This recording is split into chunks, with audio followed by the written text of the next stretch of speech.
Fundur settur á Alþingi. Fjarvistarskrá liggur frammi á skrifstofu. Borist hafa bréf frá varaformanni þingflokks Miðflokksins að 3. þingmaður Norðausturkjördæmis, Sigmundur Davíð Gunnlaugsson, og 7. þingmaður Suðvesturkjördæmis, Gunnar Bragi Sveinsson, verði fjarverandi á næstunni. Í dag taka því sæti á Alþingi sem varamenn fyrir þá 1. varamaður á lista Miðflokksins eða 1. varamenn á listum Miðflokksins í kjördæminu tveimur, það eru þeir Þorgrímur Sigmundsson og Una María Óskarsdóttir. Þau hafa áður tekið sæti á Alþingi og eru beðin velkomin til starfa að nýju.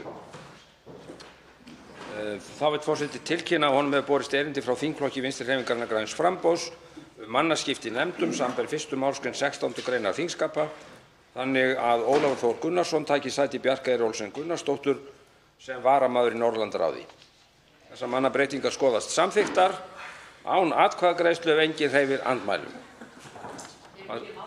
Forseti lítur ekki á þetta sem andmæli. Með bréfi dagsettu þann 2. mars 2020 hefur forseti óskað eftir því, samanber 8. tölulið 1. málsgreinar 13. greinar þingskapa, við stjórnskipunar- og eftirlitsnefnd að hún fjalli skýrslu Ríkisendurskoðunar ríkislögreglustjóra. Borist hafa bréf frá eftirtöldum ráðherrum þar sem óskað eftir fresti til þess að veita skrifleg svör við fyrirspurnum. Það er frá fjármála- og efnahagsráðherra vegna fyrirspurna á þingskjali 926 byggingar- og rekstrarkostnað tónlistarhússins Hörpu, frá Bergþóri Ólasyni, og á þingskjali 610 auknar skuldbindingar lífeyrissjóðs starfsmanna ríkisins vegna laga eftirlaun forseta Íslands, ráðherra, alþingismanna og hæstaréttardómara, frá Ólafi Ísleifssyni. Það er bréf frá dómsmálaráðherra vegna fyrirspurnar á þingskjali 943 stefnu í almannavarna- og öryggismálum, frá Höllu Signýju Kristjánsdóttur, og á þingskjali 901 vinnslu og miðlun upplýsinga umdeildar skuldir, frá Ólafi Ísleifssyni.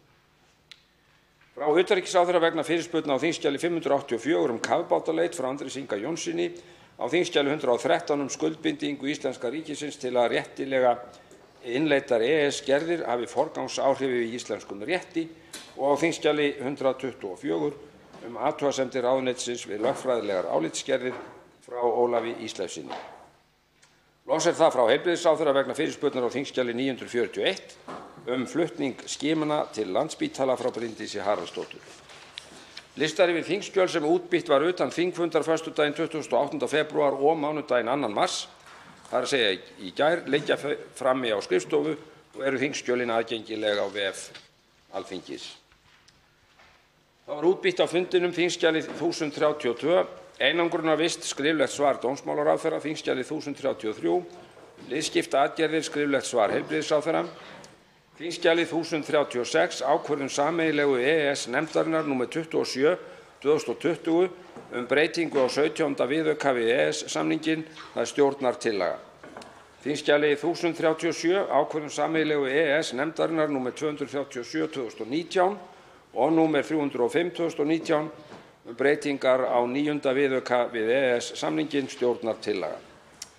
Þingskjali 1038 ákvörðun sameiginlegu EES-nefndarinnar nr. 259/2019 breytingu á 9. viðauka við EES-samninginn, stjórnartillaga. Þingskjali 1039 ákvörðun sameiginlegu EES-nefndarinnar nr. 311/2019 breytingu á 10. viðauka og 19. viðauka við EES-samninginn, stjórnartillaga. Þingskjali 1040 ákvörðun sameiginlegu EES-nefndarinnar nr. 288/2019 og nr. 301/2019 breytingu á 1. viðauka og 2. viðauka við EES-samninginn, stjórnartillaga.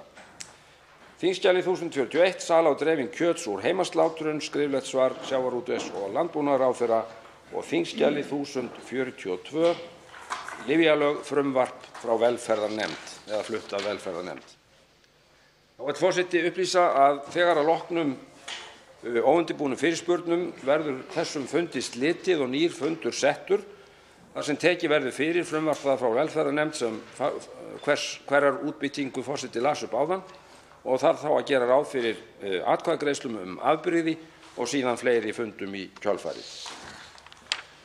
Þá vekur forseti athygli á því að dagskrárliðurinn óundirbúinn fyrirspurnatími getur staðið lengur í dag en þingsköp gera ráð fyrir eða þannig að allt að 6 fyrirspurnir komist að. Tekið er fyrir fyrsta dagskrármálið óundirbúinn fyrirspurnatími. Til svara eru forsætisráðherra, fjármála- og efnahagsráðherra, ferðamála-, iðnaðar- og nýsköpunarráðherra, sjávarútvegs- og landbúnaðarráðherra, umhverfis- og auðlindaráðherra, utanríkis- og þróunarsamvinnuráðherra og dómsmálaráðherra. Til máls tekur hv. 7. þingmaður Suðvesturkjördæmis Þorgerður Katrín Gunnarsdóttir og beinir fyrirspurn til hæstv. forsætisráðherra.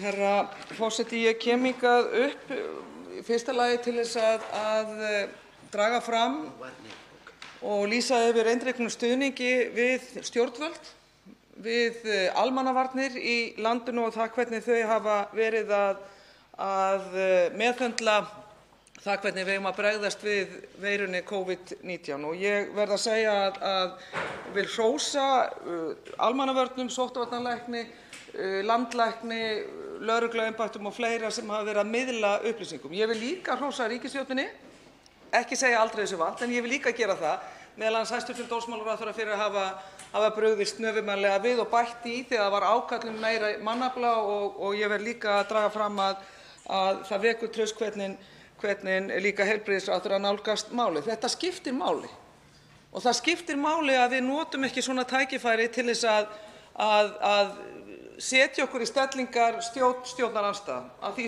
á svona stundum finnst mér mikilvægt að við sýnum samtakamátt og ég er sannfærð um það að við náum betri árangri með því að tala saman og hlusta hvort annað.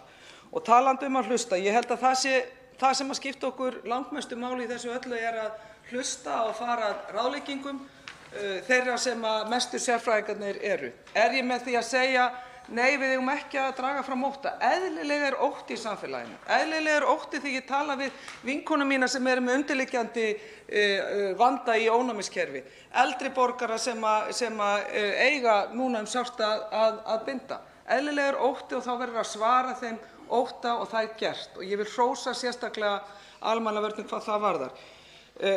Tíminn er að vera búinn. Ég ætla að koma hér með 2 spurningar til forsætisráðherra. Annars vegar, ég sé að ég hef bara spurningu með eina. Þjóðaröryggisráð kom saman í dag. Er eitthvað sem ákveðið sem kemur fram á þeim fundi sem forsætisráðherra telur rétt að miðla til almennings? Og ég vil bara koma með eina ábendingu og fá viðbrögð við því. Ég tel vanta í þjóðaröryggisráð forystufólk frá sjúkraflutningamönnum og slökkviliðsmönnum. Þeir aðilar eru fyrstir á vettvang og ég hef fundið fyrir því að það gætir ákveðins óöryggis hvað það varðar að vera ekki við borðið þegar kemur að þjóðaröryggisráði. Þá svarar hæstv. forsætisráðherra Katrín Jakobsdóttir óundirbúinni fyrirspurn. Herra forseti, ég vil byrja á því að þakka hv. þingmanni fyrir hennar hvatningarorð. Þau skipta máli og ég er sammála hv. þingmanni. Mér finnst bæði heilbrigðisyfirvöld og forystufólk almannavarna hjá embætti ríkislögreglustjóra fyrir utan aðra viðbragðsaðila hafa verið að standa sig mjög vel við erfiðar aðstæður í því að annars vegar að miðla upplýsingum með skýrum hætti á miklum óvissutímum. Þar sem við erum að sjá stöðumati breytast dag frá degi hjá nágrannaþjóðum okkar. Þannig að þetta er flókið viðfangsefni að miðla upplýsingum til almennings þegar við erum í raun og veru stödd í svona miklu óvissuástandi. Við höfum að sjálfsögðu haft samráð við Norðurlöndin og sömuleiðis við þau lönd sem við deilum með ytri landamærum innan Evrópu til þess að aðgerðir séu samstilltar. Stýrihópur ráðuneytisstjóra allra ráðuneyta hefur verið skipaður því þetta varðar auðvitað allt þjóðfélagið, hvort sem við erum að tala um heilbrigðisstofnanir en líka skólastofnanir, samgöngur og flugferðir, svo nokkur dæmi séu tekin. Þannig erum við að reyna að tryggja sem besta samhæfingu stjórnkerfis fyrir utan að ég vil nefna það að utanríkisráðuneytið tekur með reglubundnum hætti saman yfirlit yfir aðgerðir annarra landa vegna veirunnar.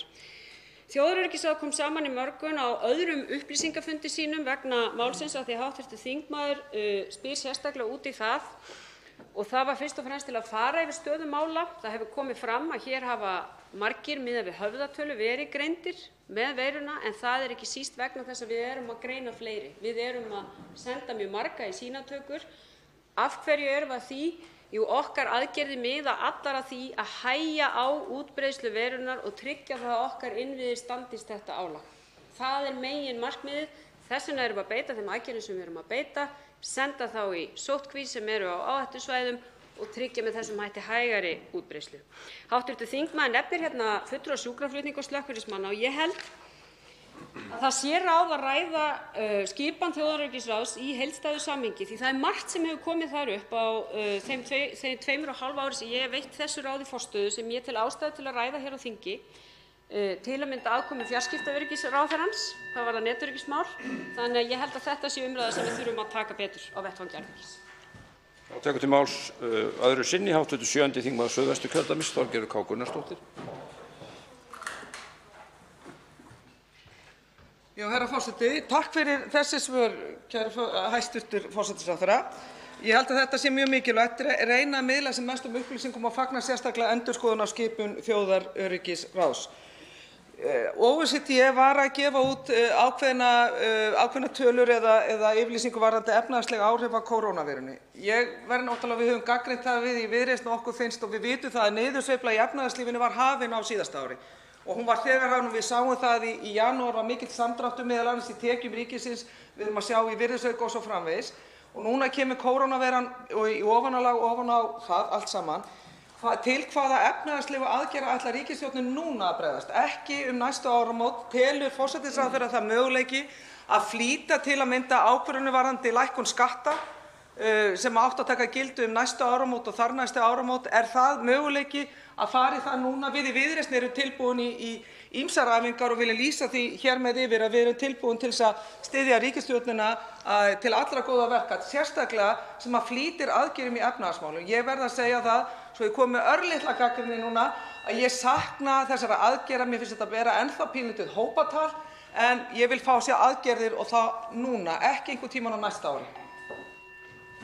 Þá svarar hæstv. ráðherra síðara sinni. Herra forseti, bara svo ég ljúki því sem ég nefndi hér með skipan þjóðaröryggisráðs, þá tel ég að það komi til greina að skoða líka sérstaklega aðkomu heilbrigðisyfirvalda með einhverjum hætti að slíku ráði en fulltrúar þeirra hafa verið boðaðir á þessa sérstöku upplýsingafundi sem hafa verið haldnir vegna veirunnar. En þá komum við að efnahagslegum áhrifum og ríkisstjórnin er auðvitað þegar farin að undirbúa viðbrögð við þessum efnahagslegu áhrifum. Raunar vil ég segja það, því hv. þingmaður kallar eftir aðgerðum, að ég tel að okkar skattatillögur sem voru samþykktar hér fyrir áramót en ganga nú í gildi, hvort sem það er lækkun tekjuskatts á hina tekjulægri eða lækkun tryggingagjalds, það gætu ekki komið á heppilegri tíma til þess að sporna gegn slaka í efnahagslífinu og auka ráðstöfunartekjur. Ég er að fylgjast með því sem önnur ríki eru að gera. Þau eru að gera þetta núna sem við vorum búin að gera. Þannig að við höfum að sjálfsögðu verið að auka annars vegar opinbera fjárfestingu og koma með tilslakanir í tengslum við lífskjarasamningana sem eru mjög heppilega tímasettar og styðja við kaupmátt. En það liggur líka fyrir að við þurfum að horfa sérstaklega til ferðaþjónustunnar. Hvað við ætlum að gera varðandi hana?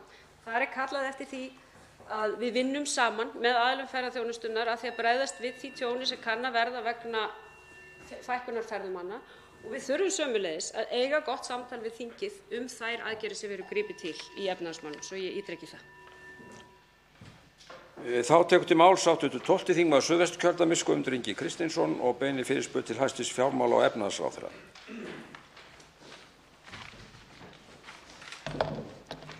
Virðulegur forseti, hæstv. fjármálaráðherra segir meðal annars í viðtali við Kjarnan 23. febrúar síðastliðinn, með leyfi forseta: eitt af merkilegasta sem ríkið hefur gert væri að opna bækurnar með því að opna vef tekjusaga.is. Þar var einfaldlega hægt að fletta upp hvernig kjör hafa þróast á Íslandi frá 1991.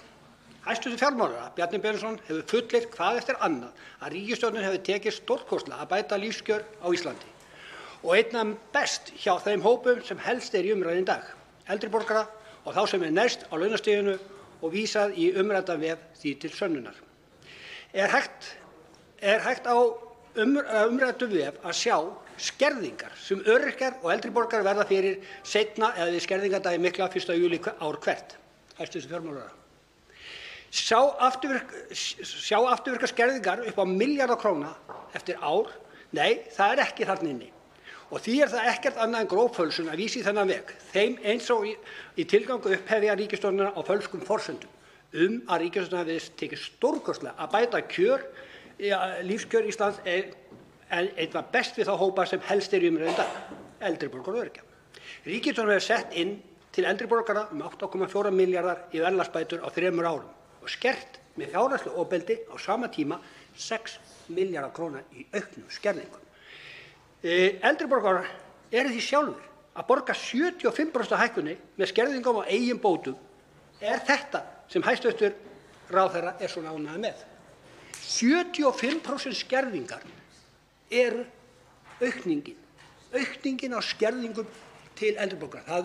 Það er sem sagt þriðja hver króna af 4 kemur í skerðingur til þess að bæta upp verðlagsþróun sem eru bætur til þeirra eldri borgara sem eru hérna. Og þetta er stórkostlega hækkun. Hvernig færir þetta út? Hvernig er þetta að sjá þetta á tekjusa.is? Þá svarar hæstv. Fjármála- og efnahagsráðherra Bjarni Benediktsson óundirbúinni fyrirspurn. Forseti. Já, það mun hafa birst grein í Kjarnanum sem var reyndar ekki viðtal við mig en það skiptir svo sem engu máli. Það sem var vísað í mín orð og ég stend við það sem þar segir að tekjusagan sýnir ótrúlega lífskjarasókn hjá þjóðinni á öllum tekjutíundum. Við sjáum hvernig hrunið fór með ráðstöfunartekjurnar en við sjáum líka mikinn vöxt í kjölfar þess og við sjáum fordæmalausa aukningu ráðstöfunartekna eldri hópanna. Ég skora bara á hv. þingmann að benda mér á annað tímabil þar sem að ráðstöfunartekjur eldri borgara hafa vaxið jafn hratt. Og ég ætla að taka það fram hér að það kemur til af mörgu. Það er ekki allt saman aukningar á bótum, heldur eru lífeyrisréttindi eldri borgara mjög ört vaxandi á undanförnum árum og munar þar mjög miklu. Við erum í raun og veru í fyrsta skipti að sjá stóra árganga koma inn á lífeyrisaldur með uppskeru af því að hafa lagt til hliðar fyrir lífeyrisréttindum. Hv. þingmaður spyr mig hér hvort að þarna á tekjusagan.is á þessum vef sé hægt að sjá skerðingarnar og hann svaraði því hér neitandi. En þetta er ekki alveg svona einfalt vegna þess að við erum að sjá raunverulegar ráðstöfunartekjur fólks eftir skerðingar. Tölurnar eru raunverulegar ráðstöfunartekjur tekjutíundana og þeirra hópa sem hægt er að skoða eftir skerðingar, eftir að tekið hefur verið tillit til bótakerfa og skatta og svo framvegis. Þetta eru rauntölur. Þetta er byggt á skattframtölum. Þannig að ef að kallar eftir því að við útvegum aðrar upplýsingar um það hvernig kerfin virka, þá erum við ekki að tala um það sem að tekjusögunni er ætlað að gera. Þá tekur til máls öðru sinni hv. 12. þingmaður Suðvesturkjördæmis, Guðmundur Ingi Kristinsson. Virðulegur forseti, ég þakka hæstv. Ráðherra fjármála fyrir í svör. Hann svaraði ekki. Er það eðlilegt að þriðja hver króna af 4 komi í auknum skerðingum til þess að miðla yfir til þeirra sem eiga þessa peninga upphæða? Er það eðlilegt að hæla sig á því að þið sé að bæta kjör þessara stétta með því að taka þriðju krónu af hverjum 4 með skerðingu til þess að færa yfir? Þetta bara stenst ekki. Og síðan er annað í þessu og það eru þeir sem eru fátækir í þessu kerfi. Fátækir í kerfi í dag lifa 10 til 12 árum skemur heldur en þeir ríku. 10 til 12 árum skemur en ríku. Og hvað er verið að gera við fólk, sambandi við fólk sem hefur verið í fátækt í mörg ár? Fæðið lélegt, húsnæðið lélegt, heilbrigðisþjónustan hafa gefnað því. Nú er veiran komin upp. Er eitthvað í gangi til þess að verja þetta fólk og sérstaklega þá sem eru með undirliggjandi sjúkdóma eins og veikbörn, eldri borgara og venjulegt fólk sem er með undirliggjandi alvarlega sjúkdóma. Þetta fólk hefur verið, margir af þessu eru í svelti og hafa ekki einu sinni haft efni á almennum mat. Hvað þá? Spritti. Þá svarar hæstv. Ráðherra öðru sinni. Virðulegi forseti, ég átta mig bara ekki alveg á því hvernig hv. þingmaður er að hugsa þetta þetta félagslega öryggisnet sem almannatryggingar eru. Að líta þannig á að 3 af hverjum 4 krónum komi frá kerfinu sjálfu í gegnum skerðingar að snúa öllu saman á rönguna. Snúa því öllu saman á rönguna. Við erum að nota tekjutengingar, sem hv. þingmaður kallar skerðingar, til þess að tryggja að þeir takmörkuðu fjármunir sem við getum lagt í almannatryggingar rati til þeirra sem hafa minnst. Þetta er svona einfalt. Án tekjutenginga það væru fleiri og fleiri krónur að fara til þeirra sem eru með meira. Og svo getum við endalaust tekist á það hversu hátt við eigum að ganga upp tekjustigann og skoða aðrar tekjur hjá fólki áður en að kemur til þessara tekjutenginga. En staðreyndin er sú að við höfum hér bil 2-faldað framlögin á fjárlögum ríkisins á undanförnum áratug og þó við lítum ekki svo langt aftur í tímann til þess að gera betur þarna og við eigum að vera stolt af því. Þá tekur til máls hv. 10. þingmaður Reykjavíkurkjördæmis norður, Ólafur Ísleifsson, og beinir fyrirspurn til hæstv. Utanríkis- og þróunarsamvinnuráðherra. Herra forseti, ég vil upphafi taka undir þakkarorð til stjórnvalda, sóttvarnalæknis, lögreglu og allra annarra sem gegna ábyrgðarstörfum í þágu þjóðarinnar vegna kórónuveirunnar. Hæstv. utanríkisráðherra, herra forseti, hefur með réttu lagt áherslu á samstarf við Breta í tilefni af útgöngu þeirra úr Evrópusambandinu, með það fyrir augum að tryggja mikilvæga viðskiptahagsmuni Íslendinga við Bretland. Ég vil spyrja hæstv. ráðherra hvað líði undirbúningi að viðræðum og hvaða tímaskeið ráðherra sjái fyrir sér í því efni. Sér í lagi vil ég spyrja hæstv. ráðherra hvort ákvarðanir hafi verið teknar eða séu í bígerð samstarf við norsk stjórnvöld í þessu efni. Eins vil ég spyrja hæstv. ráðherra mat hans á því hvort aðild okkar Íslendinga að Evrópska efnahagssvæðinu EES setji okkur skorður efni eða form fyrirhugaðs viðskiptasamnings við Bretland. Þá svarar hæstv. Utanríkis- og þróunarsamvinnuráðherra Guðlaugur Þór Þórðarson óundirbúinni fyrirspurn. Já, virðulegi forseti, hv. þingmaður spyr hérna mál sem er mikilvægt, sem framtíðarsamband okkar við Breta, og eins og hv. þingmaður veit þá höfum við lagt mikla áherslu á það og komið til dæmis og verið forgangsmál, komið til dæmis með haustið 2017 með sérstaka skýrslu stöðu okkar gagnvart Bretum og hvar við þyrftum að gæta okkar hagsmuna.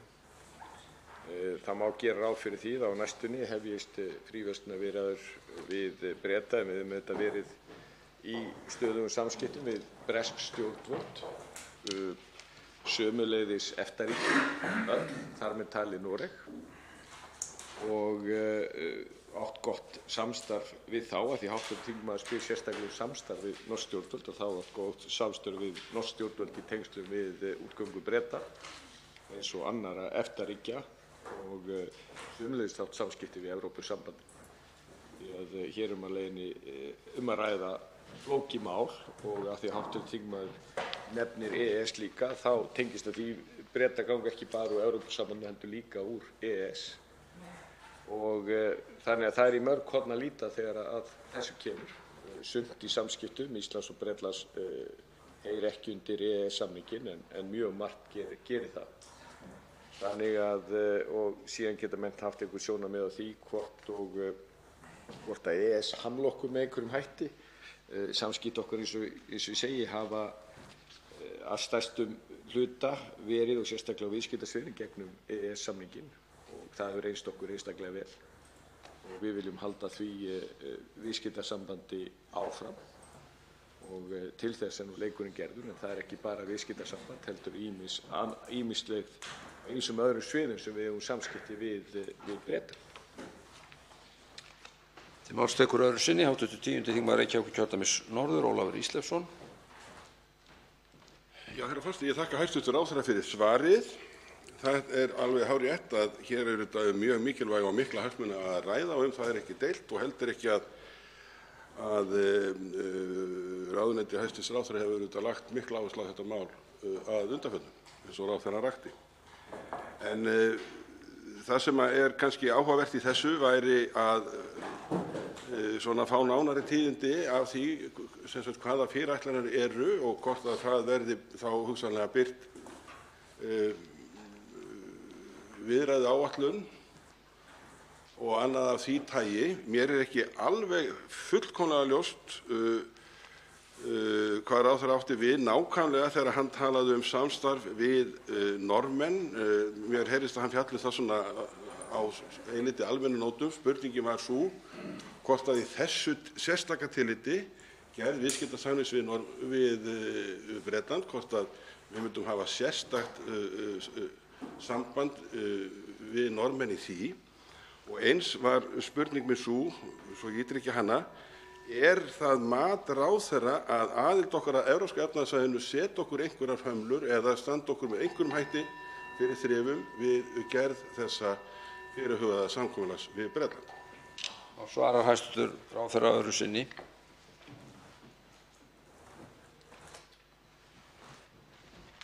Virðulegi forseti, hátturinn hefur verið hafður á og á því verður ekki breyting að upplýsa utanríkismálanefnd reglu hvað er í gangi þegar kemur að þessum málum og öðrum mikilvægum utanríkismálum og á því verður ekki nokkur breyting.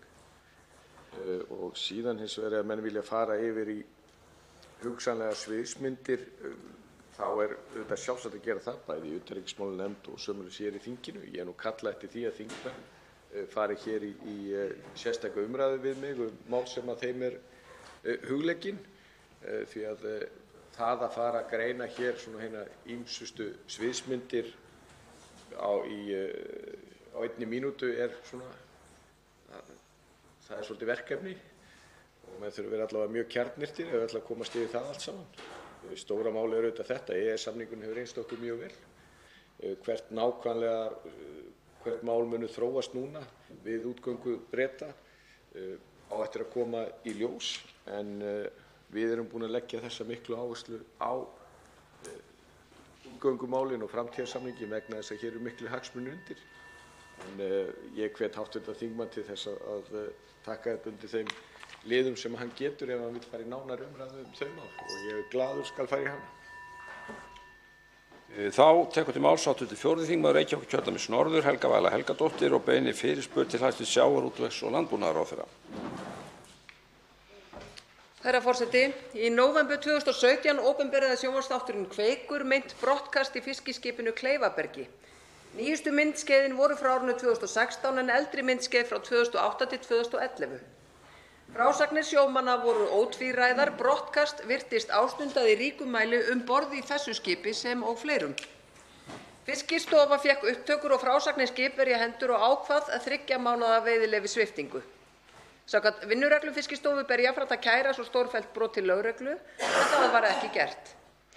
Veiðileyfissviptingin var kærð til ráðuneytis hæstvirts sjávarútvegsráðherra sem þrátt fyrir þau gögn sem þá höfðu birst frestaði réttaráhrifum hinnar kærðu ákvörðunar svo að skipið gæti áfram stundað veiðar á meðan málið væri í vinnslu. Var það gert þrátt fyrir skýr lagaboð að kæra fresti ekki réttaráhrifum. Ráðuneytið felldi niður málin varðaði eldra brottkast en sendi nýjustu upptökur og frásagnir af ársgömlum stórfelldum brotum aftur til Fiskistofu til frekari rannsóknar. Eins og áður segir, það var málið ekki kært til lögreglu eins og vinnureglur Fiskistofu mælir fyrir né heldur virðist Fiskistofa hafa haldið áfram rannsókn á þessu brottkasti sem birtist í Kveik eins og ráðuneytið fyrirskipaði. Því vil ég spyrja hæstvirtan ráðherra. Telur hann þessa málsmeðferð vera í samræmi við lög og reglur og til þess fallna að tryggja hagsmuni eigenda auðlindarinnar? Var honum kunnugt að rannsókn á brottkastinu hefði verið svæfð hjá Fiskistofu og telur hann þetta góð skilaboð til útgerðarinnar og sjómanna meðferð á auðlindum hafsins? Þá svarar hæstv. sjávarútvegs- og landbúnaðarráðherra Kristján Þór Júlíusson og undirbúinni fyrirspurn. Virðulegi forseti. Fyrst varðandi þá spurningu hv. þingmanns það hvort að mér hafi verið kunnugt að einhver rannsókn hafi verið svæfð innan veggja Fiskistofu, þá heyri ég það bara hér í fyrsta skipti. Slíka fullyrðingu og slíka aðdróttun. Mér ekki kunnugt nokkuð slíkt, alls ekki. Og það má örugglega hafa ýmis orð þá rannsókn sem hv. þingmaður nefnir hér uppi. Við höfum fengið og erum að vinna með á vettvangi ráðuneytisins undir forystu ákveðinnar verkefnisstjórnar að tillögugerð varðandi fiskveiðieftirlitið á grundvelli þeirrar skýrslu sem Ríkisendurskoðun skilaði þinginu, og sú skýrsla bar með sér að það væri ýmislegt í fiskveiðieftirlitinu, meðal annars störfum Fiskistofu, hvernig henni eru sköpuð bara færi til að sinna sínu eftirlit og fleiri þættir sem kannski valda því að stjórnsýsla þessara mála hafi ekki verið nægilega góð í öllum tilvikum, og það kann vel að vera að svo sé, og mér finnst raunar skýrsla Ríkisendurskoðunar undirstrika það að nokkur leyti. Ég vænti þess að verkefnisstjórnin og sá samráðsvettvangur sem að baki henni starfar muni skila okkur tillögum sem að gera þá bragarbót á þessum þáttum sem að snúa að fiskveiðieftirlitinu, þar með töldum málum sem að snerta vinnuferla sem að koma við sögu í þessu máli.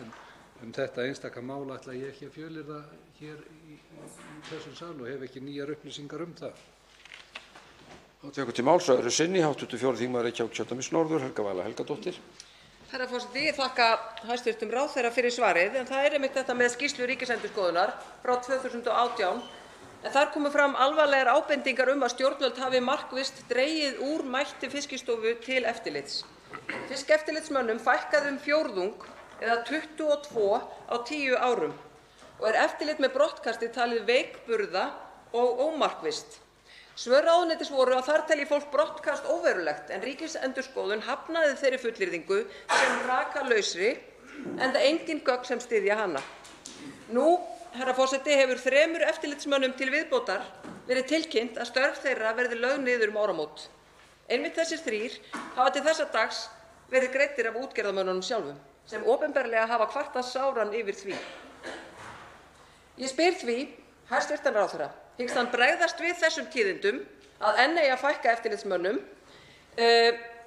Hyggst hann mögulega breyta gjaldtökuheimildum þannig að Fiskistofa geti rukkað útgerðir eðlilegt verð fyrir eftirlitið, eða kann að vera að þessi aðhaldskrafa sem sögð vera ástæða þess að það er verið að fækka eftirlitsmönnum í uppsagnarbréfi þeirra, þessi aðhaldskrafa kannski einmitt gerð til þess að koma í veg fyrir nauðsynlegt eftirlit með þessari auðlind íslensku þjóðarinnar?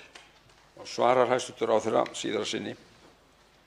Virðulegi forseti, ég hlýt að mótmæla því að aðhaldskröfur við gerð fjárlaga, hvort heldur fer á Fiskistofu eða einhverjar aðrar ríkisstofnanir, séu settar fram til höfuðs einhverjum tilteknum þáttum í starfsemi ríkisstofnana, og svo ekki í þessu tilfelli Fiskistofu.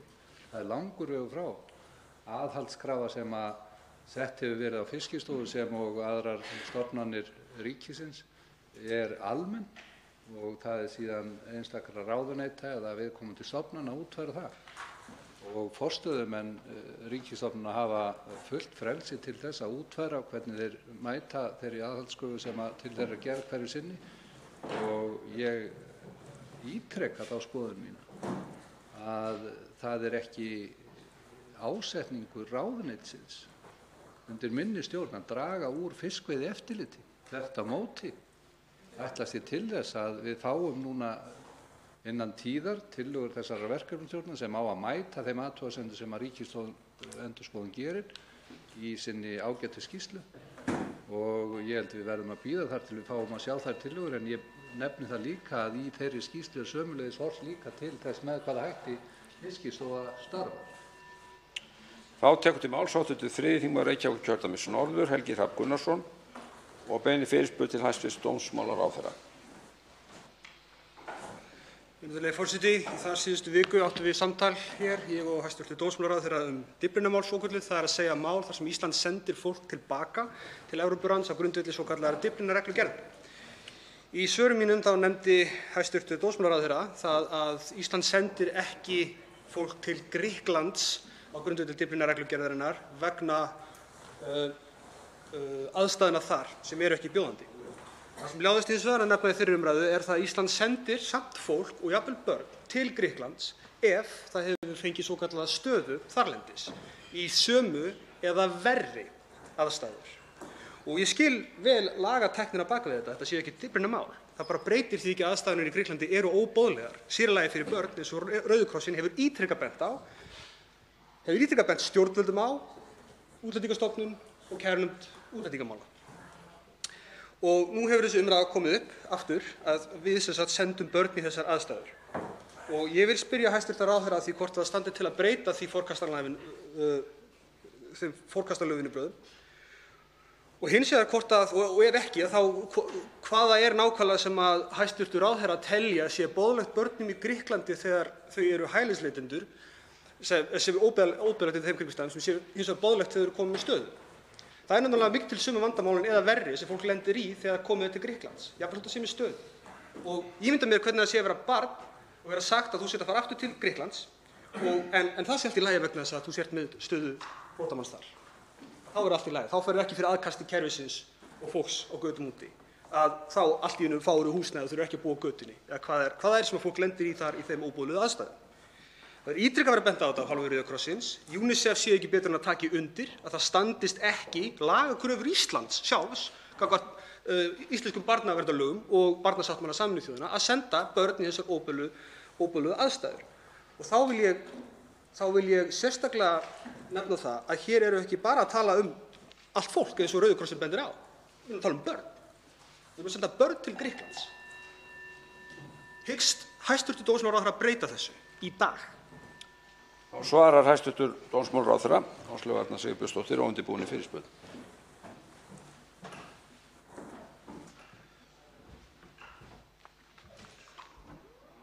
Virðulegi forseti, ég þakka hv. þingmanni fyrir að vekja athygli á þessu og það er rétt sem hv. þingmaður segir, það er munur á verndarmálum og Dyflinnarmálum eins og við köllum þau. Þessum verndarmál eru þau mál sem koma hér inn í okkar kerfi þar sem einstaklingar hafa hlotið vernd í einhverju öðru ríki nú þegar.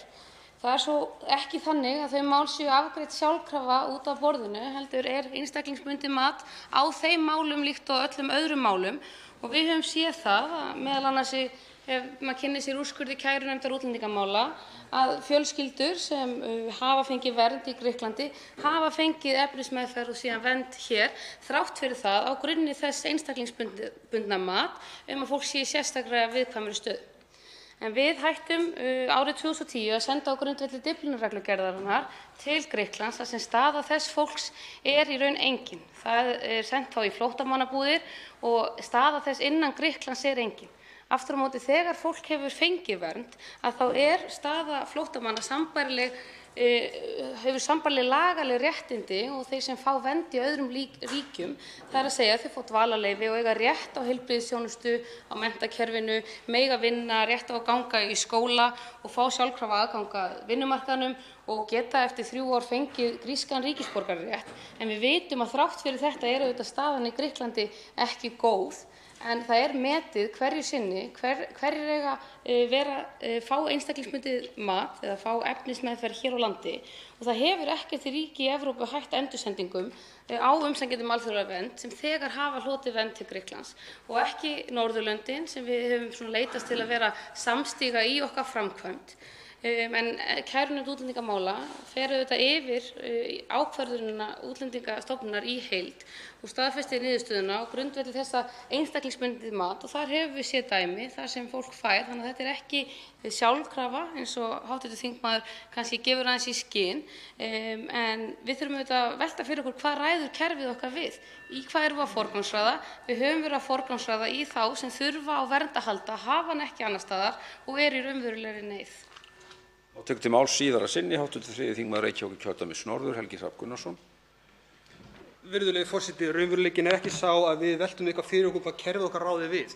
Raunveruleikinn sá að við sníðum löggjöfina og kerfið þannig að við höldum þessum flestum úti sem við mögulega getum, nema við algjörlega neyðumst til að taka við þeim eða höfum einhvern stórfelldan augljósan hag af því. Það raunveruleikinn í útlendingamálum á Íslandi, gagnvart hælisleitendum. Ég nefndi hérna í ræðu minni, ég þekki alveg lagatæknina bak við þessa framkvæmd og skil hana mæta vel. Það sem ég skil ekki við hana hvernig fólk sefur á nætuna við aðhyllast hana. Vegna þess að við eigum ekki að senda börn til Grikklands samkvæmt Rauða krossinum. Það óboðlegt að senda fólk þangað yfir höfuð samkvæmt Rauða krossinum og UNICEF tekur undir það. Það samræmist ekki skuldbindingum okkar gagnvart börnum að senda þau til Grikklands, hvort sem þau eru með stöðu eða hvort sem þau eru Dyflinnarmál. Það liggur fyrir, virðulegi forseti. Og ég gæti hérna haldið ræðu, ef við verðum bara að tala um fólk almennt, en við erum að tala um börn. Nú Tyrkland hætt að stöðva fólk í að fara til Grikklands, þannig að augljóst að þunginn verður meiri þar. Það augljóst að staðan hefur versnað á þessum 10 árum frá því við hættum að senda fólk á grundvelli Dyflinnarreglugerðar til Grikklands. Þannig að hlutirnir eru að versna núna, hafa verið að versna í 10 ár. Ég velti bara stundum fyrir mér þegar lagatækni skýringar að koma, virðulegi forseti, hvar nákvæmlega og hvenær íslenskir stjórnmálamenn sem hafa völdin til að breyta einhverju ætla að fara að beita hjartanu pínu pons frekar en bara lagatæknir til að halda fólki hér úr landi. Svarar hæstv. ráðherra síðar að sinni.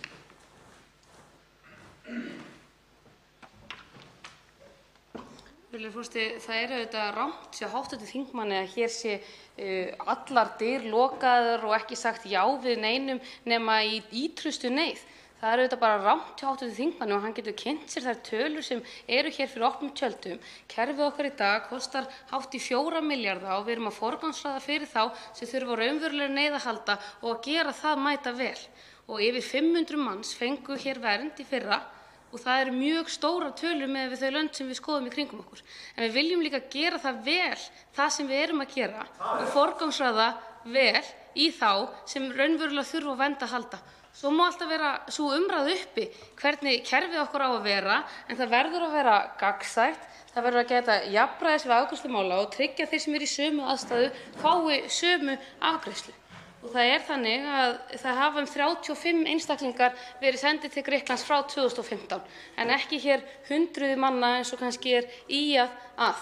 Og kærunefnd útlendingamála var komið á fót eftir athugasemdir frá Flóttamannastofnun Sameinuðu þjóðanna og Rauða krossinum meðal annars, en ég sé að hv. þingmaður hefur engan áhuga á að hlusta á svörin eða ræða þessi mála einhverju yfirvegun, enda rýkur hann hér á dyr.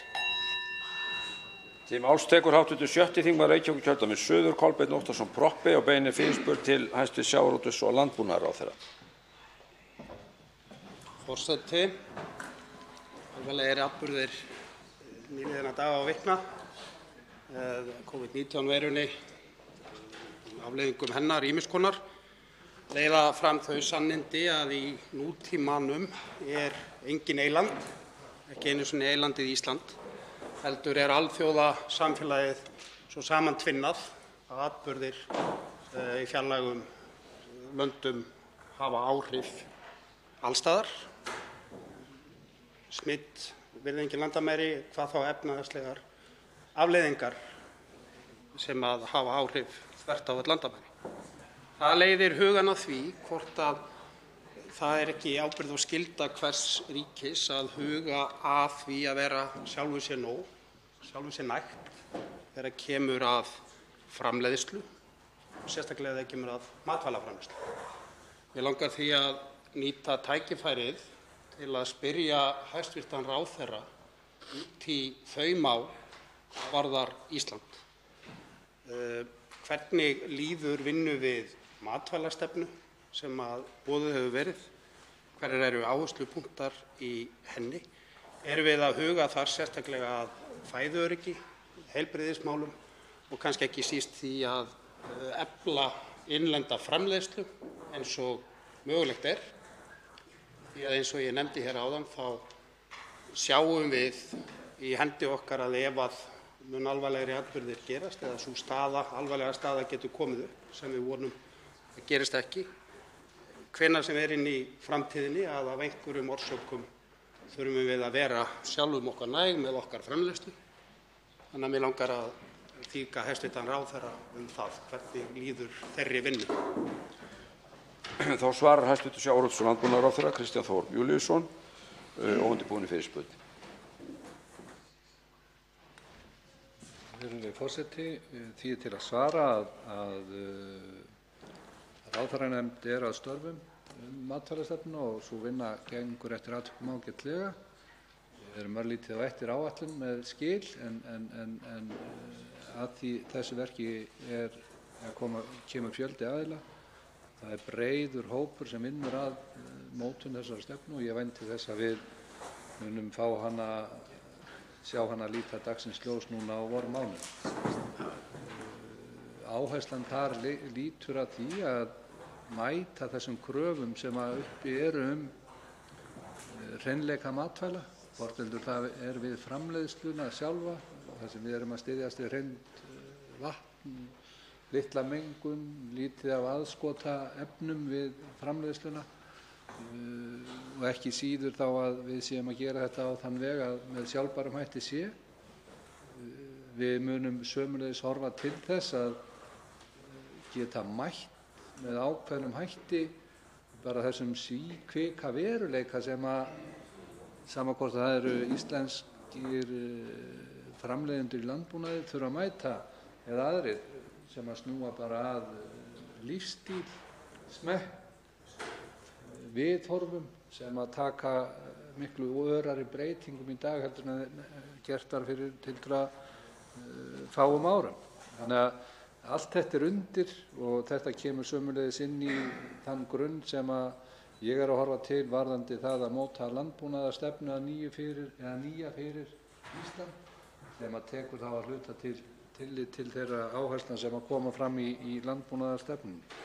Ég ætla að koma síðan aftur í síðara andsvari nær því sem að hv. þingmaður nefndi hér varðandi fæðuöryggi og hvernig við héldum utan þá þætti. Þá tekur til máls síðara sinni hv. 7. þingmaður Reykjavíkurkjördæmis suður, Kolbeinn Óttarsson Proppé. Forseti, þakka hæstv. ráðherra greinargóð svör. Það langar mig kannski að fara enn ítarlegar í þetta og það er að segja efni málsins og hvað við viljum í raun sjá að verði. Við samþykktum hér, ef ég man rétt í fyrra, aðgerðaáætlun í 16-17 liðum, þar sem meðal annars var horft til matvælaframleiðslu og ekki síst út frá heilbrigðissjónarmiðum og höfum þar stigið skref þar sem við erum komið fram úr mjög mörgum ef ekki öllum samanburðarlöndum okkar. Þannig að stefna stjórnvalda hvað heilbrigða innlenda matvælaframleiðslu er mjög skýr. Og mér langar að spyrja ráðherra hvort hann sé sammála því að við sjáum að þegar við horfum á það hvað alþjóðasamfélagið er allt samantvinnað, hvað í raun getur gerst ef að flutningar til Íslands eða einhverjum ástæðum kemur hik á þá, nauðsyn þess að Ísland geti með eigin matvælaframleiðslu orðið sjálfu sér nægt. Og svarar hæstv. ráðherra síðara sinni.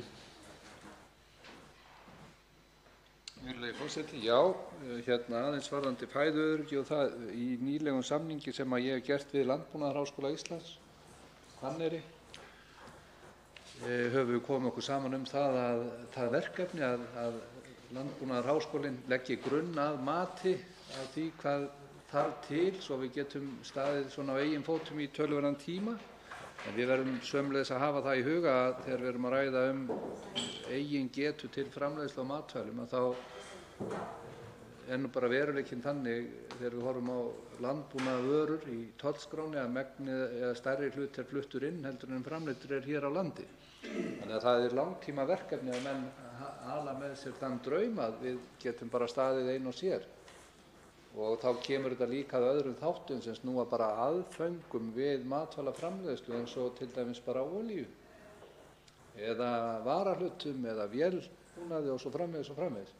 Þannig að það er mörg að hyggja í þessu. En aðgerðaráætlunina, því hv. þingmaður nefndi það ágætlega, ég vil bara ítreka það hér í þingsal að við skiluðum skýrslu framgang hennar í byrjun nóvember. Hún gengur afar vel og er gríðarlega metnaðarfull og það er tekið á mörgum þjóðþrifamálum sem að lengi hafa setið að kanna. Þá er fyrsti dagskrárliðurinn tæmdur og af dagskrá þessa fundar eru tekin 2. til og með 12. dagskrármálið og það er rétt, það er 2. til og með 12. dagskrármálið Útbýtt á þessum fundi þingskjali 1043, þjóðlendur og ákvörðun marka eignarlanda, þjóðlendna og afrétta, nefndarálit frá minnihluta allsherjar- og menntamálanefndar. Til máls tekur fundarstjórn forseta hv. 7. þingmaður Suðvesturkjördæmis, Þorgerður K. Gunnarsdóttir. Virðulegi forseti, kem hingað upp til þess að vekja á athygli á því að það eru fyrirspurnir sem liggja hér fyrir þinginu sem hefur ekki verið svarað og það hefur heldur ekki verið beðið frest á þeim.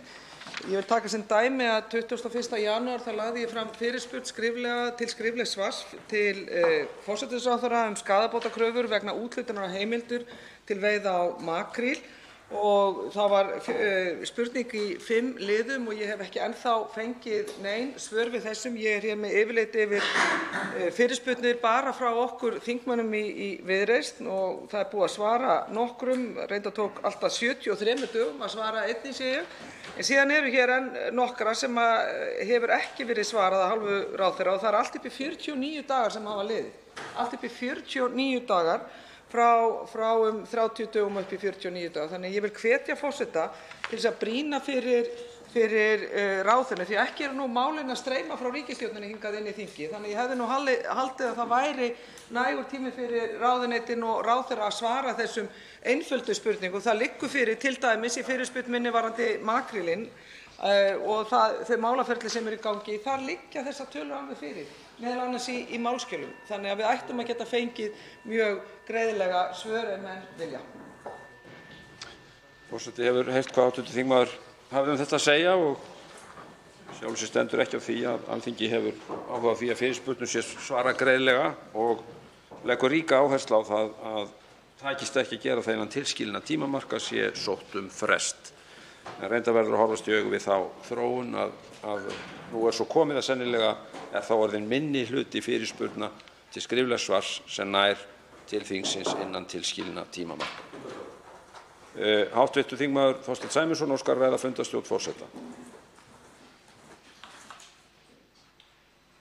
Herra forseti, ég get ekki annað heldur en að koma hér upp í fundarstjórn forseta undir þessu lið og benda á það að núna 7. mars eftir 3 daga verður mánuður liðinn frá því að ég lagði fram fyrirspurn mína sölu á fullnustueignum Íbúðalánasjóðs í 7. sinn. Í 7. sinn á 2 árum og engin viðbrögð hafa birst enn. Ég veit að forseti hefur lagt mig lið og ég er þakkláttur fyrir það og ég veit að yfirlögfræðingur Alþingis hefur gefið upp álit á þessu máli. Það er þess vegna að mínu mati enn brýnna að svör fáist við fyrirspurn eins og þessari sem ég nefndi núna.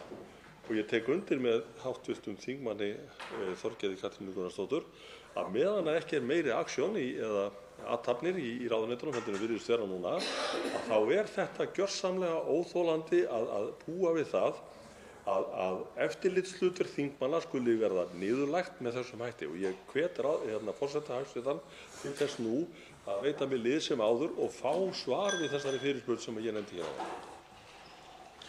Forseti vill bara minna á að þetta viðfangsefni er reglubundið á dagskrá á fundum forsætisnefndar. Þetta viðfangsefni er reglubundið á dagskrá á fundum forsætisráðherra með formönnum þingflokka og formönnum fastanefnda. Það hefur verið mikil viðleitni í gangi til þess að bæta úr þessa hluti og þá má að lokum nefna það að þetta er undir í nefndum endurskoðun þingskapalaga. Þar á meðal hvort að þeir skilafrestir sem enn eru bundnir í þingsköpum, bæði hvað varðar svör við skriflegum fyrirspurnum og beiðnum skýrslur, séu yfir höfuð raunhæfir eða hvort að þá eigi að endurskoða í ljósi reynslunnar. Allt þetta er nú undir og mun að lokum ráðast til lykta annars staðar en hér í þingsalnum. En hæstv. forsætisráðherra óskar eftir að ræða fundarstjórn forseta. Herra forseti, mér þykir nú slæmt ef boðleiðir eru of langar en ég vil gera hv. þingmanni Þorgerði Katrínu Gunnarsdóttur grein fyrir því að því hún gerði að umtalsefni hér fyrirspurn til mín sem varðaði málaferli vegna makríls þar sem ríkislögmaður grípur til varna. Hv. þingmaður rökstuddi það með því að þessi fyrirspurn ætti heima hjá forsætisráðherra og embætti ríkislögmanns heyrði undir forsætisráðherra.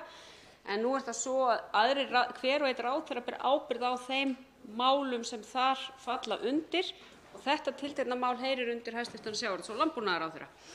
Því ætti fyrirspurnin að vera beint til hans en það er alllangt síðan forsætisráðuneytið endursendi þinginu fyrirspurnina með ósk að henni yrði beint til sjávarútvegs- og landbúnaðarráðherra.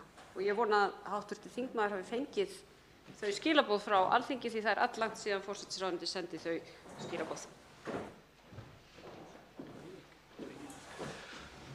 Það er greinilega eitthvað sem þarf að kanna hvort að mistök líki þá hér af hálfu okkar á skrifstofu Alþingis eða mín að boðin hafi ekki gengið áfram frá ráðuneytinu til hæstv. Þingmanns. Rétt að biðjast þá fyrirfram velvirðingar á því, en þetta verður kannað. Til máls tekur hv. 3. þingmaður Reykjavíkurkjördæmis norður, Helgi Hrafn Gunnarsson. Virðulegi forseti, ég vil hérna gera sömu athugasemd og ég hlýt að hafa gert 2013 þegar ég var hérna nýr á þingi fyrir nokkrum árum síðan. Yfir viðbrögðunum við því þegar hér er kvartað undan löngum svartíma við fyrirspurnum. Þá er ævinlega að fara út í það hvað það sé mikið af fyrirspurnum og kannski séu þessi frestir ekki alveg raunhæfir eitthvað svoleiðis.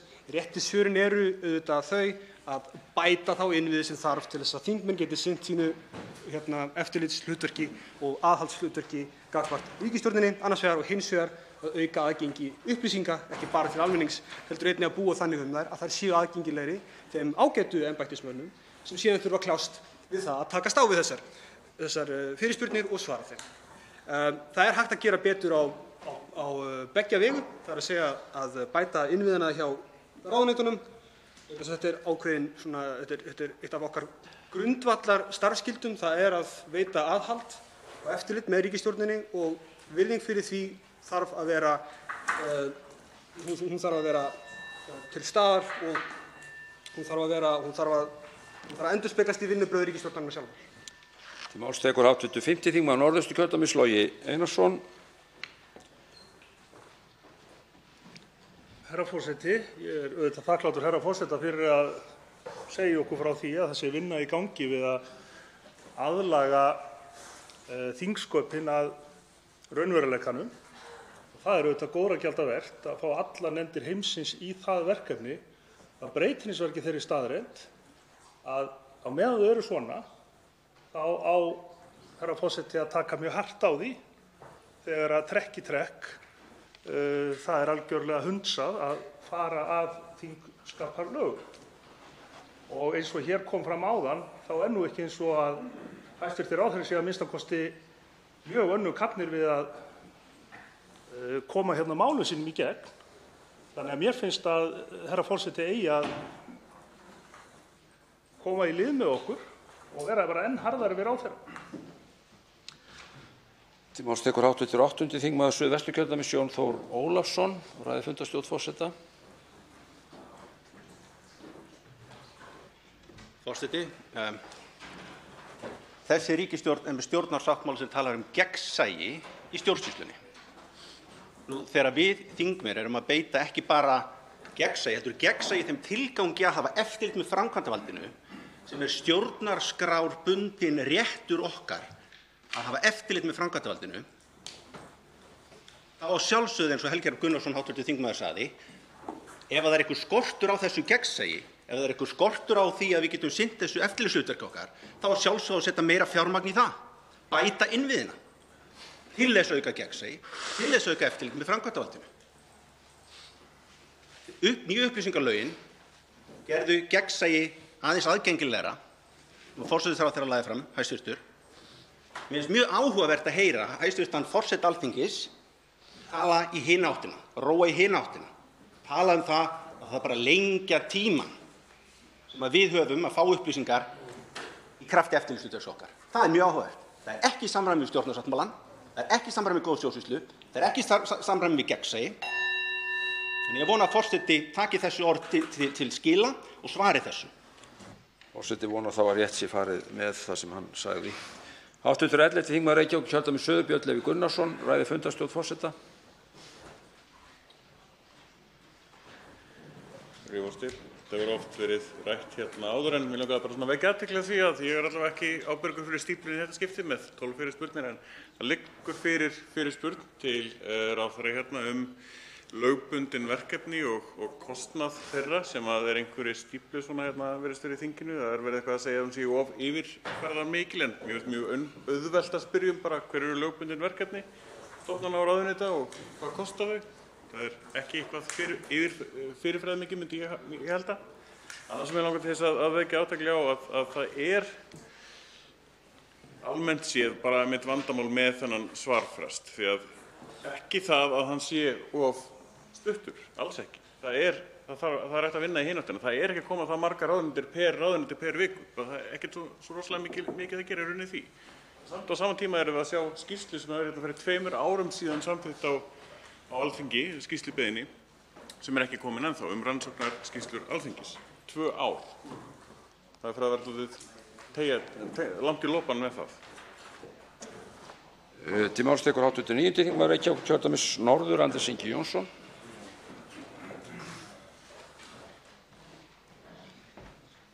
Virðulegur forseti, ég held að sé rétt gisk hjá forseta að það sé minnihluti fyrirspurna sem svarað innan tímafrests þetta misserið. Mig langar að nefna 2 sem ég lagði fram til utanríkisráðherra sem mér þykja sýna þetta í ákveðnu ljósi. Í fyrsta lagi fyrirspurn birtingu alþjóðasamninga en mikill misbrestur á þeim málum hjá Stjórnarráðinu. Hún var lögð fram 12. desember. 3 hefur verið beðið frest. Reyndar í millitíðinni fjallaði ríkisstjórnin átaksverkefni vegna birtingar alþjóðasamninga. Þannig að ég reikna með að þetta verði mjög jákvætt svar þar sem verið búið að laga vandann í millitíðinni. En svo langar mig að nefna hér aðra fyrirspurn stríðsáróður sem var lögð fram í nóvemberlok. Þar hefur 4 sinnum verið beðið frest. Mig langar að velta því hvort forseti sé hreinlega of bóngóður þegar ráðuneyti koma hérna og sækja 4 sinnum frest fyrir fyrirspurnir sem átti að svara fyrir jól. Og nú erum við bara komin nálægt páskum. Til máls tekur hv. 10. þingmaður Reykjavíkurkjördæmis norður, Ólafur Ísleifsson.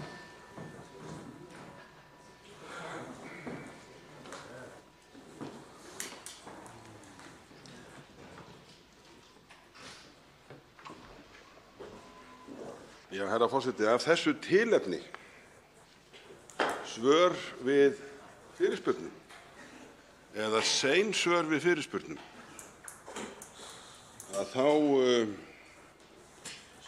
hlýti ég að nefna hér nokkrar fyrirspurnir sem ég hef leyft mér að leggja fram og mér þykir hafa orðið nokkur dráttur á. Það síðar í þessum mánuði eru 6 mánuðir, hálft ár frá því að ég lagði fram fyrirspurn til hæstv. Utanríkisráðherra skuldbindingu íslenska ríkisins að réttilega innleiddar EES-gerðir hafi forgangsáhrif í íslenskum rétti. Þetta fyrirspurn sem tengist áminningabréfi Eftirlitsstofnunar Evrópu frá því í desember 2017, ekki nýtt mál, en það kemur ekkert svar þó að liðnir séu nærri 6 mánuðir. Sömuleiðis leyfi mér að nefna hér fyrirspurn sömuleiðis til utanríkisráðherra hæstv. Sem lúta að athugasemdum ráðuneytis sem gerðar voru við a.m.k. eina lögfræðilega álitsgerð sem lá hér fyrir þegar við ræddum 3. orkupakkann.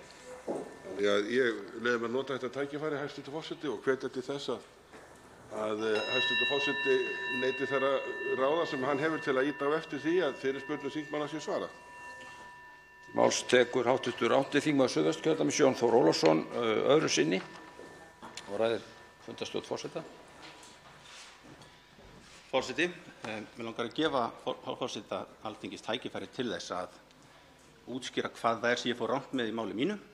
Ég nefndi það að efling Alþingis gegnsærri stjórnsýsla væri í stjórnarsáttmálanum. Ég nefndi það að við séum með í krafti fyrirspurna, skýrslubeiðna og svo framvegis að sinna stjórnarskrárbundnu eftirlitshlutverki okkar gagnvart framkvæmdarvaldinu. Og ég nefndi það að forseti, og þetta að klippa saman eftir myndskeiði, að forseti þegar hann talar nálgun við þessu vandamáli, að það sé seint að koma fram svörin, þá nefnir hann það eina sem ég heyri forseti nefna sem einhvers konar lausn á því máli að það skuli lengja þá frestið í samræmi við raunveruleikann. Þetta ekki allt rétt sem ég nefndi? Hv. þingmaður sagði að forseti réri í gagnstæða átt því sem að forsætisráðherra væri að beita sig fyrir að það segja auka gagnsæi í störfum þingsins og þessu hafnar forseti. Forseti ræri í enga slíka átt og forseti telur sig hafa staðið alveg bærilega með rétti þingmanna til þess að fá svör við sínum fyrirspurnum. Og þar frægast auðvitað deila hv. þingmanns Þorsteins Sæmundssonar við tvo ráðherra sem leiddi til mikilla lögfræðilegra álitsgerða og forsætisnefnd að lokum gerði að sínum og studdi hv. þingmann í því að fá svör við þeim fyrirspurnum. Þar var prinsipp eða grundvallar spurningar að ræða sem var mjög mikilvægt að fengist svarað og nú liggur fyrir afdráttarlaus niðurstaða í því að ráðuneyti ráðherrar geta ekki borið fyrir sig persónuverndarsjónarmið í tilvikum af því tagi, heldur ber að svara fyrirspurnum skýrt og skilmerkilega. Það liggur líka fyrir grundvallar niðurstaða í því að Alþingi ritskoðar ekki svör frá ráðuneytum. Svörin verða að vera endanleg og í samræmi við það lagaákvæði og þá lagaskyldu að þau eru umsvifalaust birt eftir að ráðuneytin svara. Þannig að tveimur mikilvægum atriðum hefur verið rutt úr vegi að þessu leyti núna á undanförnu ári, en það hefur kostað mikla vinnu og heilmikil samskipti við Stjórnarráðið. Annars það tilfinning forseta að þetta sé betra að við ræðum á viðeigandi vettvangi, forsætisnefnd og fundum með formönnum þingflokka. Til máls tekur hv. 5. þingmaður Norðausturkjördæmis Logi Einarsson. Herra forseti, stundum finnst mér að herra forseti telji sig vera misskildasta mannin hérna í húsinu. Ég skildi orð hv. þingmanns Jóns Þórs Ólafssonar þannig að herra forseti væri að ræða þann möguleika að lengja frestina til þess að koma á móts við kannski raunverulega stöðu. Þannig að mér fannst ekkert óeðlilegt við þau orð. Og ég, fyrst ég komin hingað inn upp, þá verð ég bara að fá að segja það að mér finnst nefnilega herra forseti oft taka taum ríkisstjórnarinnar frekar en þingsins og á sínum verstu dögum jafnvel verið eins og blaðafulltrúi ríkisstjórnarinnar.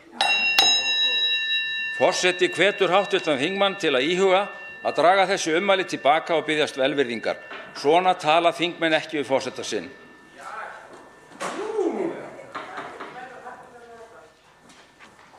Hv. 3. þingmaður Reykjavíkurkjördæmis norður Helgi Hrafn Gunnarsson tekur til máls öðru sinni og ræðir fundarstjórn forseta. Virðulegi forseti, nú bættist við þriðja atriði sem ég ætlaði að koma hérna á þessari mínútu. Ég sennilega kemur ekki að. Ég get tekið undir það með hæstv. Forseta að forseti stóð sig ágætlega og forsætisnefnd í málinu hvað varðar persónuverndarsjónarmiðin í fyrirspurn hv. þingmanns sem forseti fór hérna yfir áðan. Það var hins vegar ekki gagnrýnin sem kom frá hinum þingmönnum. Hún snerist tímafrest og viðbrögð forseta sem eru þau að tímafrestirnir séu þá hugsanlega ekki raunhæfir. Þingmenn væntanlega vilja heyra það verður gert eitthvað til þess að ráðuneytin standi sig betur í því að svara betur og fyrr. Það er rétta svarið frá sjónarhorni þingmanna sem að beita sínu aðhaldshlutverki. Nú á lokasekúndunum þá vil ég bara tilkynna það, og ég er ekki að reyna að vera dónalegur, en bara höfum eitt á hreinu. Þingmenn sem hér tala í pontu gagnrýna bara sinn forseta ef þeim sýnist. Þannig er það, virðulegi forseti. Gef engan afslátt af því. Það gera þeir en þeir bera líka ábyrgð á orðum sínum. Hv. þingmaður Björn Leví Gunnarsson, 11. þingmaður Reykjavíkurkjördæmis suður, tekur til máls öðru sinni. Virðulegi forseti, við langar til að bregðast við orðum virðulegs forseta hérna áðan vegna svona þeirra undanbragða sem að hafa verið hérna á undanförnu. Þá allavega frá mínum bæjardyrum séð skemmst að minna þess að það tók heilt ár að fá upplýsingar akstursgreiðslur til dæmis þingmanna. Heilt ár. Endurteknar fyrirspurnir til þess að komast hjá rauninni undanbrögðum í svörum í staðinn fyrir að svara bara beint út. Þangað til að lokum þá var einfaldlega búið að mála forseta út í horn með það að svara. Og í öðru lagi að þá voru siðareglumál hérna sem að varðar sannleiksgildi. Hvers konar undanbrögð eru það, virðulegi forseti? Til máls tekur hv. 11. þingmaður Reykjavíkurkjördæmis norður Halldóra Mogensen. Já, forseti, ég verð að viðurkenna það bara sauðdálítið í mér hérna þegar forseti svaraði hv.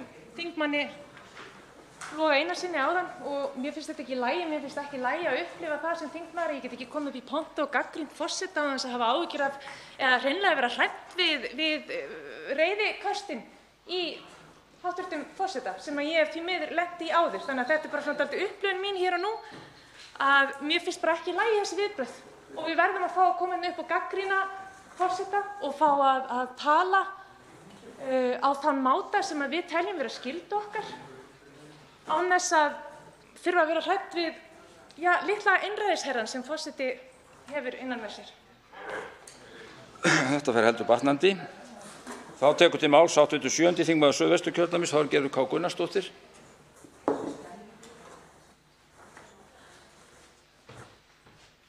Virðulegi forseti, við áttum hérna í upphafi þingmyndar ágætis orðastafið hæstv. forsætisráðherra sem kom hingað upp einmitt og var að miðla upplýsingum. Hún svaraði spurningum og miðlaði upplýsingum, svaraði spurningum. Mér finnst það mikilvægt.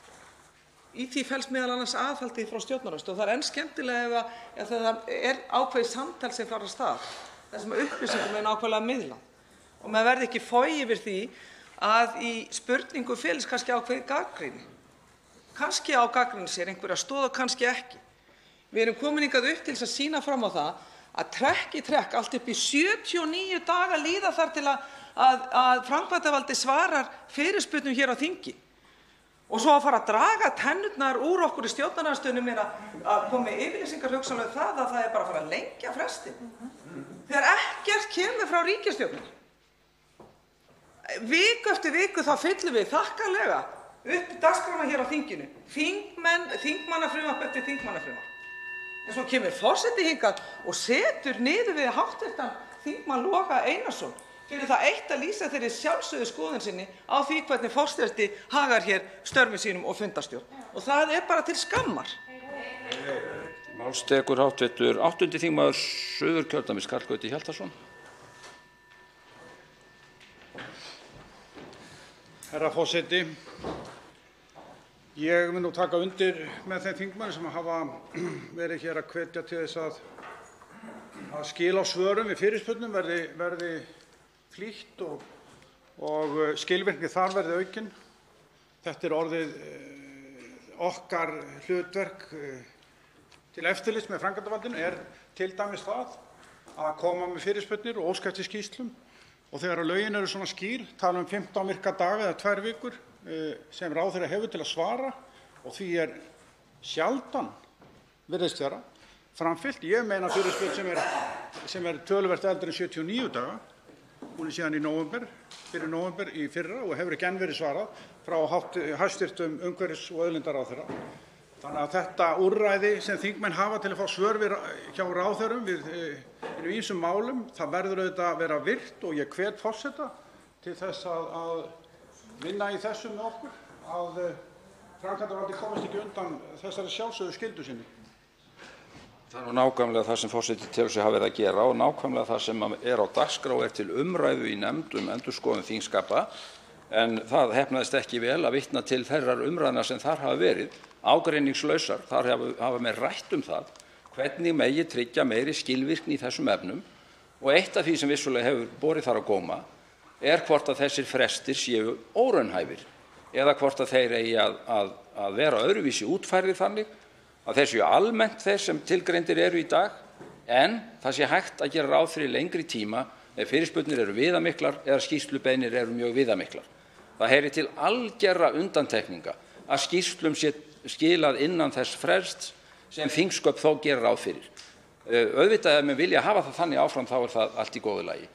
Svo ætla forseti að segja að ef að einhver þingmaður hefði talað forseta Íslands eins og hv. þingmaður Logi Einarsson talaði forseta sinn hér áðan, þá hefði sá þingmaður verið vittur.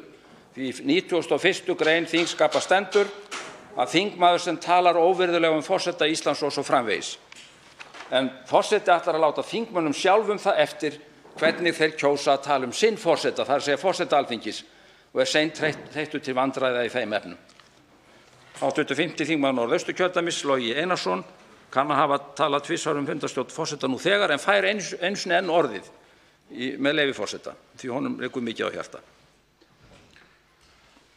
Herra forseti, mér liggur nú kannski ekki jafn mikið á hjarta og herra forseta, en ég tel að ég hafi engan hátt vegið að æru forseta Það eina sem ég geri að lýsa minni upplifun. Og ef að þess óskað, get ég dregið nokkur myndbrot til stuðnings þess sem ég að tala um. Ég virði auðvitað vald forseta og rétt hans til að tjá sig, en ég stend við fyrir orð. Til máls tekur hv. 4. þingmaður Suðvesturkjördæmis Guðmundur Andri Thorsson. Herra forseti, sagði hér áðan,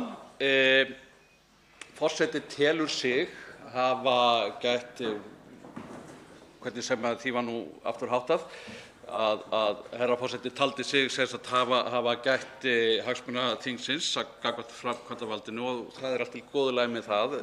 Herra forseti má vissulega telja sig hafa gert eitthvað en hann á ekki kröfu til þess að almennir þingmenn telji hann jafnframt sé á sömu skoðun varðandi það. Og ekkert sem að hv. þingmaður Logi Einarsson sagði hér áðan réttlætti þá ofan í gjöf sem að herra forseti fór með hér áðan, að mínu mati.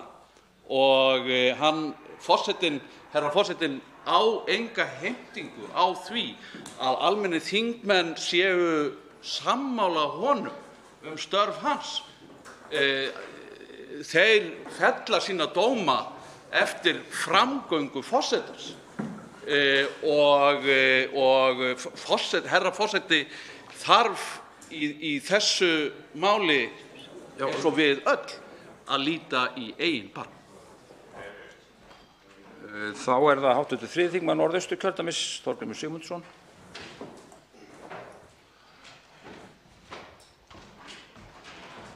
Herra forseti, ég ber virðingu fyrir valdi forseta. Ég ber líka mikla virðingu fyrir þeim skyldum þingmanna að veita aðhald. Og mér þykir afar mikilvægt að hér sé í þessum ræðustóli hægt að gagnrýna forseta. Auðvitað bera viðkomandi aðilar ábyrgð á orðum sínum. Það hefur alla tíð verið svo. En mér langar líka að nefna hérna, því ég hef til þess tíma, að hér held ég að hafi gerst eitthvað sem ekki gerist svo oft, að forseti veitir hér þingmanni undanþágu til að koma hér í þriðja skipti í fundarstjórn forseta vegna þess að forseti metur það að þingmanninum sé mikið niðri fyrir, hafi ég tekið rétt eftir. Hvernig ætlar forseti að fara því í framtíðinni að meta það hversu mikið okkur niðri fyrir? Fer það eftir í hvað ég tala hátt eða hvað ég nota stór og gildislaðin orð? Mér mikið niðri fyrir í fullt af málum, herra forseti. Forseti telur nú að það skýrir sig sjálft af hverju hann gaf hv. 5. þingmanni Norðausturkjördæmis orðið við þessar aðstæður. Það var vegna þess að orðaskiptin snerust voru milli hv. þingmanns og forseta sem að baki lágu. Og forseti hefur sjálfsögðu heimild til þess að rýmka reglur þingskapa þegar honum sýnist svo að það sé nauðsynlegt vegna eðlilegra skoðanaskipta. Samanber heimildir þar í þingsköpum. Til máls tekur hv. 10. þingmaður Reykjavíkurkjördæmis suður Ólafur Ísleifsson, hann fellur frá orðinu. Þá tekur til máls hv. 6. þingmaður Reykjavíkurkjördæmis suður Kolbeinn Óttarsson Proppé. Forseti, ég mun sennilega seint hætta að undrast það hvernig umræða getur á örskammri stundu undið upp á sig. Hér kvartað eðlilega yfir því að svör komi seint frá ráðherrum. Ég held að þingheimur allur hafi sameinast og forseti tekur undir. Þá lýsir forseti því hvaða vinna og hvaða umræða hefur verið í gangi eins og nokkrar ákvarðanir hafa verið teknar í hugmyndum að breyta þingsköpum og allt í einu fer að tala litla einræðisherra og það sé ekki forseti alls Alþingis. En ég náttúrulega einfaldur maður eins og margoft hefur komið fram. En ég held að við eigum öll að bera ábyrgð á því sem við segjum. Og fyrir þau sem að telja að forseti Alþingis hafi ekki gert neitt til liðka fyrir stjórnarandstöðunni þá má kannski hugsa til þess að við vorum hér rétt áðan í lengdum óundirbúnum fyrirspurnatíma og forseti kom á til að stjórnarandstaðan sérstaklega kæmist að og menn geta hlegið að því ef þeir eru þannig gerðir. Menn geta hlegið að því ef þeir eru þannig gerðir.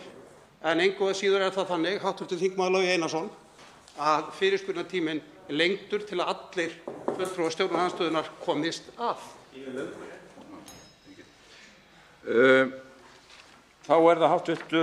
4. þingmaður Reykjavíkurkjördæmis suður, Þórhildur Sunna Ævarsdóttir. Forseti, ég vil kannski byrja á því að minna hv. þingmann Kolbein Óttarsson Propp á það að það var hann sem tók síðustu fyrirspurnina í þessum lengda fyrirspurnatíma og það hefur reyndar borið svo við að oftast eru það stjórnarliðar sem að fá þessa auka fyrirspurn sem að forseti kom á. Bara svona til að halda því til haga þá fengum við ekki sérstaklega mikið aukið svigrúm við þessa lengingu á þessum fyrirspurnatíma. Það kemur fyrir á og til. Nú, við erum hér til þess að ræða það að ríkisstjórnin allt of sein að svara okkar spurningum og kjarninn í þessu að nú bara lengja þann tíma sem að ríkisstjórnin fær til þess að svara spurningum og fyrir þetta hæstv. forseti gagnrýndur.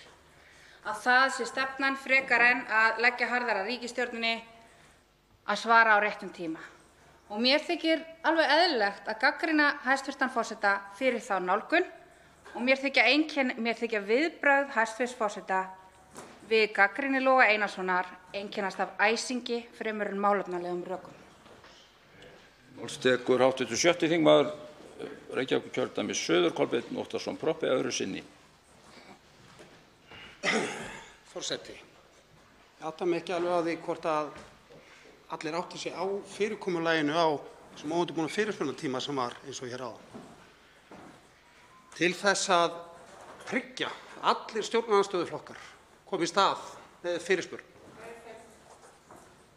En til að tryggja það líka að stjórnarflokkar komist endrum og eins að, því að þingmenn stjórnarflokkanna hafa líka skoðun á því sem ráðherrar eru að gera.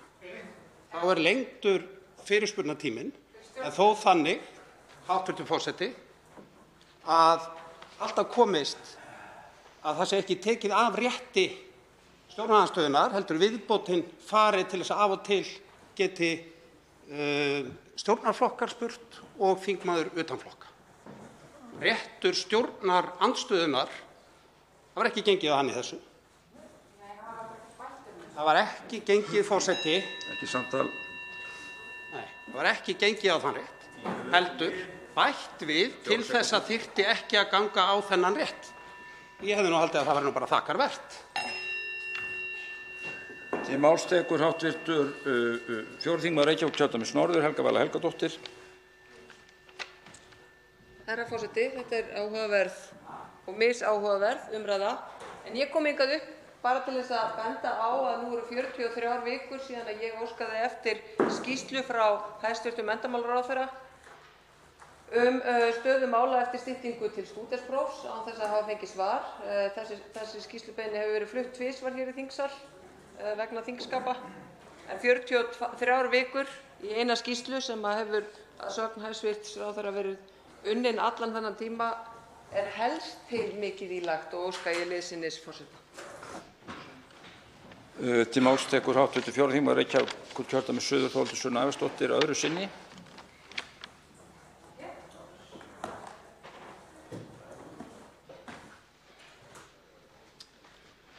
Virðulegur forseti, til umræðu var einnig þingskapanefnd hæstv. forseta ásamt fulltrúum. Ég sat kannski fyrsta fundinn þar sem að breyting á þingsköpum og starfsháttum þingsins var til umræðu og þar var rætt hvaða markmið við hefðum með þessu starfi, hvert við vildum fara með það. Og það var að styrkja stjórnarandstöðuna, það var að gera Alþingi að fjölskylduvænni og kannski bara mannvænni vinnustað, það var að efla þingstörfin og nefndastörfin. Þannig skildi ég hvert við vorum að leggja upp með. En hingað til, það eina sem ég hef heyrt koma út úr þessari nefnd að lengja þann tíma sem að ríkisstjórnin hefur til að svara, að stytta þann tíma sem að forseti þarf að standa og lesa upp frestunarbréf frá ríkisstjórninni og að standa í einhvers konar þingskapalegu snitti til þess að auðvelda forsetastörfin hér í þingsal. Ég upplifi ekki að það sé verið að stefna þessum upphaflegu markmiðum og mér þykir það miður, herra forseti. Máls tekur hv. þingmaður Birgir Ármannsson, sem 8. þingmaður Reykjavíkurkjördæmis norður, síðast þegar ég vissi. Herra forseti, ég ætlaði nú að leiða þessa umræðu hjá mér hér í dag því að mér fannst þetta nú komið út í talsvert mikla vitleysu hjá einstökum þingmönnum hérna. En ég verð þó að geta þess vegna þess að mér fannst þessi síðasta ræða hv. þingmanns Þórhildar Sunnu Ævarsdóttur eiginlega algjörlega út í hött og algjörlega í ósamræmi við umræður sem átt hafa sér stað á vettvangi þingskapanefndar og mér finnst algjörlega ástæðulaust að umræðan renni sitt skeið og enda hér í dag án þess að því sjónarmiði sé haldið fram. Ég veit ekki að hve miklu leyti hv. þingmaður Þórhildur Sunna Ævarsdóttir hefur fylgst með umræðum í þingskapanefndinni en það sem hún að halda fram hér varðandi áherslur og starf í þeirri nefnd eða hvers vænta má af störfum hennar út í bláinn. Varðandi stöðu forseta þá held ég að þingmenn, þó að þeir hafi vissulega fullan rétt á að gagnrýna forseta á málefnalegum forsendum, þá engu að síður rétt að menn hafi í huga að hlutverk forseta að stýra störfum þingsins, hlutverk forseta að stýra fundum þingsins og gæta þess að þingmenn fari ekki út fyrir til dæmis tímamörk sem þeim eru sett. Forseti gleymir sér stundum gagnvart. Þá það hv. 12. þingmaður Suðvesturkjördæmis, Guðmundur Ingi Kristinsson. Virðulegur forseti, ég ætlaði ekki að taka þátt í þessari umræðu, en ég get ekki annað. Mér finnst ég vera að horfa á endurtek efni, aftur og aftur og aftur. Við erum svona hamstrar í hjóli. Alltaf sama umræða, svara fyrirspurnum. Við hljótum að geta leyst þetta mál. Vegna þess að ég segi fyrir mitt leyti að ég hef verið hinum megin að horfa á sjónvarpið í svona umræðu og eina sem ég gerði, ég stóð upp og slökkti og var ekki eitthvað annað. Við verðum að leysa þetta bara í eitt skipti fyrir öll, svara fyrirspurnum og sjá til þess að málið sé lokið. Annars verðum við aftur og aftur. Við gleymum þessu, komum aftur eftir mánuð, byrjum nákvæmlega sama hringinn. Og ég held að það sé ekki til þess að auka virðingu þingsins að við endurtökum þetta eina ferðina. Þá hefur forseti ekki tekið eftir því að fleiri vilji ræða fundarstjórn forseta, enda mjög stór hluti þingsalans búinn að gera það tvisvar. Forseti vill segja að sjálfsögðu hafa hv. þingmenn fullan rétt á því að gagnrýna sinn forseta. Að sjálfsögðu geta þingmenn hvar í flokki sem þeir standa, hvort sem þeir eru meirihluta eða minnihluta, verið ósáttir við eitthvað í framgöngu forseta síns og þeir hafa fullan rétt til þess að láta það í ljósi. En það fer vel á því að það sé gert rökstutt og með hófsamlegum hætti. Forseti bakkar ekki með það að kalla forseta Alþingis blaðafulltrúa ríkisstjórnar eða lítinn einræðisherra að tala af óvirðingu forseta Alþingis. Þeir þingmenn sem vilja láta það standa geri það. En forseti endurtekur að svona mun hann ekki líða neinum einasta þingmanni, svo dæmi sé tekið, að tala forseta Íslands. Lýkur þá þessari umræðu. Það bannað í lögum. Út á dagskrá þessa fundar hafði þegar verið tekið, ef forseti man rétt, dagskrármálin, var það ekki? Þá liggur ekki fleira fyrir á... Ég var búinn að lesa það. Já. Þá liggur ekki fleira fyrir þessum fundi. Næsta fundar verður boðað þegar að loknum þessum fundi slitið.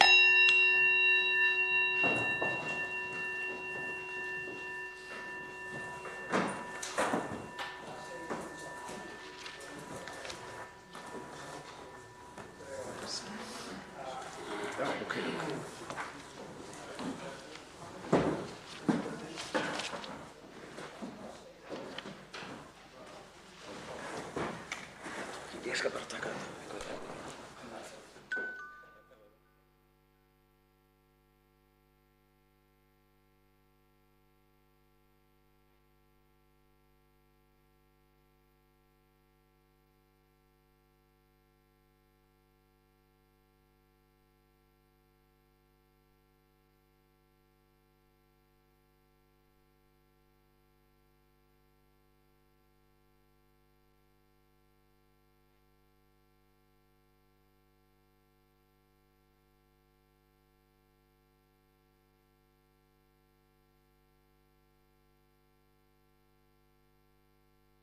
Alþingi, svo háttar til með fyrsta dagskrármálið og skammt liðið frá útbýtingu þess frumvarps og þarf því að leita samþykkis fyrir því að taka málið á dagskrá. Fer nú fram atkvæðagreiðsla afbrigðin.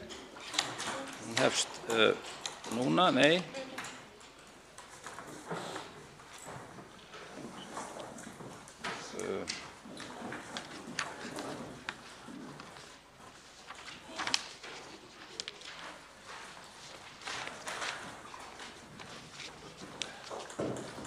að endurræsa kerfið. Það sofnaði undir umræðum fundarstjórn forseta.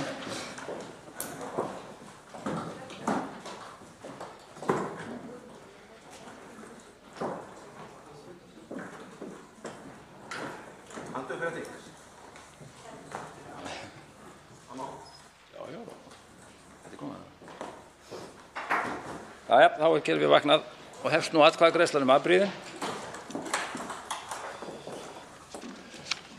Atkvæðagreiðsla stendur yfir, atkvæðagreiðslunni er lokið, afbrigðin eru samþykkt með 44 samhljóða atkvæðum. Þá er tekið fyrir eina dagskrármálið, er það ekki? Fyrsta dagskrármálið. Lyfjalög, bann við útflutningi lyfja, frumvarp 618. mál á þingskjali 1042, fyrsta umræða. Til máls tekur hv. 4. þingmaður Reykjavíkurkjördæmis norður, Helga Vala Helgadóttir. Herra forseti, ég mæli hér fyrir frumvarpi til laga um breytingu á lyfjalögum með síðari breytingum en er að ræða frumvarp frá hv. velferðarnefnd. Þetta er einfalt frumvarp, einungis 2 greinar.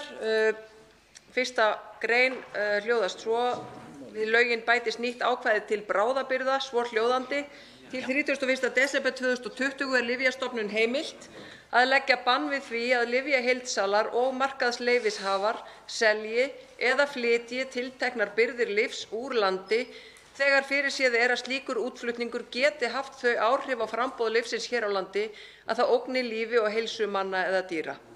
Önnur grein hljóðar svo: lög þessi öðlast þegar gildi. Herra forseti, frumvarp þetta felur í sér að Lyfjastofnun verður heimilt að leggja bann við því að tilteknar birgðir lyfja séu fluttar úr landi ef slíkur útflutningur er talinn geta haft þau áhrif á framboð lyfs hér á landi að ógnað geti lífi og heilsu manna eða dýra. Er hér gerð tilraun til að bregðast við aðstæðum sem geta komið upp vegna svokallaðs samhliða útflutnings. Þótt sé að ræða heimild til handa Lyfjastofnun að bregðast við framangreindum aðstæðum með tilgreindu inngripi á markaði sem má skilgreina sem takmörkun frjáls flæðis vöru á Evrópska efnahagssvæðinu, þykir nauðsynlegt að yfirvöld hér á landi hafi slíka heimild. Ákvæðið styðst við orðalag 13. greinar meginmáls samningsins Evrópska efnahagssvæðið þar sem meðal annars kemur fram að yfirvöldum sé heimilt að leggja bann á innflutning, útflutning eða umflutning vara, bönn eða höft sem réttlætast af almennu siðferði, allsherjarreglu, almannaöryggi, vernd lífs og heilsu manna eða dýra eða gróðurvernd, vernd þjóðarverðmæta er hafa listrænt, sögulegt eða fornfræðilegt gildi eða vernd eignarréttinda á sviði iðnaðar og viðskipta. Slík bönn eða höft mega þó ekki leiða til gerræðislegrar mismununar eða til þess að duldar hömlur séu lagðar á viðskipti milli samningsaðila. Þau sjónarmið sem hér er vitnað til verður ætíð að hafa í huga ef til þess kemur að beita þurfi þessari heimild. Sambærilegt ákvæði er að finna í 3. málsgrein 29. greinar frumvarps til lyfjalaga sem hv. velferðarnefnd hefur nú þegar til meðferðar. Frumvarpið hefur verið samið með það að leiðarljósi að efni þess samræmist stjórnarskrá og mannréttindasáttmála Evrópu, einkum að því er varðar vernd eignarréttar, atvinnufrelsi og bann við mismunun. Rétt er að undirstrika að frumvarpið felur ekki í sér yfirfærslu eignarréttar. Þó má segja að með því að kveða á takmörkun á ráðstöfunarrétti lyfjaheildsala og markaðsleyfishafa séu settar skorður varðandi val á kaupanda lyfja. Takmarkanir sem í frumvarpinu felast varða því fyrst og fremst ákvörðunarrétt hvenær og hverjum þessir aðilar geta selt þau lyf sem Lyfjastofnun ákveður. Hömlurnar sem frumvarpið kveður á eru liður í því að draga úr líkum á lyfjaskorti, til dæmis vegna farsótta eða annarra tilvika þar sem hætta er á að gengið verði á lyfjabirgðir í landinu og byggjast á ríkri almenningsþörf. Þær skorður eru nauðsynlegur þáttur í því að tryggja nauðsynlegar birgðir lyfja sem helst verða notaðar vegna framangreindra tilvika og byggjast því á sjónarmiðum að tryggja líf og heilsu manna eða dýra. Skerðingar sem frumvarpið kveður á það er tímabundið bann við sölu og útflutningi, byggjast á hlutlægum, málefnalegum og almennum grunni. Í samræmi við meðalhófsreglur verður Lyfjastofnun að fara eins vægt í sakirnar og unnt er þegar tekin er ákvörðun á grundvelli ákvæðisins, þar með talið að afmarka nákvæmlega hvaða lyfja, hversu mikilla birgða og til hversu langs tíma þetta bann heyrir. Ekki er talinn vafi á því að skorður þær sem frumvarpið kveður á falli innan þess svigrúms sem löggjafanum er eftirlátið að því er varðar takmarkanir á meðferð og ráðstöfun eignarréttinda og atvinnufrelsis með tilliti til 65., 72. og 75. gr. stjórnarskrár. Ráðstafanir sem frumvarpið felur í sér eru samkvæmt framansögðu taldar vera stjórnskipulega gildar og standa skuldbindingar Íslands samkvæmt mannréttindasáttmála Evrópu. Að þessu sögðu er lagt til að þetta mál fari í 2. umræðu þar sem þetta er mál frá hv. velferðarnefnd og telur nefndin ekki þörf á því að kalla þetta mál inn til eftir umræðu til sín. Fleiri hafa ekki kvatt sér ljós og er umræðu þá lokið og gengur málið til 2. umræðu, samanber tillögu framsögumanns ef enginn hreyfir andmælum og það er samþykkt. Út af dagskrá þessa fundar eru tekin önnur dagskrármál og fleira liggur þá ekki fyrir á fundinum, þannig að honum er slitið en boðað er til næsta fundar þegar að loknum þessum. Fundinum er slitið.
Fundur er settur á Alþingi. Svo háttar til fyrsta dagskrármálið og skammt er liðið frá umræðum í því og þarf því að leita samþykkis fyrir því að taka megi málið á dagskrá. Fer nú fram atkvæðagreiðsla afbrigðin.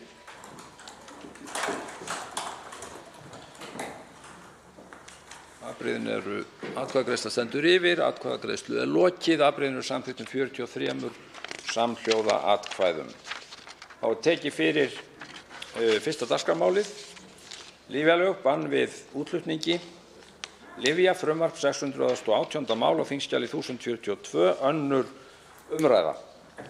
Enginn hefur kvatt sér ljós og er umræðu lokið og verður gengið til atkvæða.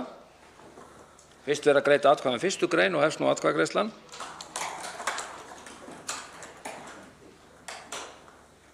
Atkvæðagreiðsla stendur yfir, atkvæðagreiðslunni er lokið. 1. grein er samþykkt með 43 samhljóða atkvæðum. Þá er að greidda atkvæði 2. grein og hefst nú atkvæðagreiðslan.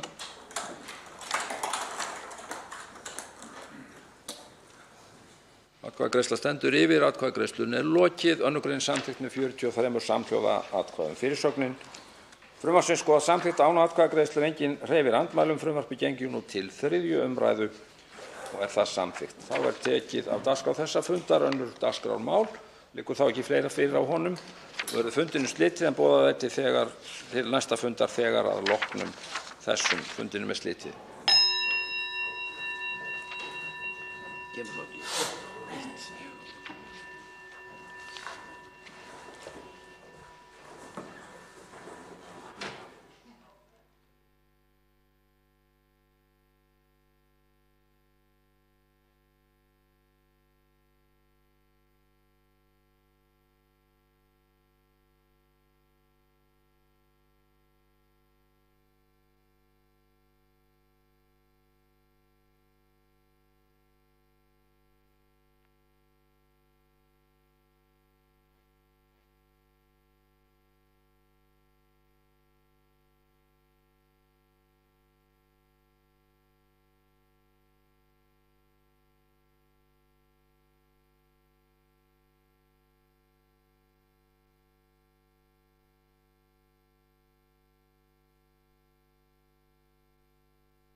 Fundur er settur á Alþingi. Svo háttar til fyrsta dagskrármálið að skammt liðið frá umræðu í því og þarf því að leita samþykkis fyrir að taka megi málið á dagskrá. Fer nú fram atkvæðagreiðsla afbrigðin. Atkvæðagreiðsla er hafin. Atkvæðagreiðsla stendur yfir. Atkvæðagreiðslu lokið. Afbrigðin eru samþykkt með 43 samhljóða atkvæðum. Þá er tekið fyrir fyrsta dagskrármálið lyfjalög, bann við útflutningi lyfja, frumvarp 618. mál á þingskjali 1042, 3. umræða. Enginn hefur kvatt sér hljóðs og er umræðu lokið og verður gengið til atkvæða. Greidd eru atkvæði frumvarpið í heild og hefst nú atkvæðagreiðslan. Atkvæðagreiðsla stendur yfir, atkvæðagreiðslunni er lokið. Frumvarpið í heild er samþykkt með 43 samhljóða atkvæðum og verður sent hæstv. Ríkisstjórn sem lög frá Alþingi. Þá er tekið fyrir annað dagskrármálið þjóðlendur og ákvörðun marka eignarlanda, þjóðlendna og afrétta, stjórnarfrumvarp 317. mál á þingskjali 360. Nefndarálitið er á þingskjölum 1026 og 1043. Önnur umræða. Og þá tekur til máls framsögumaður meirihluta allsherjar- og menntamálanefndar, hv. 7. þingmaður Norðausturkjördæmis, Bjarkey Olsen Gunnarsdóttir. Já, virðulegi forseti, ég fjalla hér fyrir nefndaráliti hér með breytingartillögu frumvarp laga breytingalögum þjóðlendur og ákvörðun marka eignarlanda, þjóðlendna og afrétta frá 58/98. Það voru mjög margar umsagnir sem bárust nefndinni og með þessu frumvarpi þá leggjum við hins vegar til breytingar á ákvæðum laga þjóðlendur og ákvörðun marka eignarlanda, þjóðlenda og afrétta. Það eru aðallega lagðar til breytingar á ákvæðum sem varða verkaskiptingu milli ríkis og sveitarfélaga, málsmeðferðarreglum óbyggðanefndar og ákvæðum áætluð starfslok nefndarinnar. Tilefni breytinganna er sú reynsla sem fyrir liggur og fyrirsjáanleg úrlausnarefni við verklok. Tilefni breytinganna er sú reynsla sem fyrir efni frumvarpsins má skipta í tvennt. Það er breytingar á ákvæðum er varða skiptingu leyfisveitingar hlutverks ríkis og sveitarfélaga vegna nýtingar lands og landsréttinda innan þjóðlendna og breytingar á málsmeðferðarreglum óbyggðanefndar. Samkvæmt gildandi lögum þarf leyfi ráðherra til að nýta vatns- og jarðhitaréttindi, vindorku, námur og önnur jarðefni innan þjóðlendu. Til að nýta land og landsréttindi innan þjóðlendu á annan hátt þarf svo leyfi hlutaðeigandi sveitarstjórnar. Með frumvarpinu er lagt til að fella nýtingu náma og annarra jarðefna undir leyfisveitingarhlutverk sveitarfélaga sem hafa þjóðlendur innan stjórnsýslumarka sinna, en áfram þarf þó samþykki forsætisráðherra ef nýtingu er ætlað að vara lengur en í 12 mánuði. Þessar breytingar voru að mestu óumdeildar en þó komu fram sjónarmið þess efnis að heppilegra væri að ráðherra hefði áfram leyfisveitingavaldið til að tryggja gagnsæi og jafnræði við útgáfu leyfa. Meirihlutinn bendir á í því skyni að samþykki ráðherra þarf áfram, auk þess sem lagt er til í frumvarpinu, að skýrar verði kveðið á heimild ráðherra til að setja nánari reglur meðferð og nýtingu þjóðlendna, þar með talið jafnræði og gagnsæi við úthlutun afnota af landi. Meirihlutinn telur því ekki tilefni til að leggja til breytingar á 1. og 2. grein frumvarpsins. Fyrir nefndinni komu fram sjónarmið þess efnis að ákvæði 4. greinar frumvarpsins, þar sem lagt er til að ríkið hafi heimild til að auka við kröfur sínar, væru óheppileg og drægju úr jafnræði málsaðila. Jafnframt væri landeigendum sem hefðu nú þegar verið með land til meðferðar hjá óbyggðanefnd raun að þurfa að ganga í gegnum slíkt mál á nýjan leik. Með greininni er lagt til að auka möguleika ríkisins til að auka við kröfur sínar undir rekstri mála fyrir óbyggðanefnd og að lögfest verði heimild fyrir nefndina til að taka til meðferðar svæði sem áður hafa sætt meðferð nefndarinnar. Í greinargerð frumvarpsins er fjallað með ítarlegum hætti ástæður þess að æskilegt sé að rýmka framangreindar heimildir og tekur meirihlutinn undir þau sjónarmið. Meirihlutinn vekur sérstaka athygli á að fyrirhugaðri heimild ríkisins til að auka kröfur sínar er ætlað að jafna stöðu málsaðila. Þá bendir meirihlutinn á að sú heimild sem lagt til að óbyggðanefnd verði fengin er háð því skilyrði að óbyggðanefnd hafi gert athugasemd við kröfu ríkisins þar um. Enn fremur bendir meirihlutinn á að með frumvarpinu er einnig lagðar til 2 breytingar sem ætlað er að auka möguleika hugsanlegra rétthafa að landi til að fá niðurstöður óbyggðanefndar endurskoðaðar. Þetta er mjög ítarlega rakið í frumvarpinu sjálfu. Við meðferð málsins ræddi nefndin töluvert 5. grein frumvarpsins sem fjallar fyrirhugaða framkvæmd óbyggðanefndar þegar landsvæði utan strandlengju meginlandsins verða tekin til meðferðar. Margir umsagnaraðilar gerðu athugasemd við efni greinarinnar og þá sérstaklega umfjöllun hana í greinargerð með málinu.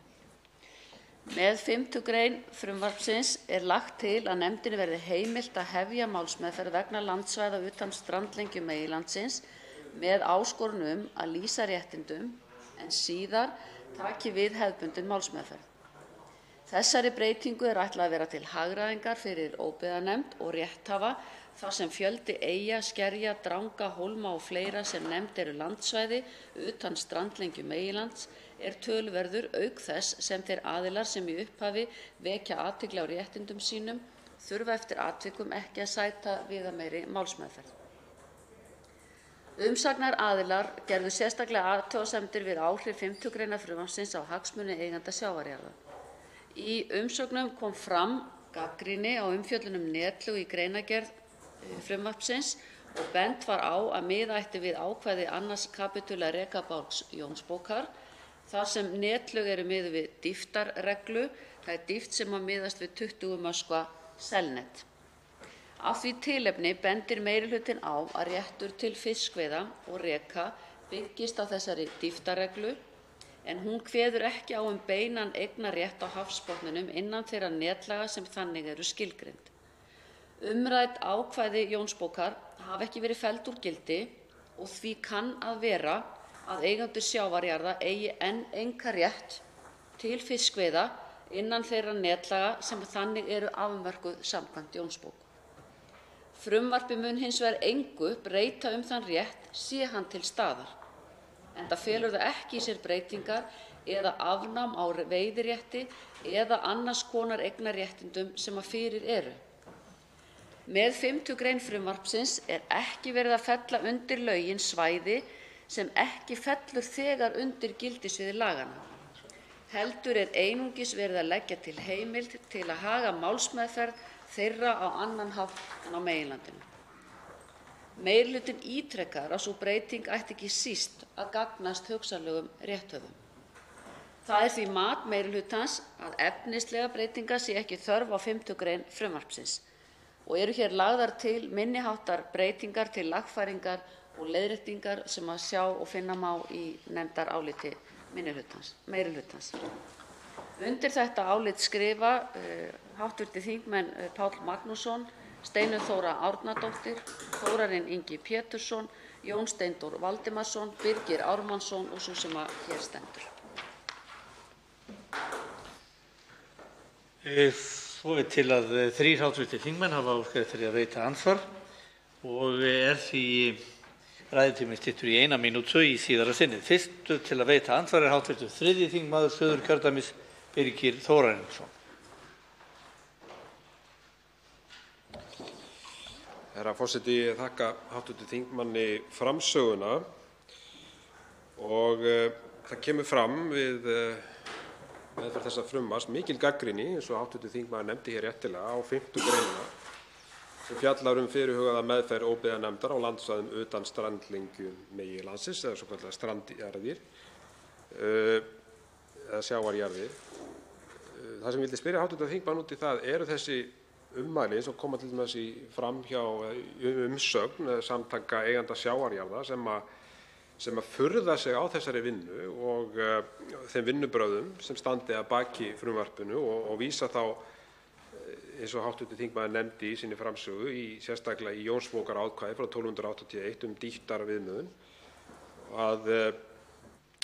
Telur ekki hv. þingmaður að þetta sé áhyggjuefni að fara í þessa vegferð þegar það koma svona afdráttarlaus ummæli eða umsagnir í þá veru að það sé hreinlega verið að að ganga á stjórnarskrárbundinn rétt eigenda sjávarjarða. Þannig að mín spurning til hv.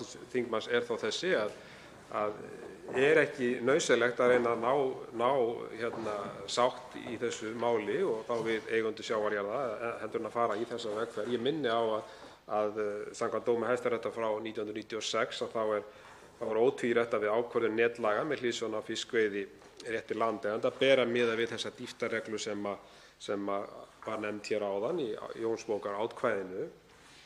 Og mér fannst líka athyglisvert það sem hv. þingmaður nefndi hér áðan þegar hún sagði að kann að vera að eigendur sjávarjarða eigi þennan rétt. Það er að segja, mér finnst eins og hv. þingmaður sé að draga þetta í efa og það finnst mér vera áhyggjuefni og er þá kannski komin þá vegferð að nú þurfa eigendur sjávarjarða að fara að sanna sinn rétt sem þeir hafa réttilega átt síðan 1281.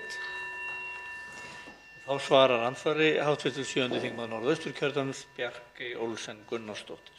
Já, herra forseti, ég þakka hv. þingmanni fyrir andsvarið og því til að geta eins og hér kemur fram að við leggjum ekki til breytingar nema lítilsháttar breytingar og teljum í rauninni kannski það sem hér hefur verið fært fram af eigendum sjávarjarða að það sé í rauninni ekki verið að ganga á þann rétt. Við höfum auðvitað allar þessar umsagnir til umfjöllunar í nefndinni, fengum þessa gesti og ræddum málin fram og til baka þannig að okkar mati að þá allavega leggjum við það til að þetta sé með þessum hætti hér. Við hins vegar munum taka málið væntanlega inn á milli umræðna til að ganga úr skugga ákveðin atriði en þess vegna kannski kemur þetta líka fram hér að eins og hv. þingmaður vitnaði hér í orð mín hvað þetta varðaði að við teljum að það sem við erum hér að gera breytingar á sé frekar til gagns heldur en ekki og það varðandi þessa 5. grein að það er ekki verið eins og hér stendur að fella lögin undir svæði sem ekki þegar fellur undir gildissvið laganna. Það er bara verið að tala um að málsmeðferðin geti verið með öðrum hætti heldur en á meginlandinu. Þannig að ég held ég get ekkert svarað hv. þingmanni betur heldur en að hér kemur fram og það er kannski með þetta eins og margt annað að við getum aldrei sætt öll sjónarmið að fullu en ég tel ekki að við séum að fara hér út í einhverja óvissu. Þá til andsvars síðara sinni hv. 3. þingmaður Suðurkjördæmis Birgir Þórarinsson. Herra forseti, ég fagna því þó að máli fari þá aftur til nefndarinnar. Ég held að það sé bara mjög mikilvægt og farið ítarlega yfir þetta vegna þess að það er náttúrulega alvarlegur hlutur þegar að koma umsagnir frá svo stórum samtökum sem samtök eigenda sjávarjarða eru og samtök landeigenda líka í þá veru að frumvarpið sé ekki í samræmi við stjórnarskrá. Það er náttúrulega mjög alvarlegur hlutur og er nauðsynlegt að fara þá vandlega yfir það vegna þess að þessar umsagnir, þessar aðila eru ítarlegar og það eru vel rökstuddar, meðal annars eins og ég sagði hér áðan vitnað í dóm Hæstaréttar frá 1989 og álitsgerð fræðimanns í þeim efnum. Þannig að það eru bara alvarlegir annmarkar á þessu að mínu mati, herra forseti, sem er mikilvægt að fara nákvæmlega í saumana á og að menn sé ekki að leggja hér einhverja vegferð sem síðan getur valdið ríkissjóði bótaskyldu og svo framvegis og þeim einstaklingum sem hér eiga hlut að máli verulegu tjóni. Og þá svarar andsvari síðara sinni hv. 7. þingmaður Norðausturkjördæmis Bjarkey Olsen Gunnarsdóttir. Já, herra forseti, ég held að sú sem að hér stendur telji sig ekki vera að fara fram hér með mál sem að brýtur gegn stjórnarskránni. Það er eitthvað sem að allavega kom fram í nefndina. Það er ekki sá skilningur á því að svo sé, enda hefði málið þá væntanlega tekið einhverjum öðrum breytingum ef að þær upplýsingar sem að þar komu fram hefðu gefið tilefni til að mati þeirra sem að komu fyrir nefndina og við þurfum að muna það að þeir voru fleiri heldur en bara eigendur sjávarjarða. Það er þannig þrátt fyrir og í þessum Hæstarétti sem að meðal annars er verið hér að vitna í, þá er líka bent á það að þegar verið er að tala við annars vegar fjarlægð frá Stórstraumsfjörumáli og verið að vitna í rekbálk Jónsbókar og annað slíkt afmörkun netlaga og sjávardýpið, að það hafi ekki verið fellt úr gildi. En það er líka bent á það að það hefur ekki verið tekið upp í neinni löggjöf frá 1919 og eftir það. Þannig að við getum svo sem eflaust harðtogað túlkun á Jónsbók lengi, geri ég ráð fyrir.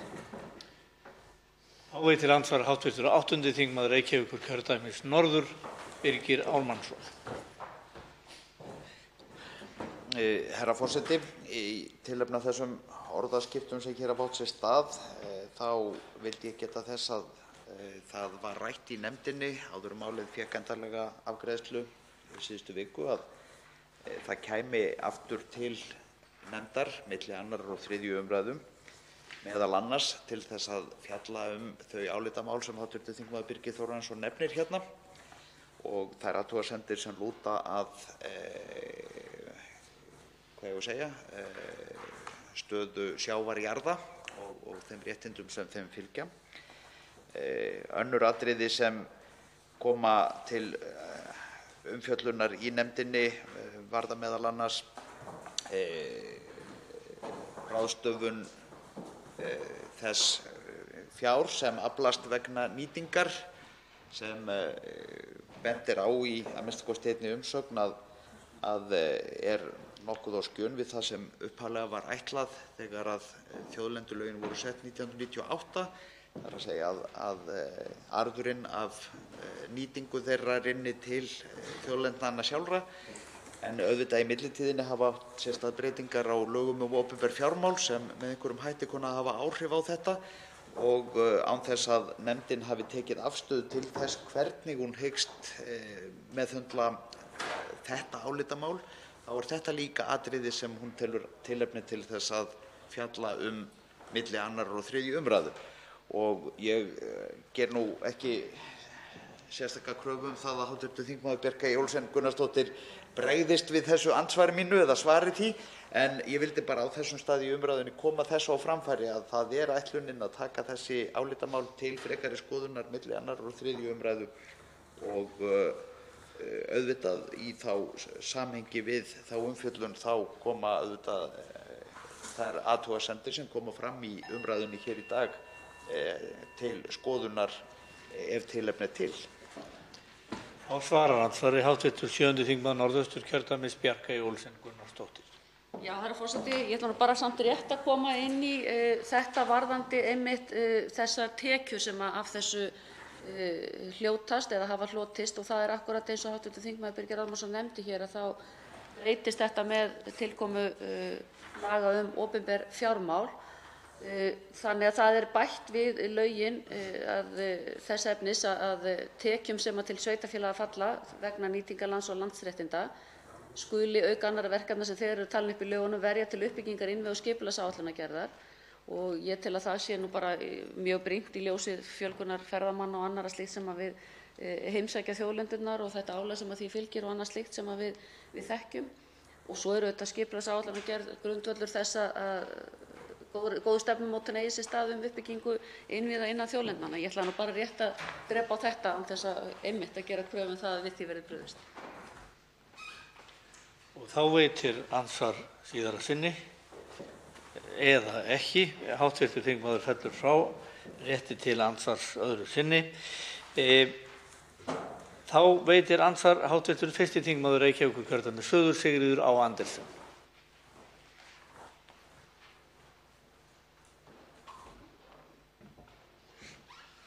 Virðulegur forseti, ég fagna því svo sem að ef að nefndin tekur þetta mál aftur inn milli 2. og 3. umræðu, það er kannski að sé fullt tilefni til þess. En mig langar að velta fyrir þeirri spurningu upp í ljósi ágætra umsagna sem bárust þetta mál, sem voru fjölmargar umsagnir, hvort að hv. framsögumaður geti kannski svarað því hvort að það sé með þessu einhverjum hætti, hvort það hafi verið hugað í umfjöllun nefndarinnar þessi mál, hvort að eðli þjóðlendna sé hér eitthvað til umfjöllunar. Vegna þess að það er alveg ljóst af meðal annars með þeirri breytingu sem gerð er hér og hv. framsögumaður vísar til, laga um opinber fjármál, að þá virðist vera, eða mætti ætla, að hér væri verið að breyta ekki bara fyrirkomulagi um gjaldtöku fjármál þjóðlendna, heldur væri líka verið að gera þarna breytingar á eignarformi þjóðlendna. Með því að það var ljóst með tilgangi laganna upphaflega að þá var á því byggt að þjóðlendur væru ekki eins og hefðbundnar ríkiseigur, heldur væri tekjum af þjóðlendum ætlað að verja, þeim var ætlað að verja til landnota og eftirlits og einhverra verkefna á þjóðlendunum sjálfum, en ekki einmitt renna í ríkiskassann. En með þessari breytingu mætti ætla að hér væri verið að breyta eðli þjóðlendna að því leyti að þær færu þá eins og aðrar ríkiseigur. Og nú skal ég svo sem ekki fullyrða hvort að í raun það hefði ekki verið hægt að óbreyttu. En ég velti fyrir mér hvort að nefndin hafi fjallað um þetta sérstaklega. Þá svarar andsvari hv. 7. þingmaður Norðausturkjördæmis, Bjarkey Olsen Gunnarsdóttir. Já, herra forseti, ég þakka hv. þingmanni fyrir andsvarið. Þegar tekið svo stórt mál fyrir eins og þjóðlendur þá er hægt að eiga langar stundir og miklar umræður vegna þess að þetta jú eitthvað sem er heitt í þjóðarsálinni, að landið okkar og náttúran. Ég held í sjálfu sér og tek undir þegar frumvarpið á sínum tíma var samþykkt eða lagt fram og samþykkt, að þá þrátt fyrir þær heitu tilfinningar sem birtust í því á þeim tíma, þá held ég að þetta hafi verið mikið framfaraskref að þetta sé sameign okkar þjóðarinnar, þessi verðmæti sem felast í því í þessum þjóðlendum sem við höfum nú þegar lýst yfir. Og ég held að þetta skipti máli langt fram í tímann. Við tókum ekkert sérstaklega djúpa umræðu eðli þjóðlendna að þessu sinni. Varðandi fyrirkomulagið, eins og ég fór kannski aðeins inn á í síðasta andsvari, varðandi þetta, það eru auðvitað kostir og gallar sem fylgja því þegar við breytum lögum, og lögin um opinber fjármál, þau gera þetta að verkum að þetta er eitt af því sem þarf að breyta. Hvort að við viljum breyta lögunum um opinber fjármál til þess að meðal annars þetta geti verið með öðrum hætti, það er svo kannski önnur umræða, en þetta er eitt af því sem við tökum, eins og hér kom fram, til umræðu aftur og förum lítið betur ofan í.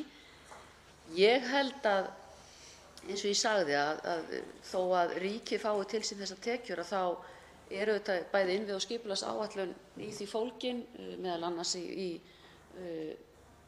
formi og þeirra áforma sem nú þegar eru uppi varðandi þjóðlendurnar og hálendið, að þá held ég að okkur sé það öllum ljóst að við getum með þeim hætti sem hér er lagt til, þó að fjármunirnir fari í ríkissjóð, að sjálfsögðu sinnt því verkefni sem áður var á höndum sveitarfélaga eða landeigenda eftir því hvernig það var. Til máls tekur 1. þingmaður Reykjavíkurkjördæmis suður, Sigríður Á. Andersen, og veitir andsvar síðara sinni. Virðulegur forseti, ég held einmitt að það þurfi nú nokkuð djúpa umræðu og umfjöllun eðli þjóðlendna í víðu samhengi þegar verið er að taka ákvörðun með lagabreytingum eins og hér er lagt til. Ég vil nú leyfa mér að segja fordæmalausar ákvarðanir sem felast í því meðal annars að í raun endurupptaka mál sem hefur verið til lykta leitt fyrir dómi, þótt að það sé á afmörkuðu sviði.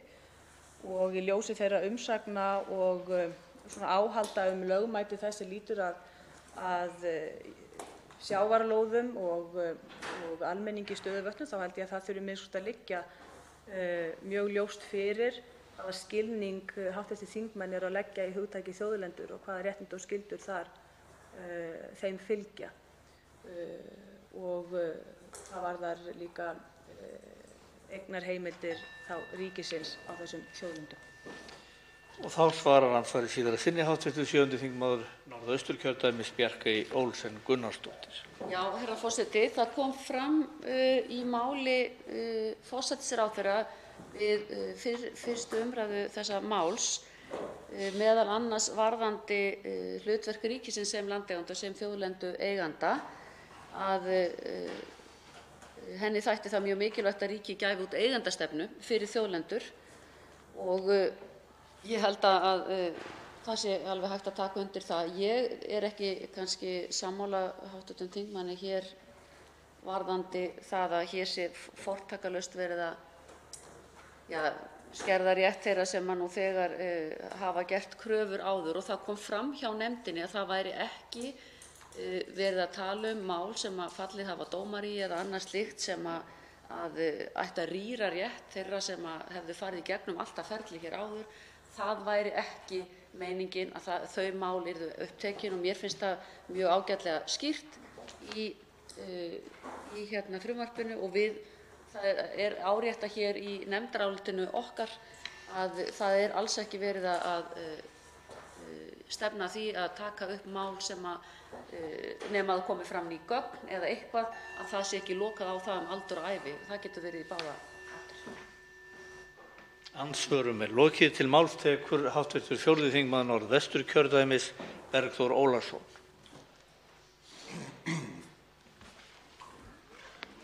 Virðulegur forseti. Ég mæli hér fyrir nefndaráliti minnihluta allsherjar- og menntamálanefndar sem undirritað af hv. þingmanni Önnu Kolbrúnu Árnadóttur, þingmanni Miðflokksins og fulltrúi Miðflokksins í allsherjar- og menntamálanefnd stendur einn að þessu nefndaráliti.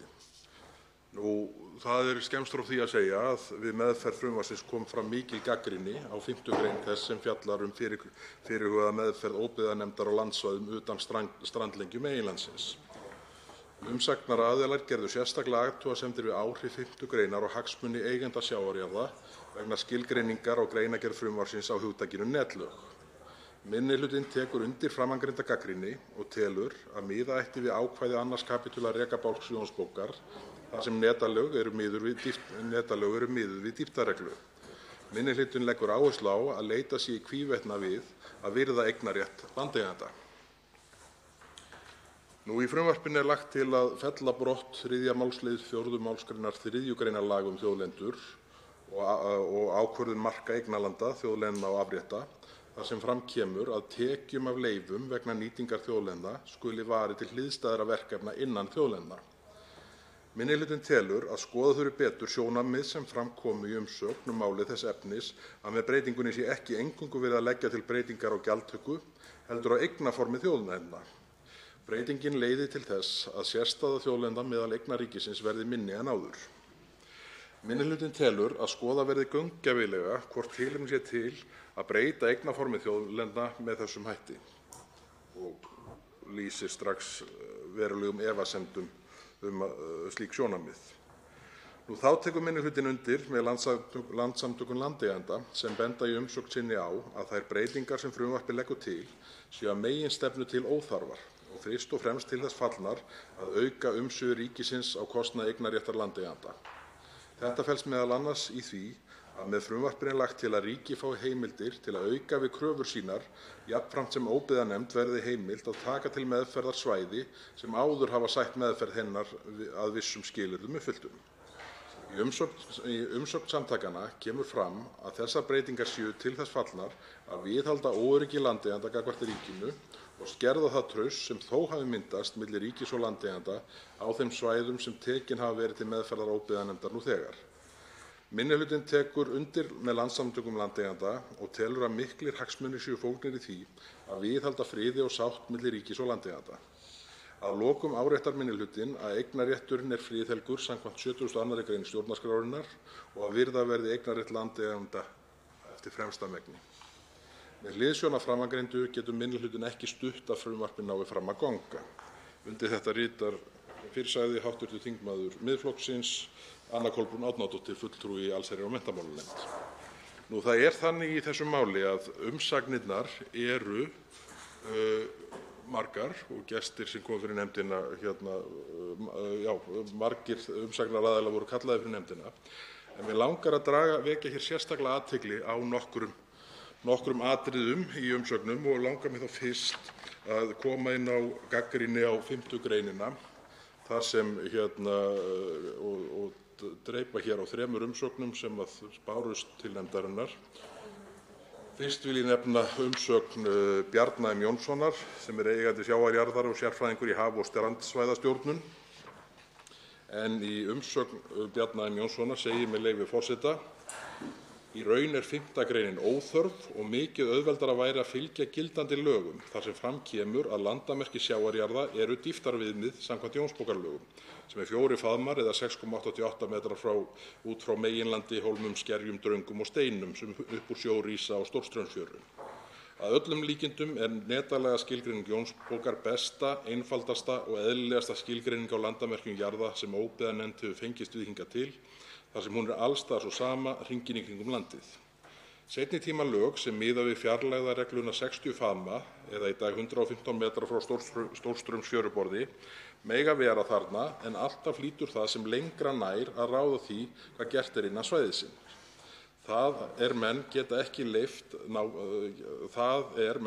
leyft námuvinnslu utan 115 metra netalagna en innan dýptarviðmiðs netalagna ef það nær lengra út. Og til að klára sjónarmið sem koma fram hér í umsögn Bjarna M. Jónssonar, með leyfi forseta, þá heldur hann áfram og segir, með leyfi forseta: Greinargerðin sem síðan verður notuð til lögskýringa görótt. Þarna eru talin upp nokkur lög þar sem netalög eru skilgreind 115 metrar út frá Stórstraumsfjöruborði. Það vekur upp spurningar að elstu og helstu lögunum sleppt úr greinargerðinni en það eru Jónsbókarlögin frá 1281 sem enn eru í fullu gildi en þau gilda meðal annars aðalhagsmunamálið eða fiskveiðar.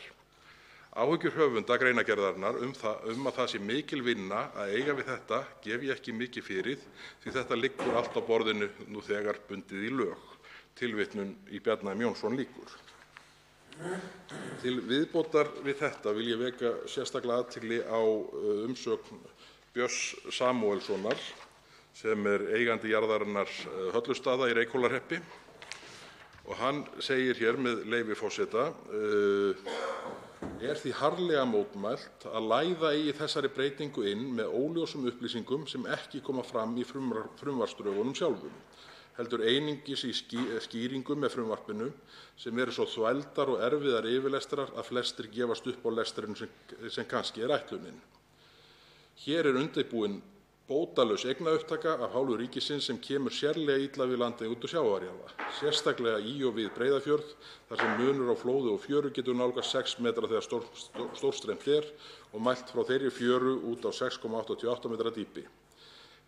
Ef þið viljið eignast hafsvæðið, hvers vegna þá ekki bara kaupa það í stað þess að reyna að stela því á þennan auvirðilega hátt, segir Björn M. Samúelsson í umsögn sinni.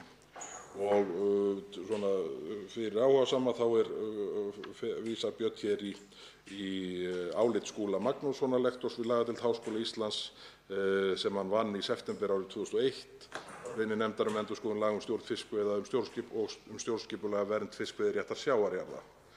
Þar sem niðurstaða Skúla Magnússonar í því tilviki að afmarka beri netalög sjávarjarða með hliðsjón af fiskveiðirétti samkvæmt reglu 2. kapítular rekstrarbálks Jónsbókar. Þriðja atriði sem mig langar til að vekja sérstaklega athygli á í þessu samhengi umsögn Erlu Friðriksdóttur sem eigandi sjávarjarðar á Breiðafirði, þar sem segir með leyfi forseta: Undirrituð gerir athugasemd við að í greinargerðum einstakar greinar frumvarpsins, 5. greinar sérstaklega, látið hjá líða að fylgja gildandi lögum að landamerki sjávarjarða eru dýptarviðmið samkvæmt Jónsbókarlögum sem eru 4 faðmar eða 6,88 metrar út frá meginlandi. Og svo framvegis sambærileg tilvitnun og ég gerði hér áðan í umsögn Bjarna M. Jónssonar. Og áfram heldur í umsögn Erlu Friðriksdóttur með leyfi forseta: Aðeins getið fjarlægðarregluna þar sem netalög eru skilgreind 115 metrar út frá Stórstraumsfjöruborði. Þetta atriði frumvarpsins, þessa 5. greinina, það að segja að þarna hræða sporin. Það hefur komið hér fram bæði hjá framsögumanni og fulltrúa framsögumanni meirihlutaálits og fulltrúa Sjálfstæðisflokksins í nefndinni, hv. þm. Birgi Ármannssyni, að ætlunin sé að kalla málið inn til nefndar á milli umræðna og fara sérstaklega oní m.a. þetta efnisatriði. Og ef ég tók rétt eftir þá er búið að tilkynna sérstaklega að fyrir nefndina verði kallað á milli umræðna fulltrúar óbyggðanefndar og eigenda sjávarjarða og eflaust á þeim eftir að fjölga eitthvað svona að líkindum. Það kemur auðvitað upp spurningin af hverju voru þessi atriði ekki skoðuð með ítarlegri hætti áður en málið kom hér inn til 2. umræðu. Það virðist vera það miklar og alvarlegar athugasemdir að það hefði verið fullkomlega eðlilegt að vinna málið með ítarlegri hætti inn í nefndinni áður en það kæmi hér inn eins og ég segi. Nú næst langar mig til þess að vekja sérstaklega athygli á umsögn sem barst inn til nefndarinnar og snýr að öðru efnisatriðinu sem ég kom inn á hér í nefndaráliti minnihlutans, fulltrúa Miðflokksins, sem álit umsögn frá Víði Mára Smára Petersen hæstaréttarlögmanni. Og það snýr að þessu atriði sem hv. þm. Sigríður Andersen kom inn á hér fyrr í umræðunni varðandi skilgreiningu þjóðlendna og hvort horft sé til þess að breyta nálgun þar á. Og ég ætla að leyfa mér að vitna hér í umsögn Víðis Smára Petersen, með leyfi forseta, þar sem hann vísar í núgildandi lög þar sem segir: Tekjum af leyfum til nýtingar lands samkvæmt 2. málsgrein skal varið til landbóta, umsjónar, eftirlits og sambærilegra verkefna innan þjóðlendna eftir nánari ákvörðun ráðherra. Og áfram heldur Víðir Smári Petersen, með leyfi forseta: Er breytingin rökstudd á þá leið að með henni sé verið að fella úr lögum markaðan tekjustofn í samræmi við þá meginreglu laga opinber fjármál að ekki séu markaðir tekjustofnar í einstökum lögum. Og áfram heldur í umsögninni: Tilgangurinn með ákvæðinu er ekki sá að búa til markaðan tekjustofn, heldur að tryggja þjóðlendum ákveðna sérstöðu umfram aðrar eignir ríkisins. Þannig sagði eftirfarandi í frumvarpi því er varð að lögum nr. 58/1988, áfram með leyfi forseta, og nú vitnað í lög 58/1988: Í þessu frumvarpi, sem þá varð síðar að lögum 58/1988, er á því byggt að ekki beri að fara með þjóðlendur eins og hefðbundnar eignir ríkisins, svo sem einstakar lóðir eða jarðir, heldur fari ríkið í þessu tilviki með varðveislu og forræði sameiginlegra gæða þjóðarinnar, þó svo að taka verði tillit til hagsmuna þeirra sem þegar hafa áunnið sér réttindi til nytja innan þeirra. Af þessu leiðir að lagt er til að tekjum sem kunna að falla til vegna gjalda, leigu, fyrir afnot lands og landgæða innan þjóðlendu verði varið sérstaklega í þágu verkefna innan þjóðlendna en renni ekki í ríkissjóð eða einstaka sveitarsjóði. Þjóðlendur fá með þessu sérstöðu sem margt svipar til sjálfseignarstofnana, en er þar enn höfð í huga hin sögulega sérstæða þessara landsvæða. Ég verð að lýsa furðu minni að ekki sé tekið á þessu efnisatriði með ígrundaðri hætti áður en að málið kemur hér inn til 2. umræðu.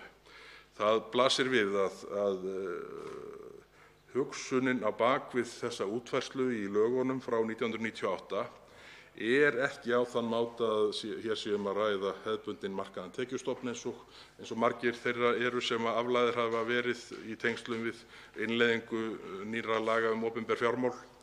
Og nú man ég ekki hvort að í umsögn nefndaráliti kemur fram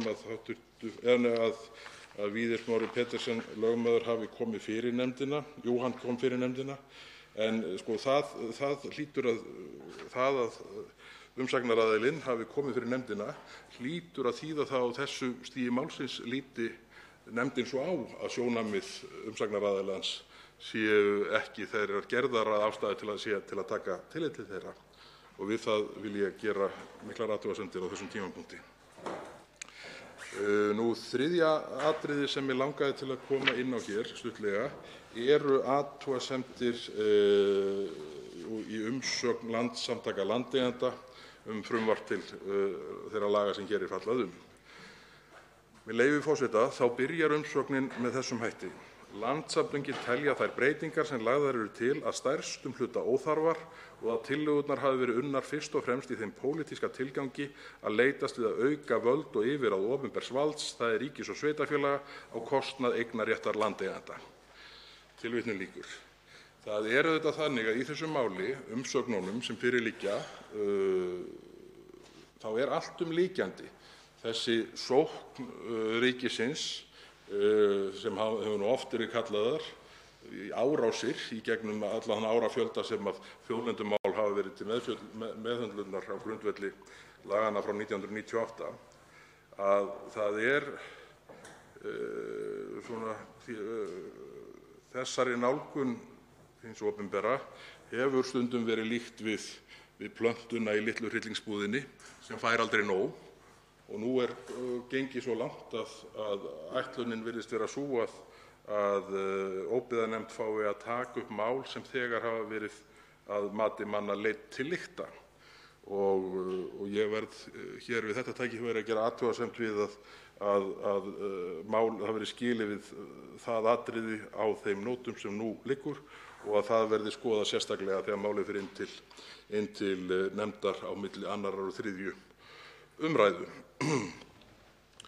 Þessu til viðbótar þá er auðvitað æðimargt sem að ástæða er til þess að skoða sérstaklega. En mig langar hér í lokin bara að benda á eitt, og það er í nefndaráliti meirihlutans. Þar sem segir: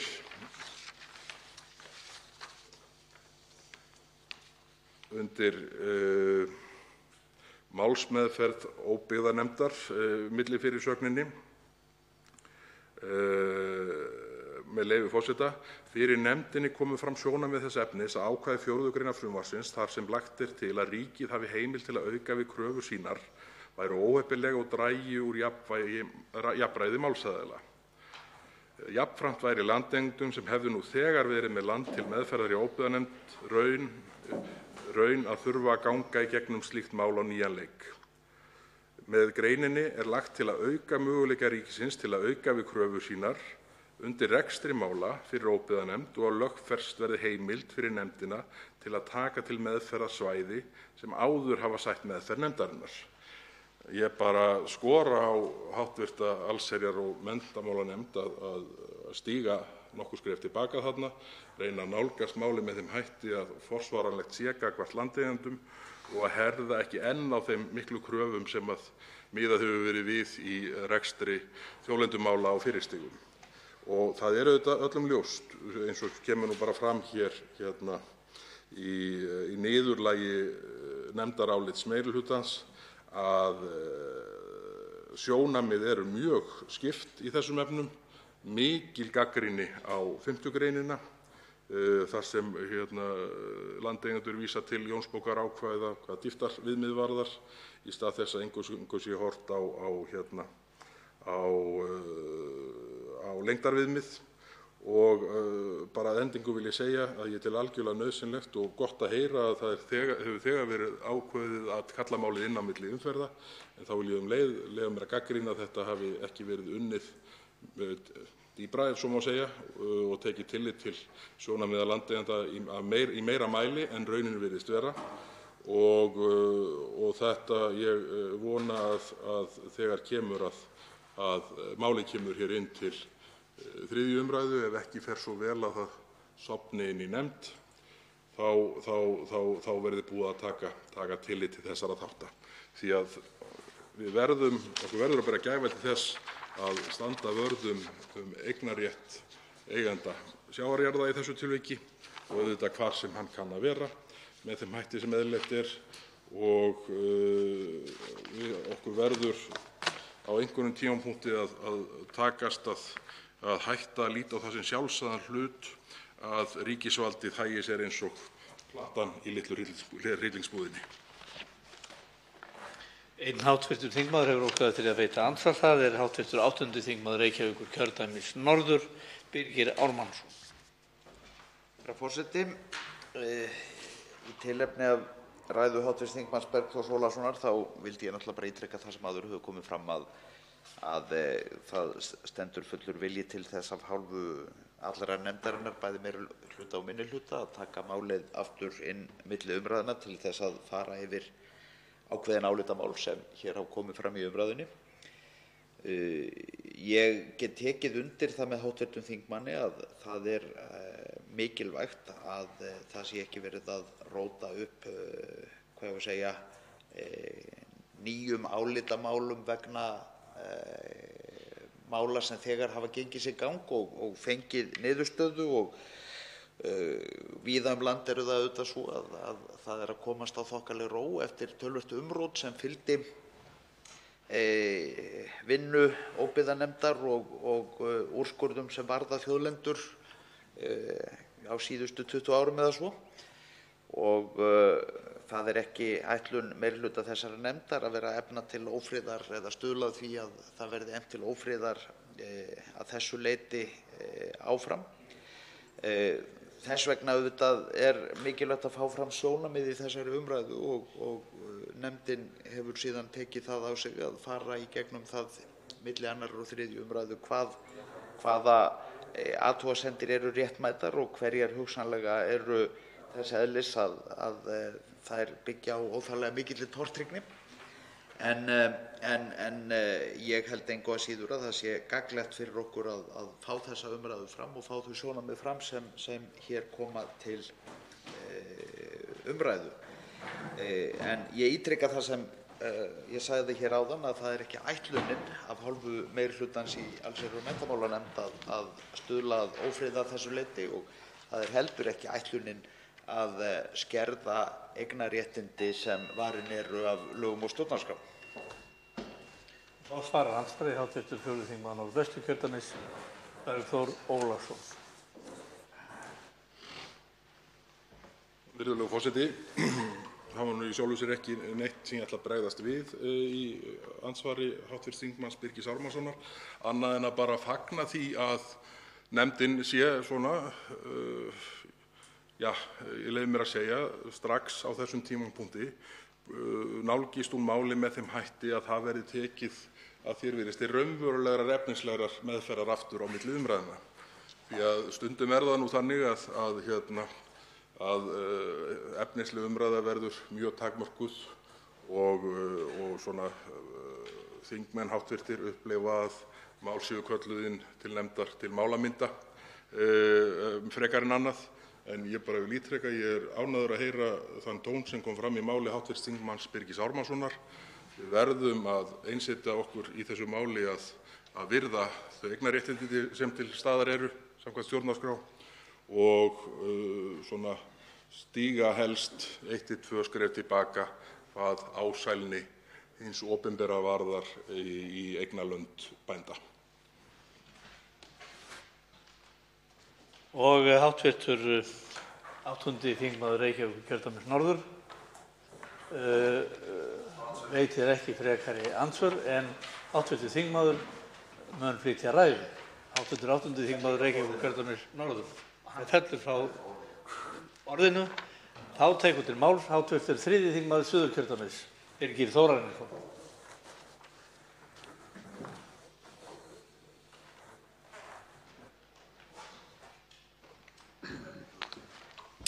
Já, herra forseti, ég vil byrja á því að þakka hér ummæli hv. þingmanns Birgis Ármannssonar. Það sem hann sagði hér bara rétt í þessu að það væri ekki ætlun nefndarmanna, meirihluta nefndarinnar, að efna til ófriðar gagnvart landeigendum og sérstaklega eigendum sjávarjarða. Og þetta er ákaflega mikilvægt innlegg í þessa umræðu vegna þess að það er einmitt það sem er verið að gera hér með þessari breytingu á þessum lögum, með þessu frumvarpi, að það er verið að efna til ófriðar. Það er bara svo einfalt mál. Og það er rétt hjá hv. þingmanni að það hefur svona komist þokkaleg ró á þessi þjóðlendumál sem hafa verið mjög umdeild og farið algjörlega fram úr hófi.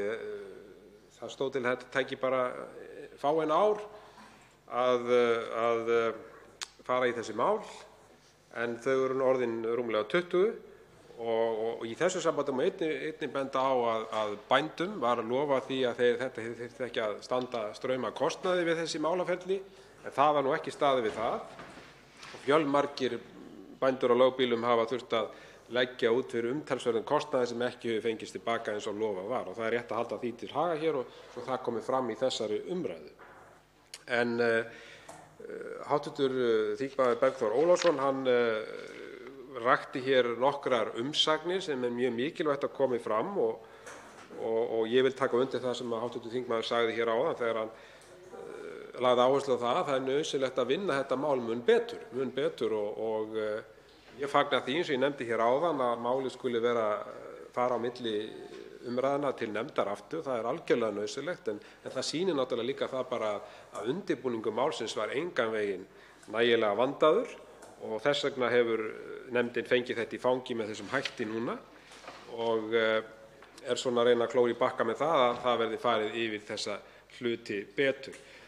Mér langar hér, herra forseti, aðeins að koma inn á umsögn Landssambands landeigenda og bæta þá aðeins við það sem hv. þingmaður Bergþór Ólason kom inn á áðan að það segir til dæmis með leyfi forseta að óbyggðanefnd láti ekki við að sitja að una við málalok á þeim svæðum þar sem óbyggðanefnd hefur lokið yfirferð sinni heldur að opna möguleika fyrir ríkisvaldið á því að halda áfram að vega að einstaklingsréttindum, eignarréttindum á svæðum sem farið hefur verið yfir og sú niðurstaða fengin að þau séu ekki þjóðlendur. Það er að segja það er verið að halda áfram þó svo að niðurstaða sé komin og á þessum svæðum virðist nú eiga að leita einhverjum glufum sem verið hafa í kröfugerð ríkisins við meðferð þeirra og reyna að stoppa í þær eins og segir ríkinu til hagsbóta. Þetta er náttúrulega ótrúlegt að skuli vera að leggja í þessa vegferð að ríkisvaldið geti ekki einu sinni unað þessari niðurstöðu sem er komin heldur er verið að opna fyrir það að halda hér áfram að þjarma að landeigendum, bændum og lögbýlum og svo framvegis. Ég vil þó að segja það að kannski eini jákvæði punkturinn við þetta frumvarp er að það er verið að rýmka heimildir landeigenda til að bera úrskurði óbyggðanefndar undir dómstóla og fá mál endurupptekin fyrir nefndinni. Og þetta hefur lengi verið baráttumál Landssamtaka landeigenda. Í 7. grein frumvarpsins er ákvæði sem ætlað er að auka möguleika landeigenda til þess að endurupptaka óbyggðanefndarmál sem er lokið með þeim hætti ekki þarf samþykki gagnaðilans, það er að segja ríkisins, til endurupptökunnar auk þess sem lagt er til að fresti til endurupptöku mála hjá nefndinni samkvæmt stjórnsýslulögum verði lengdir. Þetta er að sjálfsögðu jákvætt og rétt að taka undir það að þetta er mikilvægt.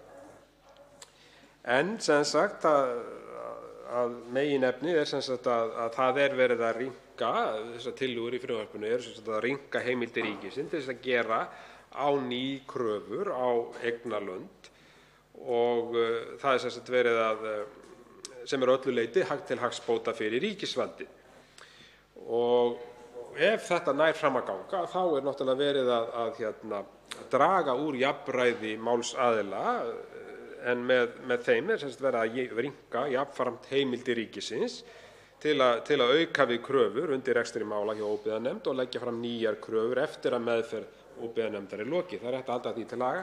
Eftir að meðferðinni er lokið þá er heimilt að leggja fram nýjar kröfur og þessi ráð að gera jafnframt til þess fallin að eyðileggja það traust sem myndast hefur milli ríkisins og landeigenda á þeim svæðum þar sem þessi mál hafa gengið í gegn og Landssamband landeigenda vill kalla hreinsunareld óbyggðanefndar og er í sjálfu sér ágætis orðfæri hvað þetta varðar. En samkvæmt gildandi lögum getur ríkið ekki lýst kröfum að nýju í land sem áður hefur sætt meðferð óbyggðanefndar en verið úrskurðað eða dæmt eignarland. Það er viðkomandi landeigendum sem töldu að með meðferðinni fyrir óbyggðanefnd væri nú loksins kominn friður og að þeir gætu átt sitt land í friði. Mikil raun að þurfa síðan að ganga í gegnum þetta allt saman aftur á nýjan leik og ríkið geti nánast hvenær sem er, sem því þóknast gert í raun og veru aðförð að eignarréttinum sem er stjórnarskrárvarinn á nýjan leik. Og þetta er sem sagt eitt af þessum meginmarkmiðum laganna þjóðlendur hefur verið að sem sagt að það ríki ekki óvissa eignarréttarlega stöðu lands, en breytingi þá veru sem lagt er hér til myndi einmitt leiða til hins gagnstæða. Ég held að það sjáu það allir og þetta er að mínu viti alveg ótækt að leggja upp í vegferð með þessum hætti. Og síðan er rétt að geta þess hér að Landssamband landeigenda þau leggja áherslu á 70. grein stjórnarskrárinnar réttláta málsmeðferð, sjá það ekki að sé verið að gæta hennar með nokkru móti og svo að auk þess að leggja þau áherslu á 72. grein stjórnarskrárinnar vernd eignarréttar. Síðan auk þess þá vil ég nefna hérna sérstaklega, eins og ég nefndi reyndar aðeins hér í andsvari við hv. flutningsmann hér fyrr í þessari umræðu, að það er umsögn Sambands eigenda sjávarjarða sem að gera miklar og alvarlegar athugasemdir við þetta frumvarp sem liggur hér fyrir. Og einmitt sem sagt það er ein breytingin sem snýr að málsmeðferðarreglum óbyggðanefndar í tengslum við úrlausn landsvæði utan strandlengju meginlandsins, það er að segja þessa frægu 5. grein frumvarpsins, sem heimilar óbyggðanefnd að bæta viðbótarþrepi við málsferðir í tengslum við landsvæði utan strandlengju meginlandsins og almenna stöðuvatna eins og það er nefnt. Það er að segja það er verið að útvíkka þetta hlutverk óbyggðanefndar sem menn héldu að væri nú loksins að fara að taka enda og eftir öll þessi ár, en það er síður en svo samkvæmt þessu. Og það er einnig mat samtaka eigenda sjávarjarða að frumvarpið í því formi sem það er núna að það brjóti í bága við 2. kapítula rekabálks Jónsbókar og 72. grein stjórnarskrárinnar frá 1944 og þau telja þessi ágætu samtök sem eru nú fjölmenn að frumvarpið sé ekki í samræmi við stjórnarskrá og það er alvarlegur hlutur og menn verða að taka slíkar athugasemdir alvarlega. Og það furðar mig, herra forseti, að málið skuli vera að koma alla leið hingað þegar að athugasemdir með þessum hætti skuli ennþá vera haldnar hér uppi. Í 4. grein með frumvarpinu segir að gætt verði eins og hv. framsögumaður hv. þingmaður rakti hér í sinni ræðu að það verði gætt af ákvæðum 70. greinar stjórnarskrárinnar réttláta málsmeðferð og 72. greinar stjórnarskrárinnar vernd eignarréttar við útfærslu á ákvæði breytta málsmeðferð vegna landsvæða utan strandlengju meginlandsins og almenna stöðuvatna. Þannig að þau telja þessi samtök að þessi fullyrðing standist enga skoðun. Og það er eitthvað sem verður að fara ofan í saumana á og ég vænti þess að það verði gert hérna á milli í nefndinni. Samtökin telja mikilvægt að vanda sér til verka og frumvarpið sem lýtur að þessum breytingum verði ekki til þess að brjóta á stjórnarskrárbundnum rétti landeigenda sjávarjarða. Það er að segja að þessi samtök gera alvarlega athugasemdir við skilgreiningu á hugtakinu netlög og eins og hefur komið fram í þessari umræðu að miða eigi við landamerki sjávarjarða við fjarlægðarreglu eða 115 metrar út frá stórstraumsfjöruborði.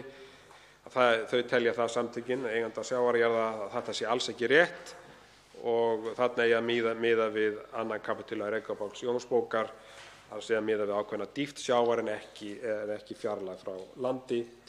Og samtökin furða sig á vinnubrögðunum í frumvarpinu og það sé í raun og veru að fara í gegn gildandi rétti Jónsbókarlaga frá 1281 dýptarviðmið sem eru 4 faðmar eða 6,88 metrar út frá stórstraumsfjöruborði sem miða skal við og eru enn í fullu gildi, rétt að halda því til haga.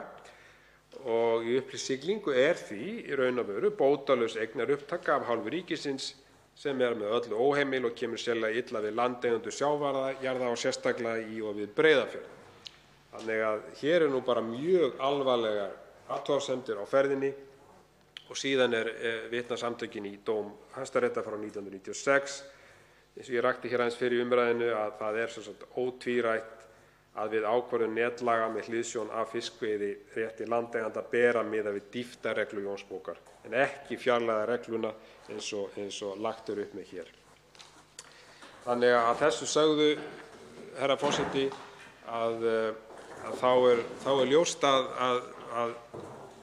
það afar mikilvægt að nefndin taki þetta nú allt saman til alvarlegrar skoðunar, þessar athugasemdir, þessar umsagnir sem hafa borist nefndinni.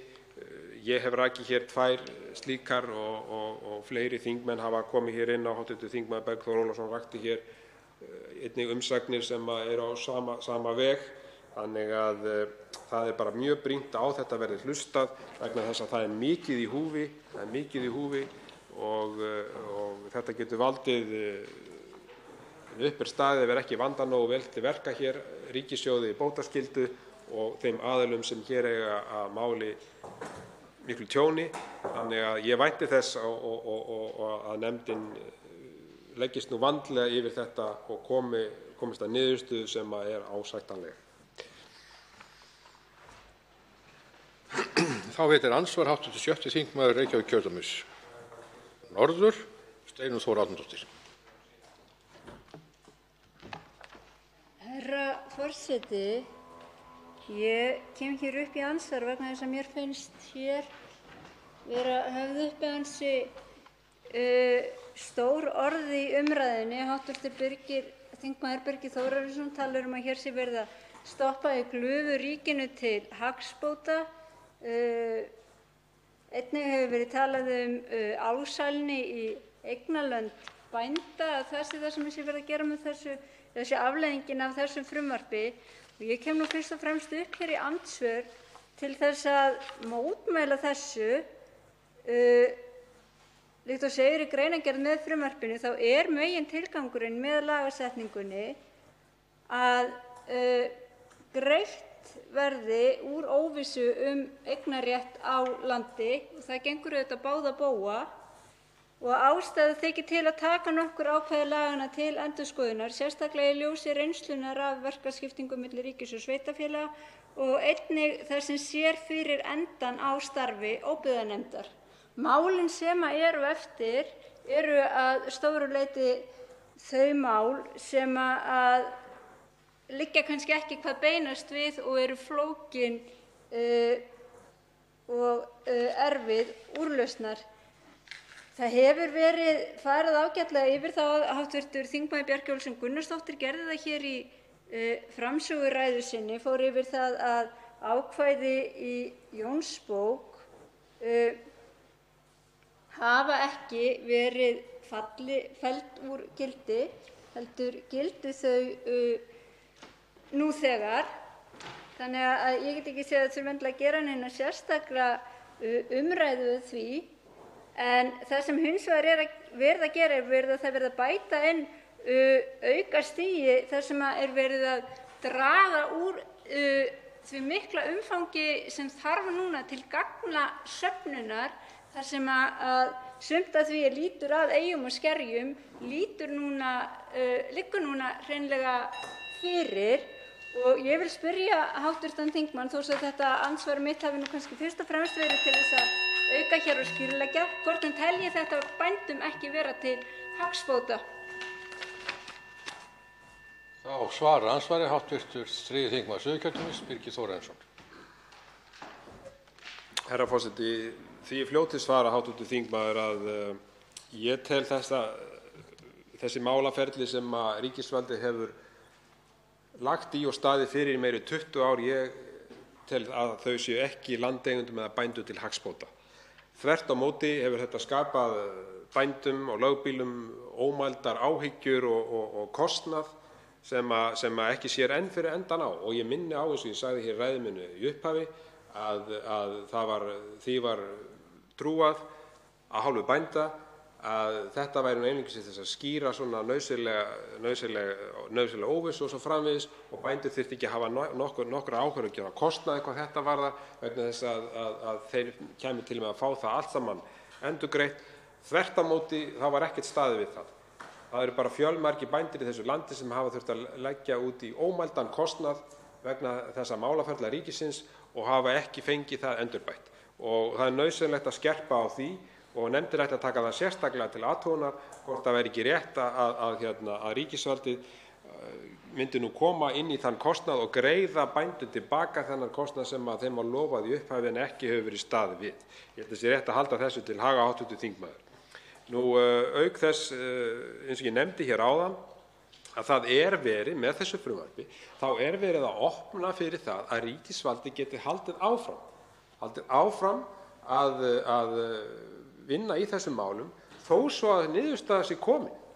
Það er að segja, menn hefðu nú getað treyst því að þegar að þessum málum væri lokið, að þá þyrfti ekki að hafa áhyggjur af því að ríkisvaldið myndi halda áfram og koma með nýja kröfugerð og finna einhverja glufur sem þeir sjá mögulega á til þess að halda áfram málaferlum. Það er það sem þetta frumvarp gengur út á, og það finnst mér bara að vera hrein og ber aðförð að landeigendum og bændum á lögbýlum í þessu landi. Þá veitir andsvar síðara sinni hv. 7. þingmaður Reykjavíkurkjördæmis norður, Steinunn Þóra Árnadóttir. Herra forseti, ég velti fyrir mér hvort að það beri þá að skilja orð hv. þingmanns hér í upphafi sem svo að allt land á Íslandi sé eignarland bænda. Mér fannst hægt að lesa eða skilja orð hv. þingmanns þannig, og ef það er hans túlkun þá hlýt ég að mótmæla þeirri túlkun. Það sem hér er verið að gera er að greiða úr því hver á hvað, og það þarf meðal annars að gera með því að skoða heimildir, með því að safna gögnum, og þess vegna tel ég það jákvætt að þessi verið að einfalda það hvernig það er hægt að gera. Hingað til þá er það bara ríkið sem hefur ekki haft færi á því að breyta kröfugerð, en aðrir hafa hins vegar geta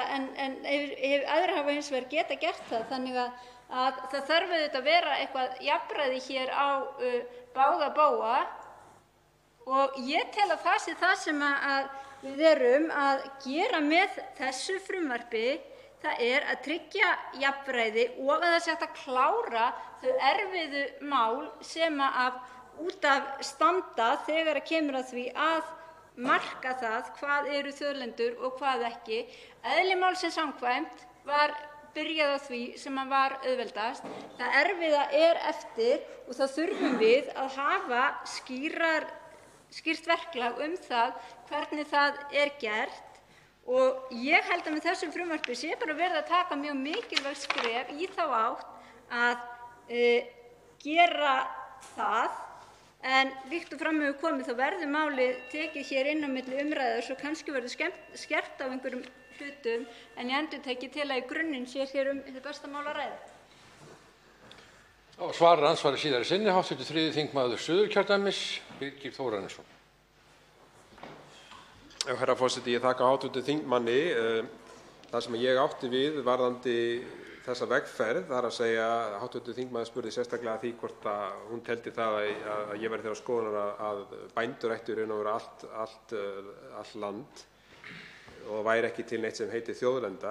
Það sem ég átti við í þessu máli er það að bændur, þeim var trúað fyrir því þegar það var lagt í þessa vegferð á sínum tíma að það væri verið að skýra óvissu, og bændur hafa verið hlynntir því að skýra óvissu. En þeim var líka trúað fyrir því að þetta yrði þeim að kostnaðarlausu, og hvað gerist síðan? Það er að segja, ríkisvaldið kemur fram ítrustu kröfur og margfalt stærri og meiri kröfur heldur en menn áttu von á í upphafi og fara í þá vegferð. þá þurfa náttúrulega bændur að grípa til varna með tilheyrandi kostnað og svo framvegis sem að þeim var lofað, eins og ég sagði hér áðan, að fá endurgreitt en fengu að litlu leyti og eiga margir hverjir töluverðar upphæðir útistandandi hvað það varðar. Þannig að svo þetta komi skýrt fram að þá var sem sagt, þessi vegferð var allt önnur en bændum var gerð ljós í upphafi og það er rétt að halda því til haga hv. þingmaður. Að öðru leyti tel ég bara að þarna sé verið að opna fyrir það og það er með þessu frumvarpi að halda þessu áfram þegar menn voru svona loksins komnir á þá skoðun að þetta væri eitthvað sem væri nú að loksins að fara að taka enda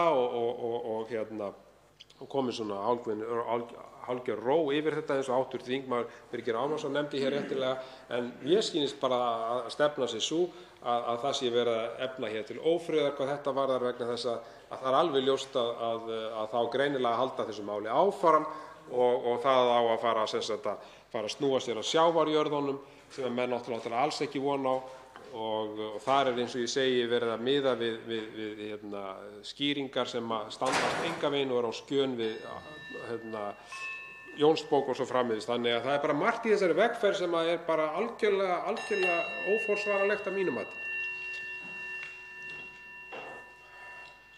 Andsvörum lokið. Til máls tekur hv. 8. þingmaður Norðvesturkjördæmis Sigurður Páll Jónsson. Hæstv. forseti, ég ætlaði að koma hérna upp og mæla nokkur orðum þetta mál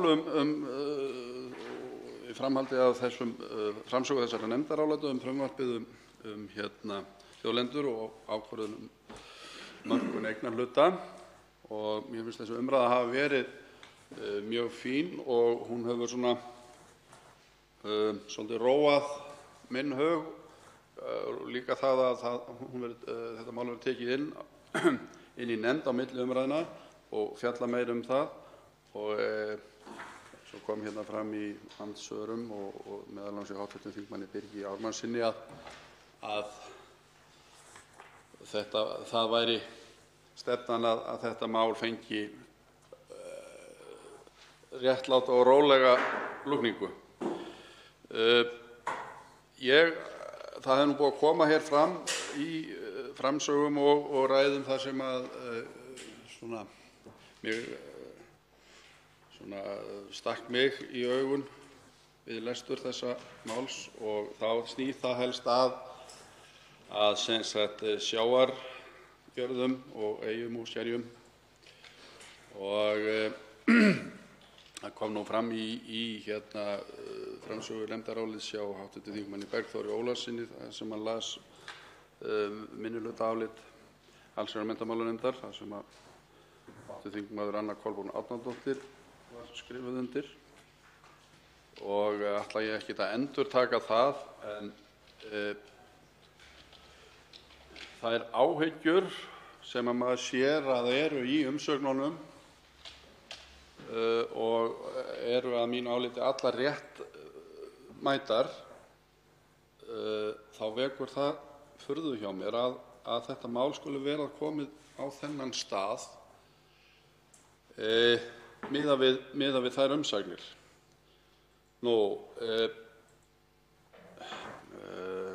Það er í sambandi við það verið talað lög Jónsbók að það hafi ekki komið fram þarna í 5. greininni þau ágætu lög eða vitnað í þau sem eru síðan 1281 og eru alltaf við lýði þó að það hafi komið fram að mér heyrðist í mæli hv. þingmanns Bjarkeyjar Olsen Gunnarsdóttur að það hefði ekki verið tekið upp síðan 1919, ég veit ekkert það en þessi lög eru í gildi og hafa nýst prýðilega þar sem þau eiga við.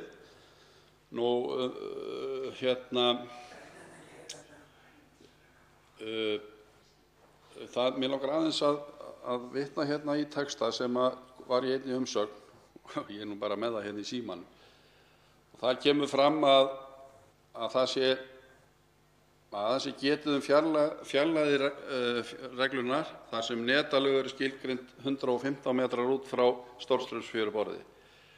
Stærð netalaga skiptir miklu máli þær skilgreiningar að ræða dýptarmið og fjarlægðarreglu sem báðar miða við stórstraumsfjöru og lögin dýptarviðmið gefa í flestum tilfellum mun stærra hafsvæði en fjarlægðarreglan og gilda allt sem tengist fiskveiðum á umræddu svæði og einnig þaratekju. Það eru því miklir eignarlegir réttir og hagsmunir þar í húfi. Og þetta á nú við sérstaklega í Breiðafirði þar sem að í raun og veru þetta tvennt gildir svona eftir í hvar maður er staddur í firðinum. Það er þessi 115 metrar frá Stórstraumsfjöru henta í raun og veru mjög vel það sem er frekar aðdjúpt, en svo er á austan- og norðanverðu Breiðafirði mjög grunnt og þá eru þessi gömlu lög úr Jónsbók dýpisregluna, 4 faðmar, 6,8 metrar, góðra gjalda verð vegna þess að þar er mikið grunnsævi langt frá eyjum eða lengra út sem sagt og þá kemur það vel út og það er bara einkennilegt að það skuli ekki vera minnst á þetta í þessari greinargerð og vona ég að það verði lagað á milli umræðna. Og svo er líka í greinargerðinni 5. grein einstaka greinar frumvarpsins sem kemur fram að hátt í 11.000 eyjar og sker við strendur Íslands hafi verið teiknuð upp inn í kortagrunn og einungis lítill hluti þeirra beri nafn og undirritaður sem sendi inn umsögnina gerir athugasemd við þetta enda bera flest allar eyjar og sker nafn, ef ekki allar, og ég verð að taka undir það. Ég þekki nú ansi vel til í Breiðafirði og þá ég veit ekki kannski alveg hvað eyjarnar og skerin eru mörg, en það til einhverjar tölur yfir það, að þá bera nú allar eyjar nöfn og hólmar, allt sem gras er á, og öll sker sem ég veit og ég veit ekki til þess að neitt sker ber ekki nafn. Þannig að mér finnst svolítið skrítið að sjá þennan texta að það sé sagt að bara lítill hluti af þessu beri nöfn. Og meira að segja að bera nöfn sker eða boðar sem kom ekki upp úr sjó á Stórstraumsfjöru, þannig að svo að það sé sagt. Þannig að mér finnst að það þyrfti að koma fram í frekari vinnu líka.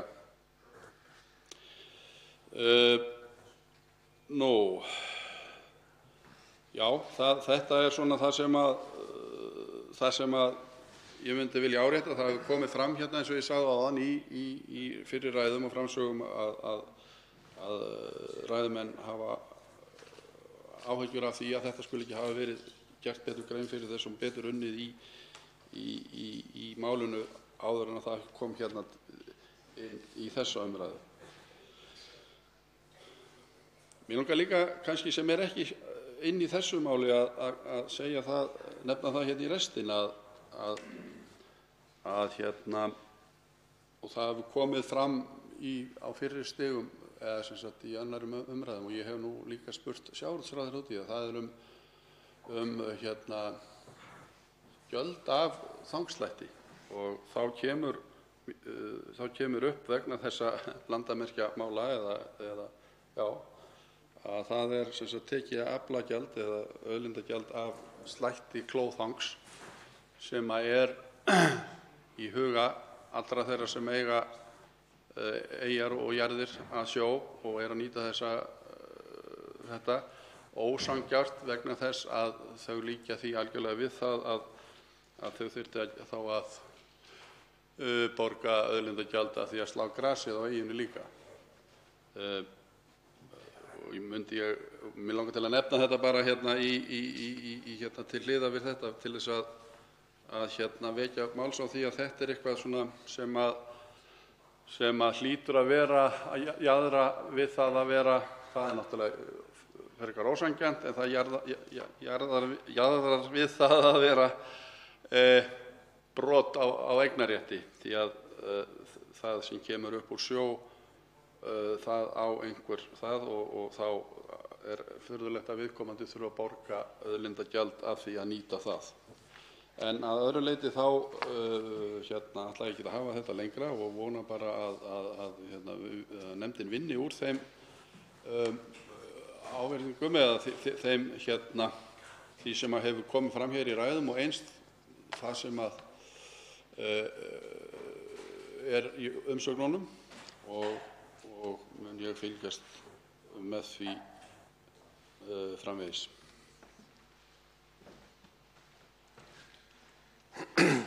Til máls tekur hv. 8. þingmaður Suðurkjördæmis, Karl Gauti Hjaltason.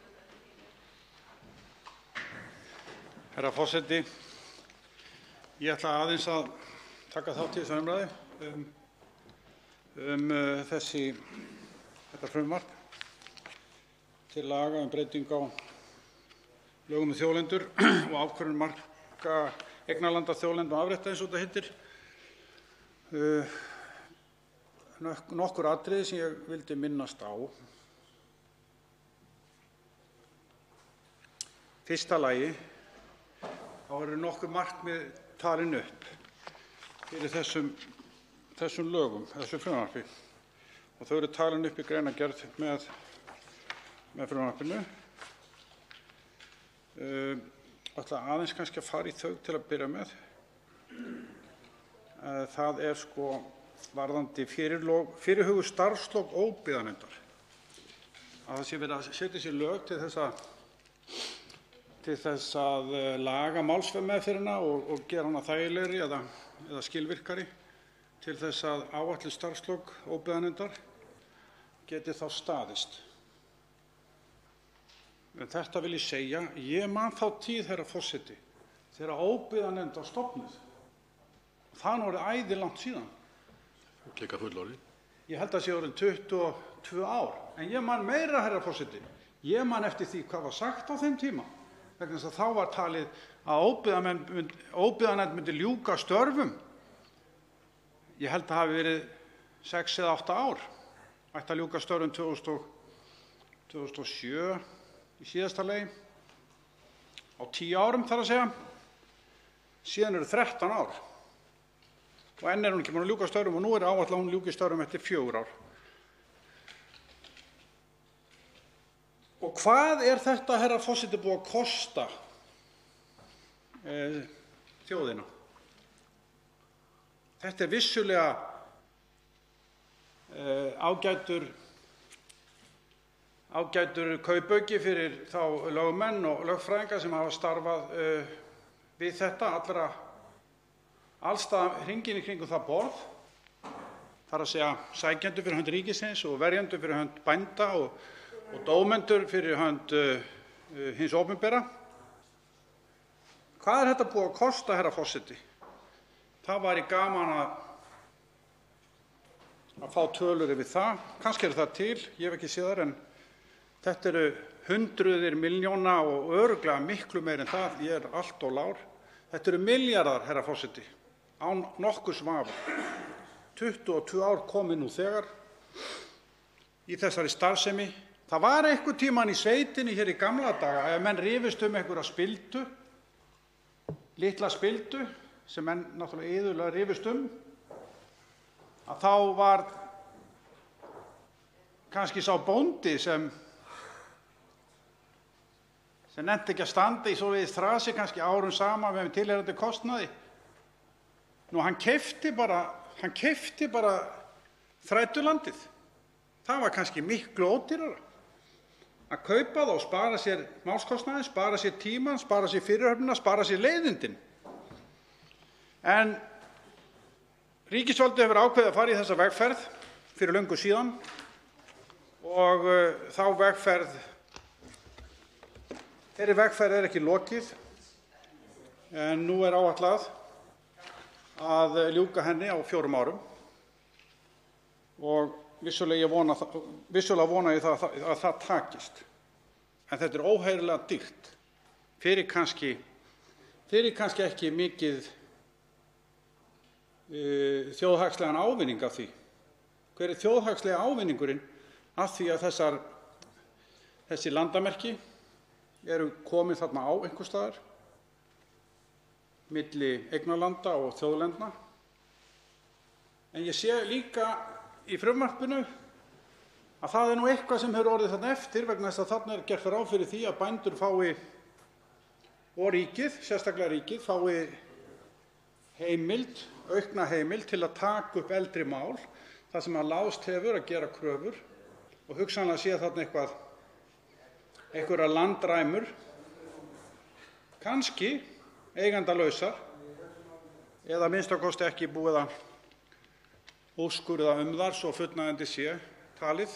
Og þarna í þessu frumvarpi eitt af markmiðunum er að stoppa upp í þessi göt og gefa ríkinu heimild til að taka þessi mál upp að nýju sem kostar þá málaferli og varnir af hálfu þeirra sem hugsanlega telja til réttar yfir þessu sama landi.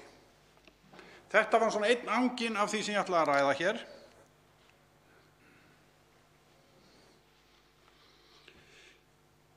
Ég ætlaði einnig auðvitað að tala þessi landsvæði sem ríkið ætlar nú að fara að vinna í og heimila, það nú kannski ekki fullljós hvort það ekki verið löngu búið að því, sýnist mér, að óbyggðanefnd taki þessi mál til umfjöllunar sem snúa að marka eignarrétt í tengslum við landsvæði utan strandlengju meginlandsins eins og er orðað og svo almenninga stöðuvatna.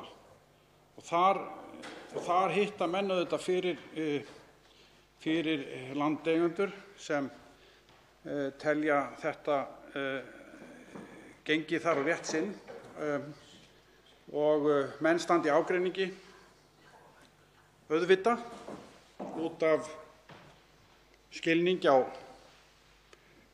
eignarrétti, hversu víðtækur hann er, til dæmis í netlögum og hver netlögin eru yfirleitt. Einhverra hluta vegna, herra forseti, hefur Alþingi eða þeir sem útbúa lagansafnið ákveðið að taka gömul ákvæði sem mér þykir nú afskaplega vænt ef þau eru ekki hreinlega felld úr gildi með lögum, að þá finnst mér ástæðulaust að þau séu hrifsuð úr lagansafninu án aðkomu Alþingis eins og mér skilst og sýnist vera varðandi einhver ákvæði bæði í Jónsbók og Grágás og er mér þó sérstaklega annt ákvæði Grágásar að þar sé verið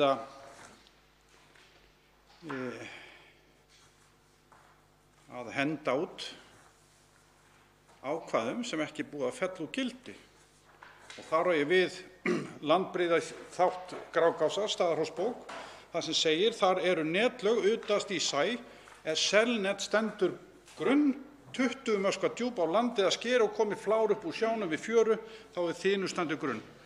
Þetta finnst nú ekki, ég leitaði nú að þessu áðan, þetta finnst ekki í lagasafninu, ekki tölvulagasafninu, en virðist eins og það hafi samt ekki verið fellt úr gildi.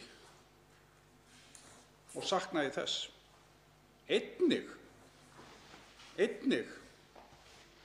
fleiri ákvæði eins og úr Jónsbók þar sem mjög svipað ákvæði virðist hafa verið tekið út án sjáanlegra skýringa, herra forseti, þar sem talað 20 möskva djúpt selnet sem við lesum í umsögnum þetta frumvarp ítrekað frá eigendum sjávarjarða og landeigendum að þeir telja að miða eigi við dýptarviðmið þessara ákvæða Grágásar og Jónsbókar, enda hafi það hvorki verið fellt úr lögum og meira að segja 1849 þegar að veiðitilskipunin er sett að þá hafi sérstaklega verið tekið fram í 21. grein þeirra tilskipunar að veiði, að þar ætti við eldri ákvæði, þar að segja Grágás og Jónsbók, sem nú er ekki að finna. Og ekki heldur 21. gr. veiðitilskipunarinnar. Þannig að sporin eru afmáð, herra forseti, og það er leitt vegna þess, bara á venjulegu mannamáli, að þá er munur á því hvort að þú takir þessa venjulega skilningu á netlögum, þar að segja 60 faðma eða 115 metra, sem finna má víðs vegar í lögum, eða hvort þú takir dýptarviðmið, sem ég var að nefna hér, sem er þá einhvers staðar í kringum 7 metra dýpi, sem er oft mun lengra út frá fjöru heldur en ella og munar miklu, sérstaklega í grunnum fjörðum eins og Breiðafirði og fyrir botni margra fjarða.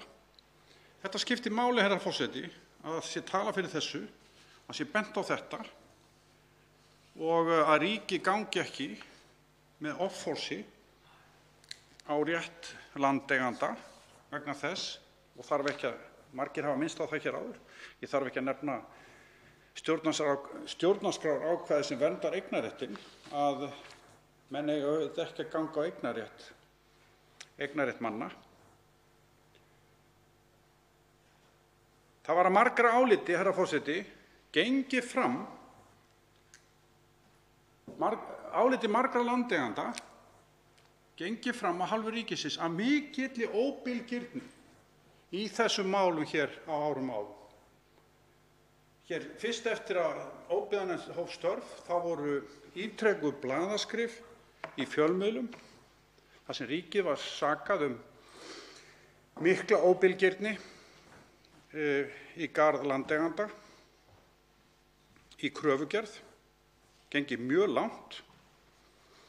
Það var eftir margra missera deilur, komst nú einhvers konar friður á hvað það varðaði. En ég vil bara vara við því hér í ræðustól Alþingis að ríkið gangi með slíkum hætti fram gegn þegnunum í því óljósa markmiði að reyna að leitast við að sölsa undir sig eignarrétt sem menn oft á tíðum eiga kannski erfitt með að færa sönnur á. Eitt sem ég vil vekja einnig athygli, herra forseti, það er almenningur stöðuvatna. Nú á að taka sérstaklega fyrir almenning stöðuvatna. Það er athyglisvert. Ætlar ríkið, herra forseti, að fara að gera kröfur á landeigendur að ríkið eigi rétt, einhvers konar rétt, í almenningi stöðuvatna. Segjum bara það sé stöðuvatn þar sem að tveir eiga land af, sitt hvoru megin, og það sé það breytt stöðuvatn að það sé einhver almenningur þar í miðjunni.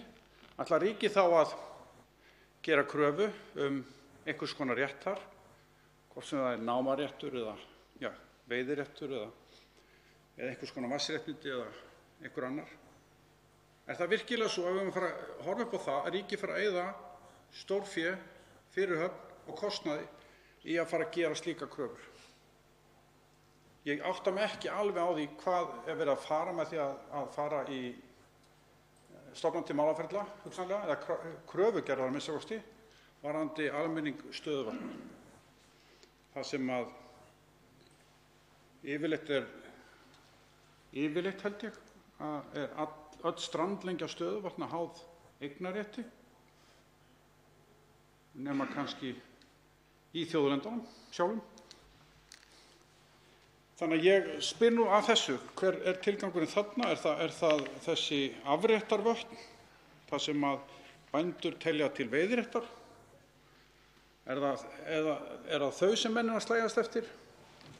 Ætla þá að gera botninn og námaréttinn og allt hvað heitir nema hugsanlega einhvern veiðirétt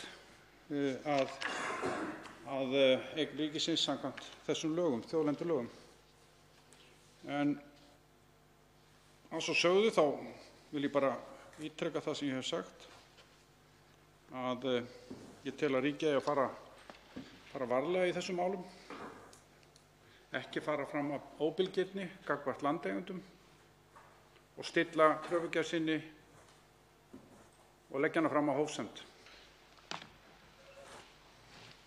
Þá veitir andsvar hv. 6. þingmaður Reykjavíkurkjördæmis suður, Kolbeinn Óttarsson Proppé. Forseti. Ég er sérstakur áhugamaður nýsköpun á nánast öllum sviðum mannlífsins og jafnvel í lagatúlkunum. Þó verð ég að játa að ég er pínulítið hissa á að heyra hv. þingmann, löglærðan, koma með það sem ég get ekki skilið annað en fullkomna nýsköpun á túlkun á ákvæðum Jónsbókar. Eins og skýrt hefur komið fram í umræðunni, þá snúast þau ákvæði fiskveiðiréttindi. Þess vegna velti ég því fyrir mér, í hvaða tilgangi hv. þingmaður þræðir sig hér Moskva frá Moskva eins og í risastóru netti eftir þeirri röksemdafærslu að hér sé mögulega verið að ganga gegn þeim ákvæðum. Heldur hv. þingmaður að þetta mál snúist fiskveiðiréttindi? Og þar sem að hv. þingmaður er löglærður, þá get ég ekki annað en leyft mér það, forseti, að spyrja: telur hv. þingmaður að það að ekki sé sérstaklega bent á eitthvað í lögum, eigum að segja Jónsbók, þýðir það að þau séu fallin úr gildi? Er það svo einfalt að fella úr gildi forna lagabálka að það sé nóg að sleppa þeim úr upptalningu á öðrum lögum?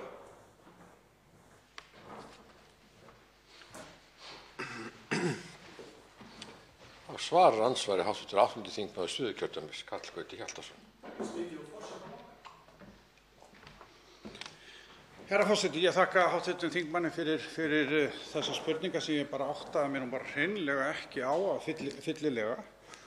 Ég áttaði mig þá á því hvað hann var að fara með varðandi lög, hvenær þau eru talin falla úr gildi. Eina sem ég sagði hér í ræðustól áðan var það að ég hefði ekki fundið þessi lög í lagasafninu í tölvunni. Og ég spurði að því, meira að segja hér upp í ræðustólnum, hvort að það gæti verið rétt. Að þau hafa verið felld úr gildi hér, formlega, myndi ég að sjálfsögðu, eða hvort að þau væri bara verið að breiða þarna yfir þetta.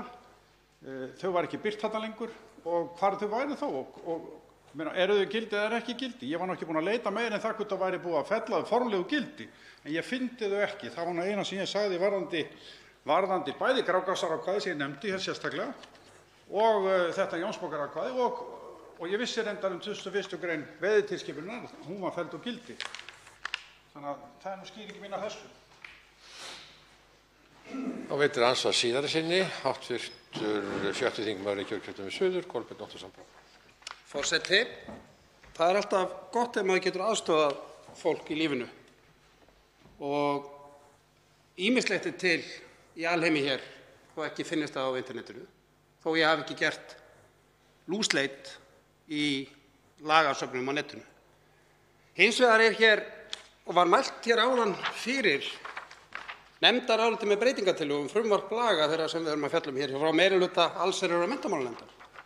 Þar er farið ágætlega yfir þessi ákvæði Jónsbókar, ákvæði annars kapítula rekabálks Jónsbókar og komið inn á mjög margt af þeim spurningum sem hv. þingmaður hugsaði upphátt hér í pontu rétt áðan. Hér er komið inn á það að réttur til fiskveiða og reka byggist á dýptarreglu þeirri sem hv. þingmaður talaði hér sjálfur áðan, 20 Moskva selvnet. Hér er sérstaklega tilgreint að hún kveði ekki á beinan eignarrétt á hafsbotninum innan þeirra netlaga sem þannig eru skilgreind. Umrædd ákvæði Jónsbókar hafa ekki verið felld úr gildi og því kann að vera að eigendur sjávarjarða eigi enn einkarétt til fiskveiða innan þeirra netlaga sem þannig eru afmörkuð samkvæmt Jónsbók. Með leyfi forseta og eftir á sé beðið var þetta upplestur úr nefndarálitum. Stundum er ágætt að kynna sér gögnin sem liggja undir í málinu sem við erum að fjalla um. Þá svarar andsvari síðari sinni hv. 8. þingmaður í Suðurkjördæmis, Karl Gauti Hjaltason. Herra forseti, ég ætla nú ekki að fara í slíkt hnútukast að dæmi hv. þingmanns eins og hann var hér með áðan. Ég var nú búinn að renna yfir þetta og Jónsbókarákvæðin eru nú í lagasafninu mörg hver en ekki þetta tiltekna sem ég nefndi varðandi dýptarmiðið og orð í nefndaráliti það að þetta gildi og ef þetta er ekki í lagasafninu og hugsanlega búið að fella þetta úr gildi, hvert er þá gildið? Nefndarálitið. Þannig að ég hafði nú rétt með þetta ástæðu til að koma hér upp og nefna þetta að þetta dýptarviðmið væri ekki að finna í lagasafninu. Hvað sem þessu nefndaráliti líður, hv. þingmaður.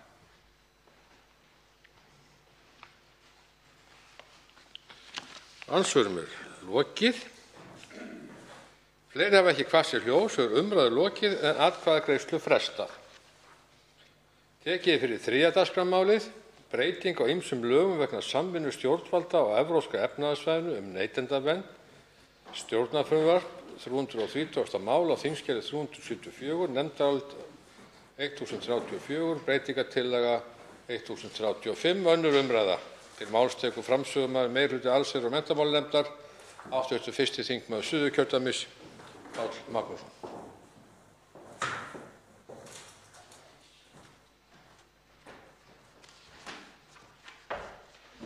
Virðulegi forseti.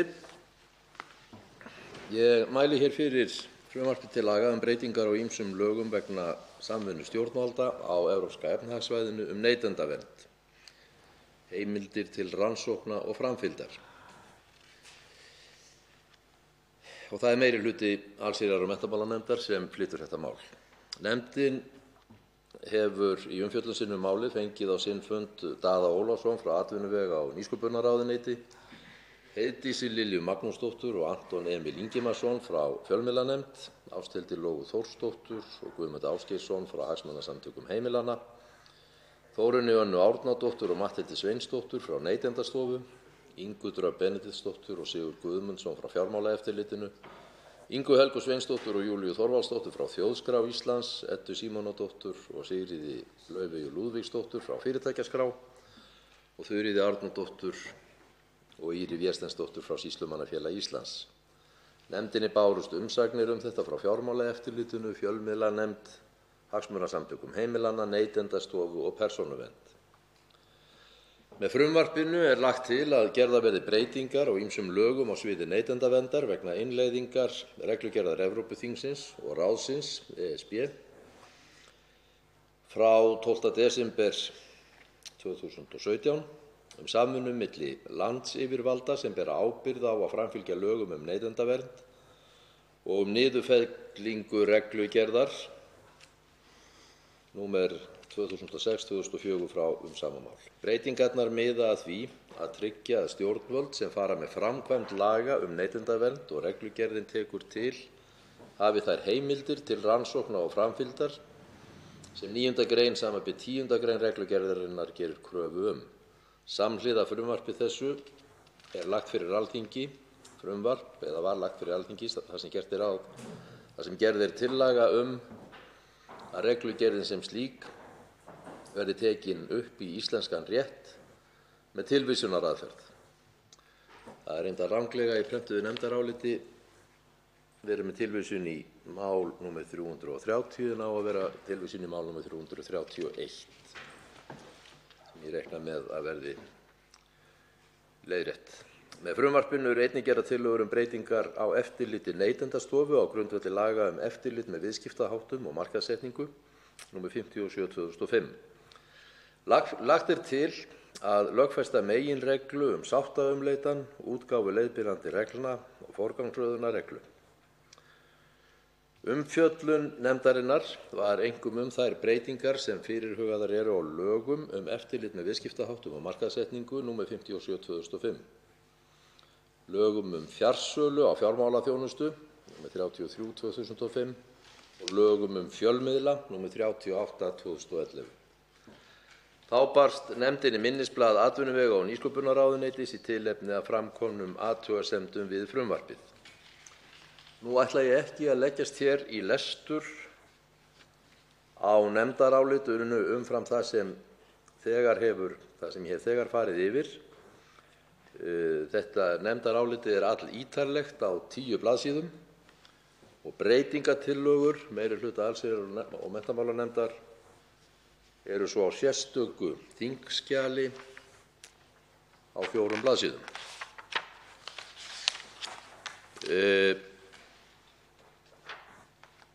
Ég vildi þó nefna hér að það er gerð tillaga breytingu á gildistökuákvæði í 27. gr. frumvarpsins. Er lagt til að lögin öðlist gildi 17. janúar 2020. Það tímamark er liðið og leggur meirihlutinn til að þessu verði breytt í að lögin öðlist þegar gildi. Undir þetta nefndarálit sem ég vísa bara til þess sem ég sagði hér áðan er að finna hér á 10 blaðsíðum og síðan breytingartillagnanna sem eru hér á sérstöku þingskjali nr. 1035. Undir þetta nefndarálit rita sá sem hér stendur, Páll Magnússon, formaður nefndarinnar, Anna Kolbrún Árnadóttir, Bjarkey Olsen Gunnarsdóttir, Steinunn Þóra Árnadóttir, Guðmundur Andri Thorsson, Birgir Ármannsson, Jón Steindór Valdimarsson og Þórarinn Ingi Pétursson.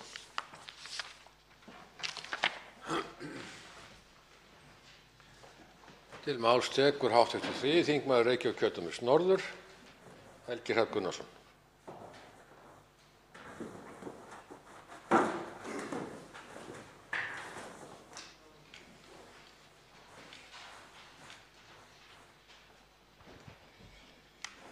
Virðulegi forseti. Upprunalega ætlaði ég nú að bera fram skriflegt nefndarálit en það æxlast nú bara þannig að það verður munnlegt enda kannski ekki endilega í raun og veru efniviður í heilt nefndarálit þótt að mikið megi ræða þá smávægilegu breytingu sem ég vil fjalla Þá sömuleiðis hafði ég í huga að leggja fram breytingartillögu sem endurspeglaði þá breytingu en uppgötvaði síðan að sú breytingartillaga myndi fela í sér aðra atkvæðagreiðslu B-liðina svokallaða sem ég mun skilgreina hér aðeins betur síðar. Féll ég frá því þegar ég áttaði mig á því að það er alveg eins hægt að greiða atkvæði sérstaklega þá liði í atkvæðagreiðslu við lok 2. umræðu. Og því eru engin skrifleg skjöl hér með málflutningi mínum en læt ég duga að fjalla aðeins mína fyrirvara við þetta frumvarp sem þó á öðru leyti eftir því sem ég fæ best séð er hið ágætasta. Og sjáum til hvernig fer með atkvæðagreiðslur að loknum umræðum en ég verð þó að nefna þessa B-liði út frá frumvarpinu sem ræðir. Það hljómar kannski ægilega flókið en B-liðinir sem ég er að tala hér eru þeir sem varða lögbönn á fjarskiptafyrirtæki sem milliliðir. Það eru B-liðir eftir talinna liða og greina, 8. greinar, D-liðar 10. greinar, D-liðar 13. greinar, C-liðar 15. greinar, D-liðar 17. greinar, D-liðar 18. greinar, 23. greinar og B-liðar 25. greinar. Þetta hljómar kannski ægilega mikið en þetta er sami liðurinn. Þetta eru sömu orðin sem eru endurtekin aftur og aftur en þess að frumvarpið er þannig uppsett að það varðar breytingar á ýmsum lögum eins og nafnið gefur til kynna og það er þessi sama breyting sett inn. Og þessi breyting fjallar það að hinar ýmsu stofnanir, til dæmis Lyfjastofnun, geti brugðist við skaðlegri hegðun gagnvart heildarhagsmunum neytenda með einum eða af 4 möguleikum, A, B, C og D. Og það er B-liðurinn í þessum 4 sem ég geri athugasemdir við. En A-liðurinn er sá að stofnunin, hún getur lagt fram kröfu lögbann fyrir því að þjónustuveitandi eða sá sem starfar ekki netskýlflöt þurfa að fjarlæga efni af þeim netskýlfletti eða setja upp skýra viðvörun sem neytendur sjá þegar þeir fara inn á netskýlflötinn. Þetta A-liðurinn. Það er svo sem ekkert við þennan að athuga. Þetta sem þetta þýðir á mannamáli er það er hægt að fá lögbann á það einhver aðili sem hýsir vefsíðu til dæmis, að hann þurfa að fjarlæga efni af þeim netskýlfleti. Nú er það ekkert endilega það skemmtilegasta að gera sem maður gerir í netmálum, að taka efni af internetinu, allavega oft ekki. En stundum getur verið þörf á því og ég fæ ekki séð að það skemmi hugmyndina bak við internetið eða svona tæknilega útfærslu sem heppileg á því. Það er A-liðurinn, allt góð með hann. Síðan ætla ég C-liðinn, hoppaði B-liðurinn, sagði ég útskýra hann síðast. C-liðurinn felur í sér það í lögbanni sé hægt að gera þjónustuveitanda að fjarlægja eða gera óvirkan eða takmarka aðgang að netskýlfleti. Ókei, allt góðu, það er svo sem er í lagi líka. D-liðurinn felur í sér að skráningaraðila skráningarmiðlun léna sé lokað, því læst eða það sé endurskráð á tilheyrandi stofnun, til dæmis Lyfjastofnun. Og aftur er lítið við það að athuga í sjálfu sér. Nú allt eru þetta svona neyðarúrræði og það kemur alveg skýrt fram með frumvarpinu. Ekkert af þessu er eitthvað sem á að gera reglulega. Þetta á að gera þetta undir mjög sérstökum aðstæðum þegar það er búið að reyna önnur úrræði. Og það er einn ástæðan fyrir því að þetta er réttlætanlegt að mínu mati. B-liðurinn hins vegar, hann felur í sér að láta fjarskiptafyrirtæki takmarka aðgang að netskýlfleti. Og þar er grundvallarmunur, virðulegi forseti. Það er sami grundvallarmunur og á því og ætla að fara að gera húseiganda að sinna einhverri skyldu ríkisvaldsins undir einhverjum ákveðnum kringumstæðum annars vegar og hins vegar að láta Vegagerðina ætla að passa það að húseigandi einhvers staðar sinni þeirri skyldu. Fjarskiptafyrirtæki eins og segjum Síminn eða Hringdu eða hvaðeina, þau geta fengið á sig bara skipun frá samkvæmt lögbanni og þurfa þá að fara að loka á aðgang að þriðja aðila sem milliliður. Það að mínu mati er óráðlegt. Það er í grundvallaratriðum óráðlegt og er röng aðferð og ég aðhyllist hana ekki. Og þess vegna mun ég greiða atkvæði gegn þessum B-liðum sem ég nefndi hérna upp áðan þegar kemur til atkvæðagreiðslu við aðra umræðu. Sjáum til með önnur ákvæði. Nú, sem fyrr segir að þá er sem betur fer ekki í þessu frumvarpi verið að leggja til að þetta sé gert mjög skipulega, að þetta sé gert mjög reglulega eða reglulega yfir höfuð. Heldur gerist þetta einungis undir mjög sérstökum kringumstæðum þegar það er búið að reyna aðra hluti. Það er ekki alltaf þannig þegar fólk fær hugmynd að setja lögbann við hinu eða þessu, ýmist fréttamiðlum eða skráar deilisíðum svokölluðum sem að heimila notendum að deila höfundaréttarverðu efni í óleyfi höfunda. En aftur á móti er þarna ákveðið grundvallaratriði og það felur í sér það að internetið á að virka þannig að við séum öll tengd við alla, að mínu mati. Það er mjög óæskileg þróun ef þjóðríki eða svæði fara einhvern veginn að aðskilja sig sérstaklega. Sumt að ég gerir bransin sjálf, sem dæmi að Netflix hleypti maður ekki inn ef maður var frá Íslandi á sínum tíma. Það var samt meira þess að skömminni skárra, þá var allavega Netflix sjálft að ákveða það. Mér fannst það leiðinlegt og það er svona eitt af þessum hliðaráhrifum af gamaldags höfundarétti sem setur slíka stöðu upp. En það er þolanlegra út frá svona tæknihönnunarlegu sjónarmiði. Það að yfirvöld séu að loka sem milliliður býr til þá kröfu á notendur að þeir kunni að fara fram hjá slíkum takmörkunum. Og sú þekking verður gerð tortryggileg og hefur verið gerð tortryggileg. Og eins víðtæk og hún er. Og það er sú tækni sem til dæmis kínversk yfirvöld og sádi-arabísk yfirvöld og þannig yfirvöld reyna að koma í veg fyrir að notendur noti. Þannig mér er mjög illa við öll inngrip sem fela í sér það að það þarf að fara að gera slíka tækni tortryggilega. Vegna þess að sú tækni er sú sem heimilar sádi-arabum og kínverjum að lesa lýðræði og einstaklingsfrelsi út fyrir sín landamæri. Mjög mikilvægur réttur. Og við ættum, ef eitthvað er, að hanna löggjöfina okkar með hliðsjón af því að sem flestir kynnu að fara framhjá þeim takmörkunum sem er lýst hér í B-liðunum sem ég nefndi. Það er svona grundvallar ástæðan fyrir því að ég er á móti þessum B-lið. Að þetta ætti ekki að virka. Þetta ætti ekki að virka. Ég vil ekki að þessi leið virki. Ég vil ekki að það sé hægt að þjóðríki að loka á hluta internetsins fyrir sínum þjóðríkis borgurum. Ég er á móti því. Og ég vil að borgararnir hafi öll þau vopn sem þeir þurfi til að komast fram hjá slíkum takmörkunum. Mér finnst það bara mikilvægt fyrir beinlínis að lýðræði virki. Og fullir bara það er grundvallaratriði til þess að lýðræði komist á í sumum hræðilega stjórnuðum ríkjum eins og Sádi-Arabíu og Kína og svo bara tvö augljós dæmi séu nefnd.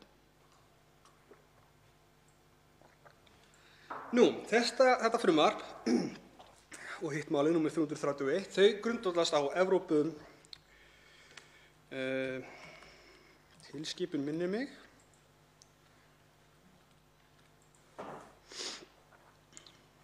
Ásakið virðulegi forseti, en ég þarf hérna að fletta upp 9. grein. Þetta er reglugerð, ásakið.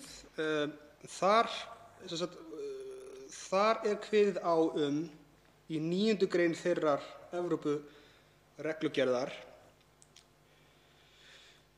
að þessar leiðir sem eru taldar upp í A til D-liðum skulu vera fyrir hendi og felur frumvarpið í sér þessar heimildir af þeim sökum. Það kemur úr 9. grein reglugerðarinnar. Aftur á móti að þá er það öðruvísi framsett í reglugerðinni. Þar eru liðirnir ekki 4, heldur 3. Og þeir heita reyndar ekki einu sinni 1, 2, 3, þeir heita I og I. Það eru notaðar hábölvanlegu rómversku tölur sem mér persónulega mjög illa við, ef það er ekki ljóst. En allavega, þeir eru 3 liðirnir og þeir fela í sér það sem endurspeglast í frumvarpinu sem A, C og D-liðirnir. En svo er lokasetning þar sem segir með leyfi forseta þar með talið að fara fram á að þriðji aðili eða annað opinbert yfirvald framkvæmi slíkar ráðstafanir tilvitnun lýkur.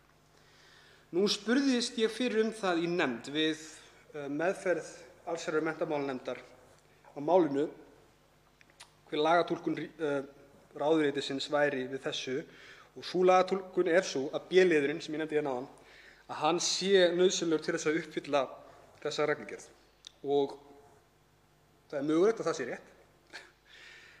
Ég er hins vegar ekki alveg endanlega sannfærður að það sé rétt og ég myndi frekar vilja láta reyna á það að sleppa B-liðnum heldur en að hafa hann inni á grundvelli 9. greinar og nánar tiltekið G-liðar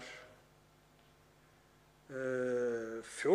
töluliðar 9. greinar vegna þess að mér finnst orðalagið ekki gefa skýrt til kynna að ætlunin sé sú að milliliður geri þetta, að fjarskiptafyrirtæki geri þetta og ég sé enga ástæðu fyrir því hvers vegna þetta ætti ekki að tilkynna það sérstaklega. Það að þriðji aðili eða annað opinbert yfirvald framkvæmi ráðstafanir sem er lýst í liðum A, C og D get ég alveg ímyndað mér að sé eitthvað annað heldur en það að fjarskiptafyrirtæki eða annar milliliður framkvæmi þessar aðgerðir. Fer þá væntanlega eftir, myndi ég halda, því hvernig fyrirkomulagið er stofnanalega hjá hverju ríki fyrir sig. Þannig að eitt þjóðríki gæti verið með lénaskráningunni sína setta þannig upp að það sé kannski þriðji þjónustuaðili sem sér það, en að skráningin fari í sér stað hjá ríkisstofnun eða öfugt, eða hvorugt. Og það er kannski ekki hvorugt, en allavega mér þykir ekki augljóst að við séum tilneydd til að taka upp þennan B-lið samkvæmt reglugerðinni. Og af þeim ástæðum tel ég æskilegast að fella hann brott.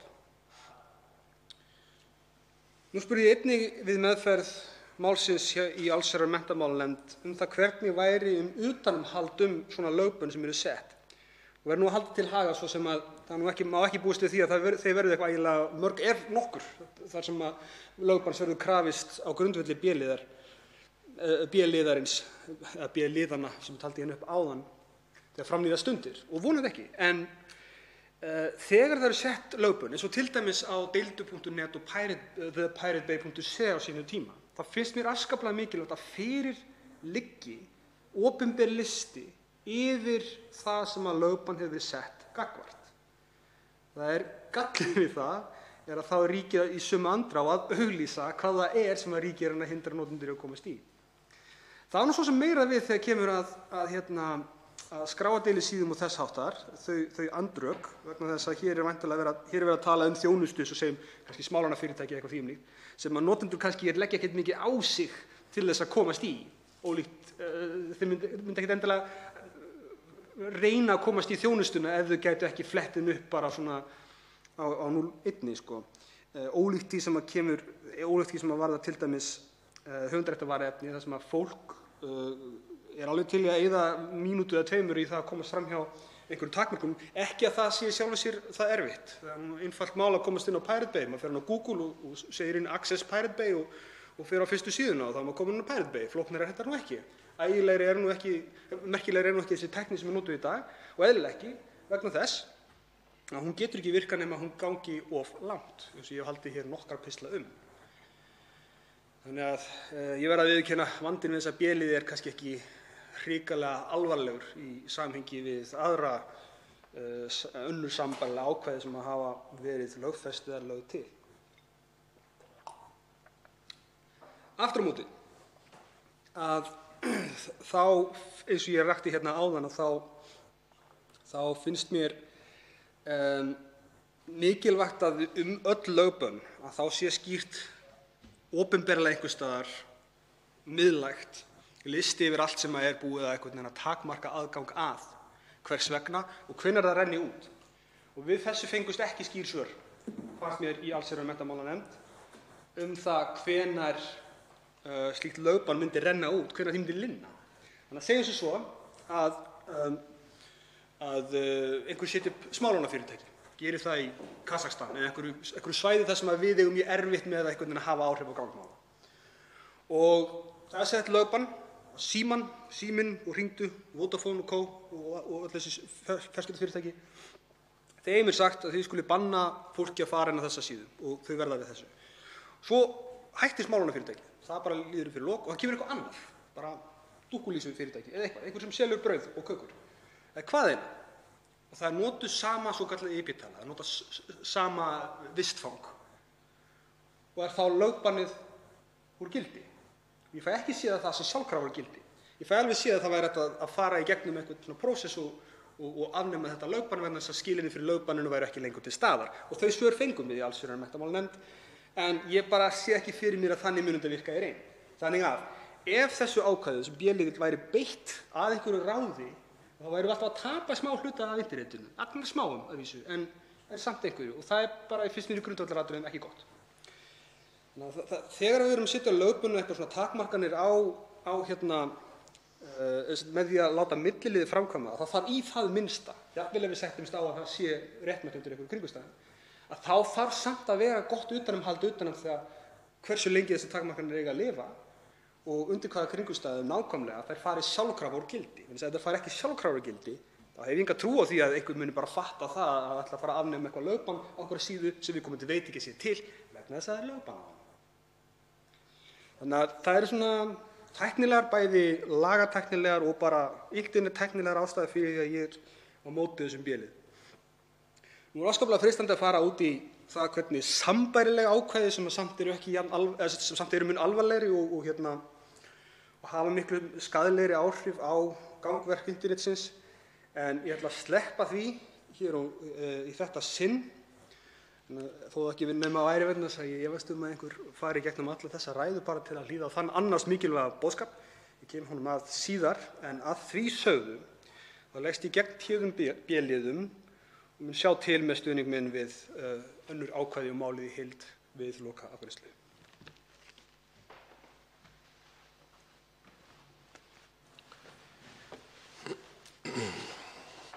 Fleiri hafa ekki kvatt sér hljóðs og er umræðu lokið en atkvæðagreiðslu frestað. Tekið fyrir 4. dagskrármálið samvinna stjórnvalda á Evrópska efnahagssvæðinu neytendavernd, stjórnarfrumvarp 331. mál á þingskjali 375, nefndaráliti 1027, önnur umræða. Til máls tekur framsögumaður meirihluta allsherjar- og menntamálanefndar, hv. 1. þingmaður Suðurkjördæmis, Páll Magnússon.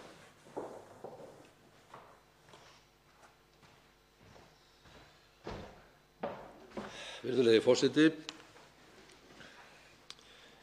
Ég mæli hér fyrir nefndaráliti allsherjar- og menntamálanefndar frumvarp til laga samvinnu stjórnvalda á Evrópska efnahagssvæðinu neytendavernd og þetta er flutt í nafni meirihluta nefndarinnar. Nefndin hefur fjallað þetta mál og fengið á sinn fund Daða Ólafsson frá atvinnu- og nýsköpunarráðuneyti, Heiðdísi Lilju Magnúsdóttur og Anton Emil Ingimarsson frá fjölmiðlanefnd, Ásthildi Lóu Þórsdóttur og Guðmund Ásgeirsson frá hagsmunasamtökum heimilanna, Þórunni Önnu Árnadóttur og Matthildi Sveinsdóttur frá Neytendastofu og Ingu Dröfn Benediktsdóttur og Sigurð Guðmundsson frá Fjármálaeftirlitinu. Nefndinni bárust umsagnir frá Fjármálaeftirlitinu og Neytendastofu. Með þessu frumvarpi lagt til að reglugerð Evrópuþingsins og ráðsins númer 2394 frá 2017 samvinnu milli landsyfirvalda sem bera ábyrgð á að framfylgja lögum neytendavernd verði innleidd í íslenska löggjöf. Enn fremur lagt til að lög samvinnu stjórnvalda á Evrópska efnahagssvæðinu neytendavernd númer 56/2007 verði felld úr gildi. Samhliða frumvarpi þessu var lagt fyrir Alþingi frumvarp breytingar á lögum á sviði neytendaverndar sem reglugerðin hefur áhrif á, sem mál númer 330 og ég mælti fyrir hér áðan. Við meðferð málsins fyrir nefndinni voru engar efnislegar athugasemdir gerðar við málið. Meirihlutinn leggur hins vegar til að við frumvarpið verði bætt ákvæði þar sem skýrt verði kveðið á gildissvið laganna og jafnframt leggur meirihlutinn til að gildistöku frumvarpsins verði breytt á þann veg að lögin öðlist gildi nú þegar. Meirihlutinn leggur sem sagt til að frumvarpið verði samþykkt með eftirfarandi breytingu. Í fyrsta lagi á eftir 1. grein komi ný grein ásamt fyrirsögn svohljóðandi: Gildissvið lög þessi gilda samvinnu stjórnvalda á Evrópska efnahagssvæðinu neytendavernd og heimildir þar til bærra stjórnvalda til rannsókna og framfylgdar í þágu neytenda. Og í öðru lagi, 1. málsgrein 4. greinar orðist þannig: lög þessi öðlast þegar gildi. Undir þetta nefndarálit ritar sá sem hér stendur Anna Kolbrún Árnadóttir, Guðmundur Andri Thorsson, Bjarkey Olsen Gunnarsdóttir, Steinunn Þóra Árnadóttir, Birgir Ármannsson, Jón Steindór Valdimarsson og Þórarinn Ingi Pétursson.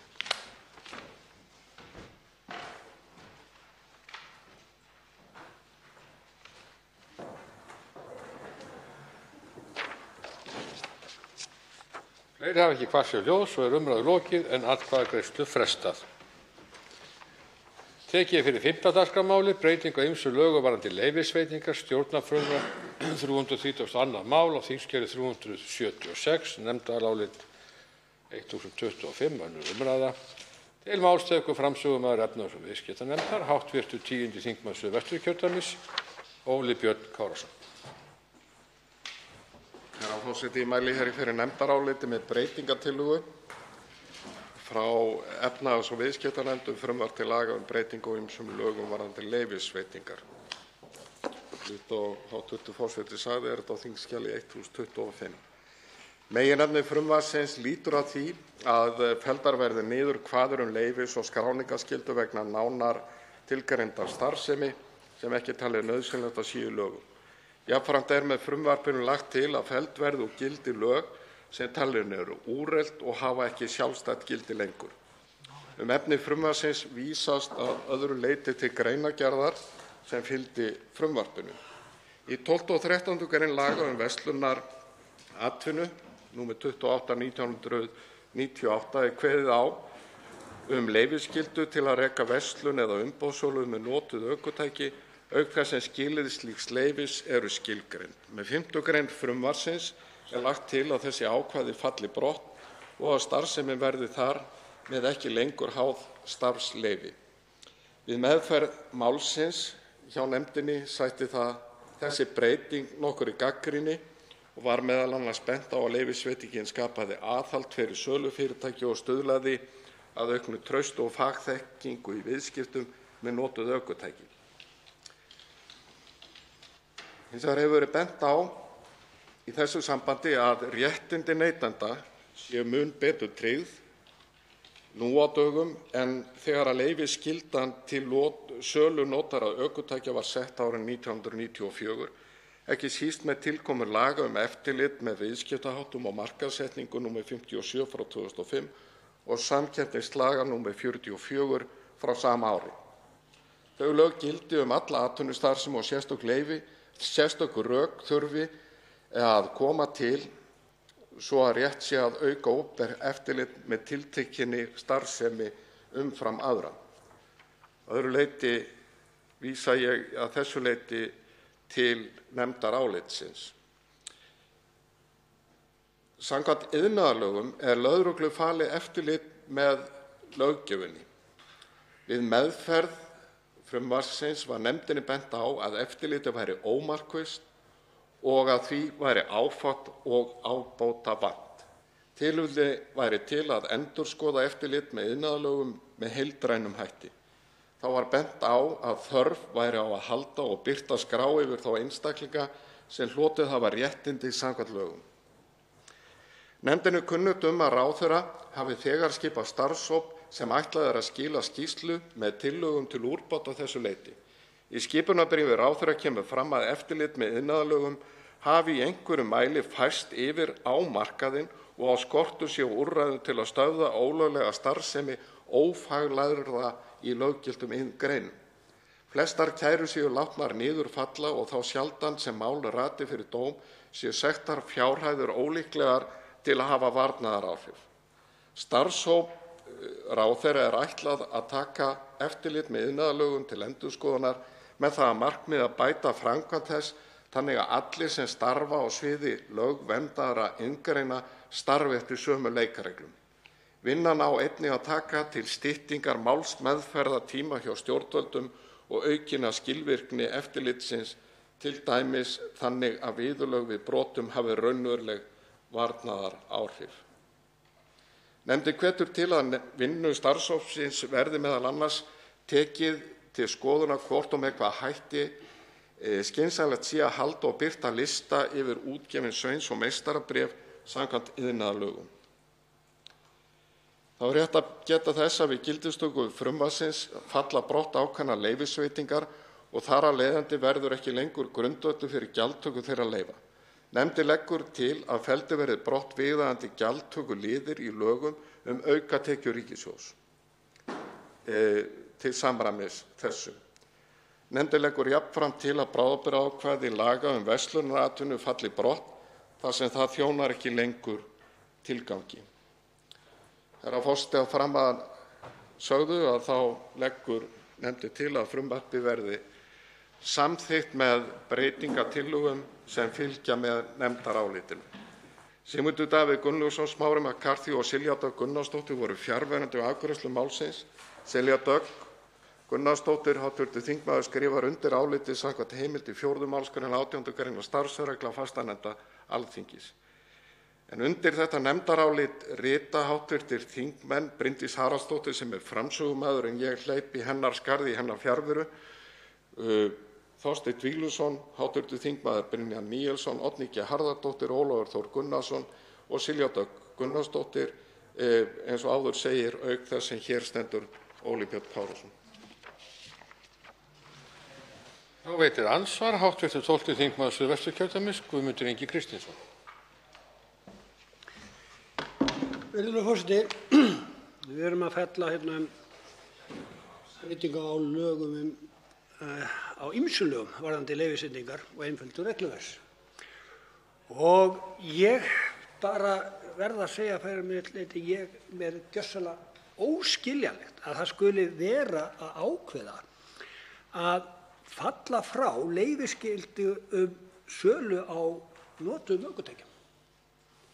Ég veit ekki hvernig þetta bara dettur í hug og segja það að það sé allt í lagi vegna þess að það sé varið einhvers staðar annars staðar betur eða eitthvað óljóst, mér gjörsamlega óskiljanlegt. Og ég vil spyrja hv. framsögumann þessara lagabreytinga hvernig hann getur fullyrt þetta miðað við það hvernig FÍB hefur sent inn og bent á mjög vel og greinilega að þetta getur haft þvílík áhrif.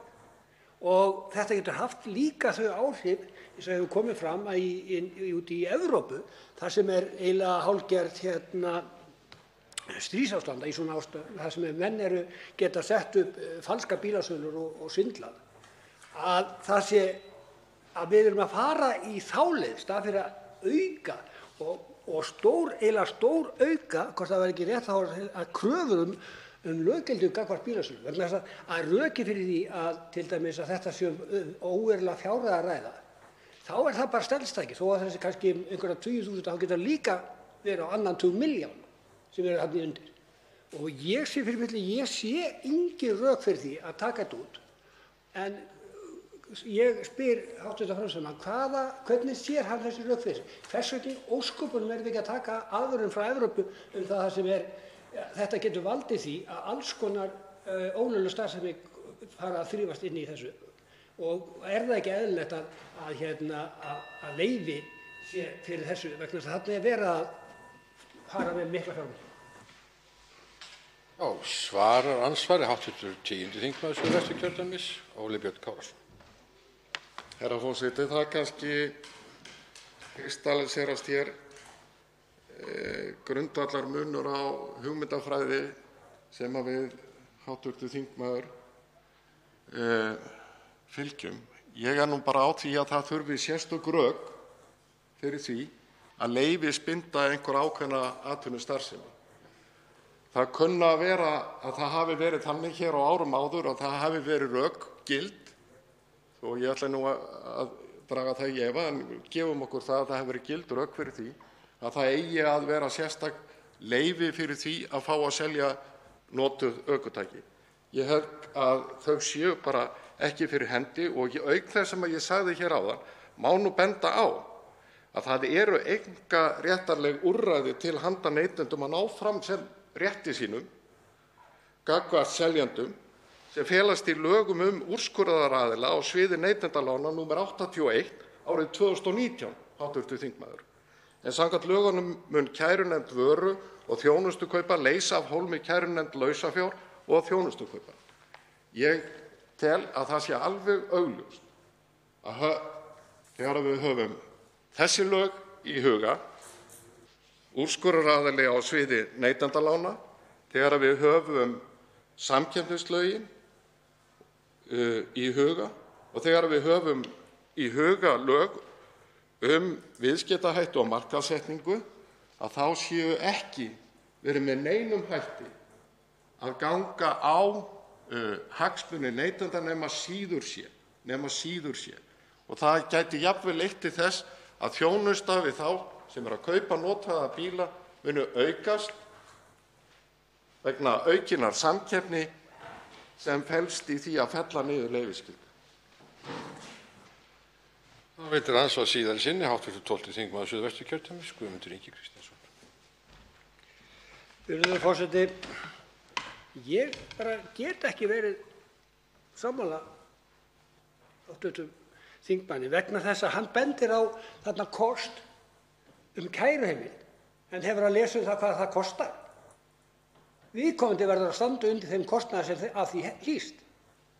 Og það hlýtur þá að loka á margan sem er með lenda í því að vera að versla með bifreiðar sem eru á litlu, kosta lítið. Og svo kemur annað þess að mér skilst að lögaðilar geta ekki heldur farið þá leið að kæra þarna. Þeir verða að fara beint í dómstólana. Og ég segi fyrir mig að hann segist vilja afnema þessi leyfisveitingar. Vill þá ekki líka afnema leyfisveitingar fyrir fasteignasölu? Eigum við ekki þá bara að taka þetta alla leið? Ég bara segi fyrir mig, nei, ég get ekki séð rökin í þessu. Og ég spyr hv. þingmann, hefur hann lesið greinargerð FÍB? Hefur hann lesið nákvæmlega hvað FÍB? Og þar kemur skýrt fram hvað er í gangi.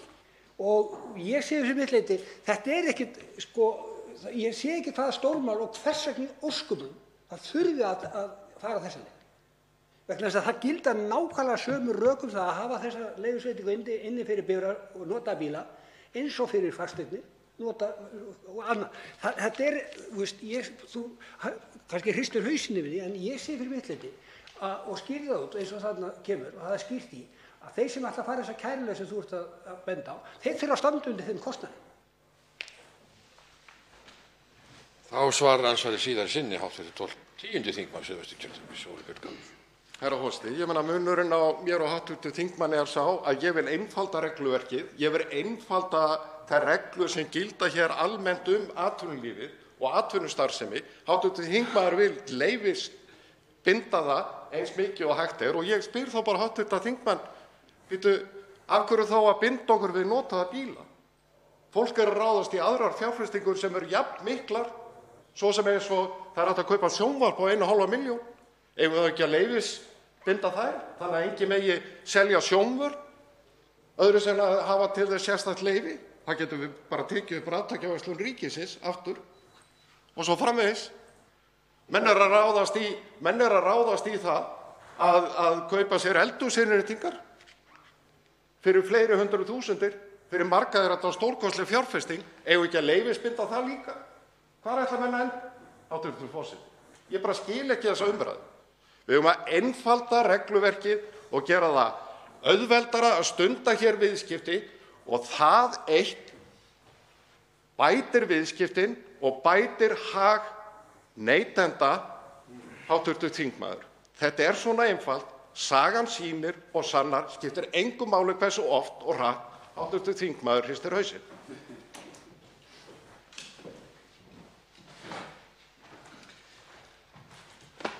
Þá tekur til máls hv. 12. þingmaður Suðvesturkjördæmis, Guðmundur Ingi Kristinsson. Virðulegur forseti. Já, við erum enn að ræða þetta stórfurðulega frumvarp um breytingu á ýmsum lögum varðandi einföldun reglukerfisins.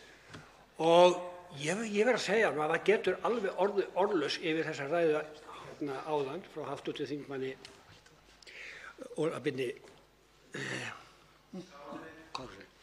Kárasyni. Og ég segi fyrir mitt leyti að eins og staðan er í dag, þá geta einstaklingar selt bifreiðina sína án þess að fara til bifreiðasala. En staðan er bara sú að þú ert öruggari. Ef þú ferð til bifreiðasalans, þá ertu búin að setja ábyrgðina yfir á hann.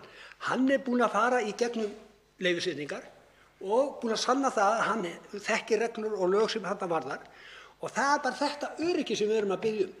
Og ég segi fyrir mitt leyti að við ættum að auka kröfurnar þarna og gera það ennþá betur þannig að fólk verði ennþá öruggara, vegna þess að eins og við vitum, sem er nýlega dæmi komið upp með bílaleigubifreiðarnar sem voru færðir niður hraðamælarnir á.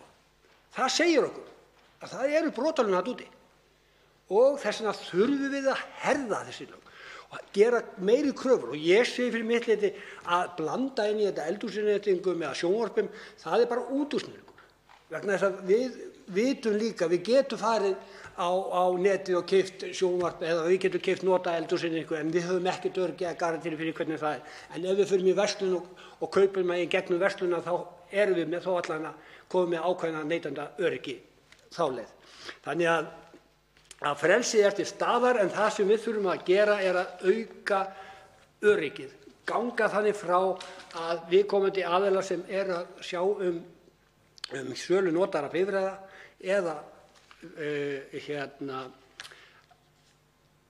að þeir sjái til þess að það sé aukið öryggi, að það sé tryggt að svona hlutir eins og með sölu á bifreiðum sem hafa verið færðir niður kílómetramælar skeiði muni ekki skeið aftur.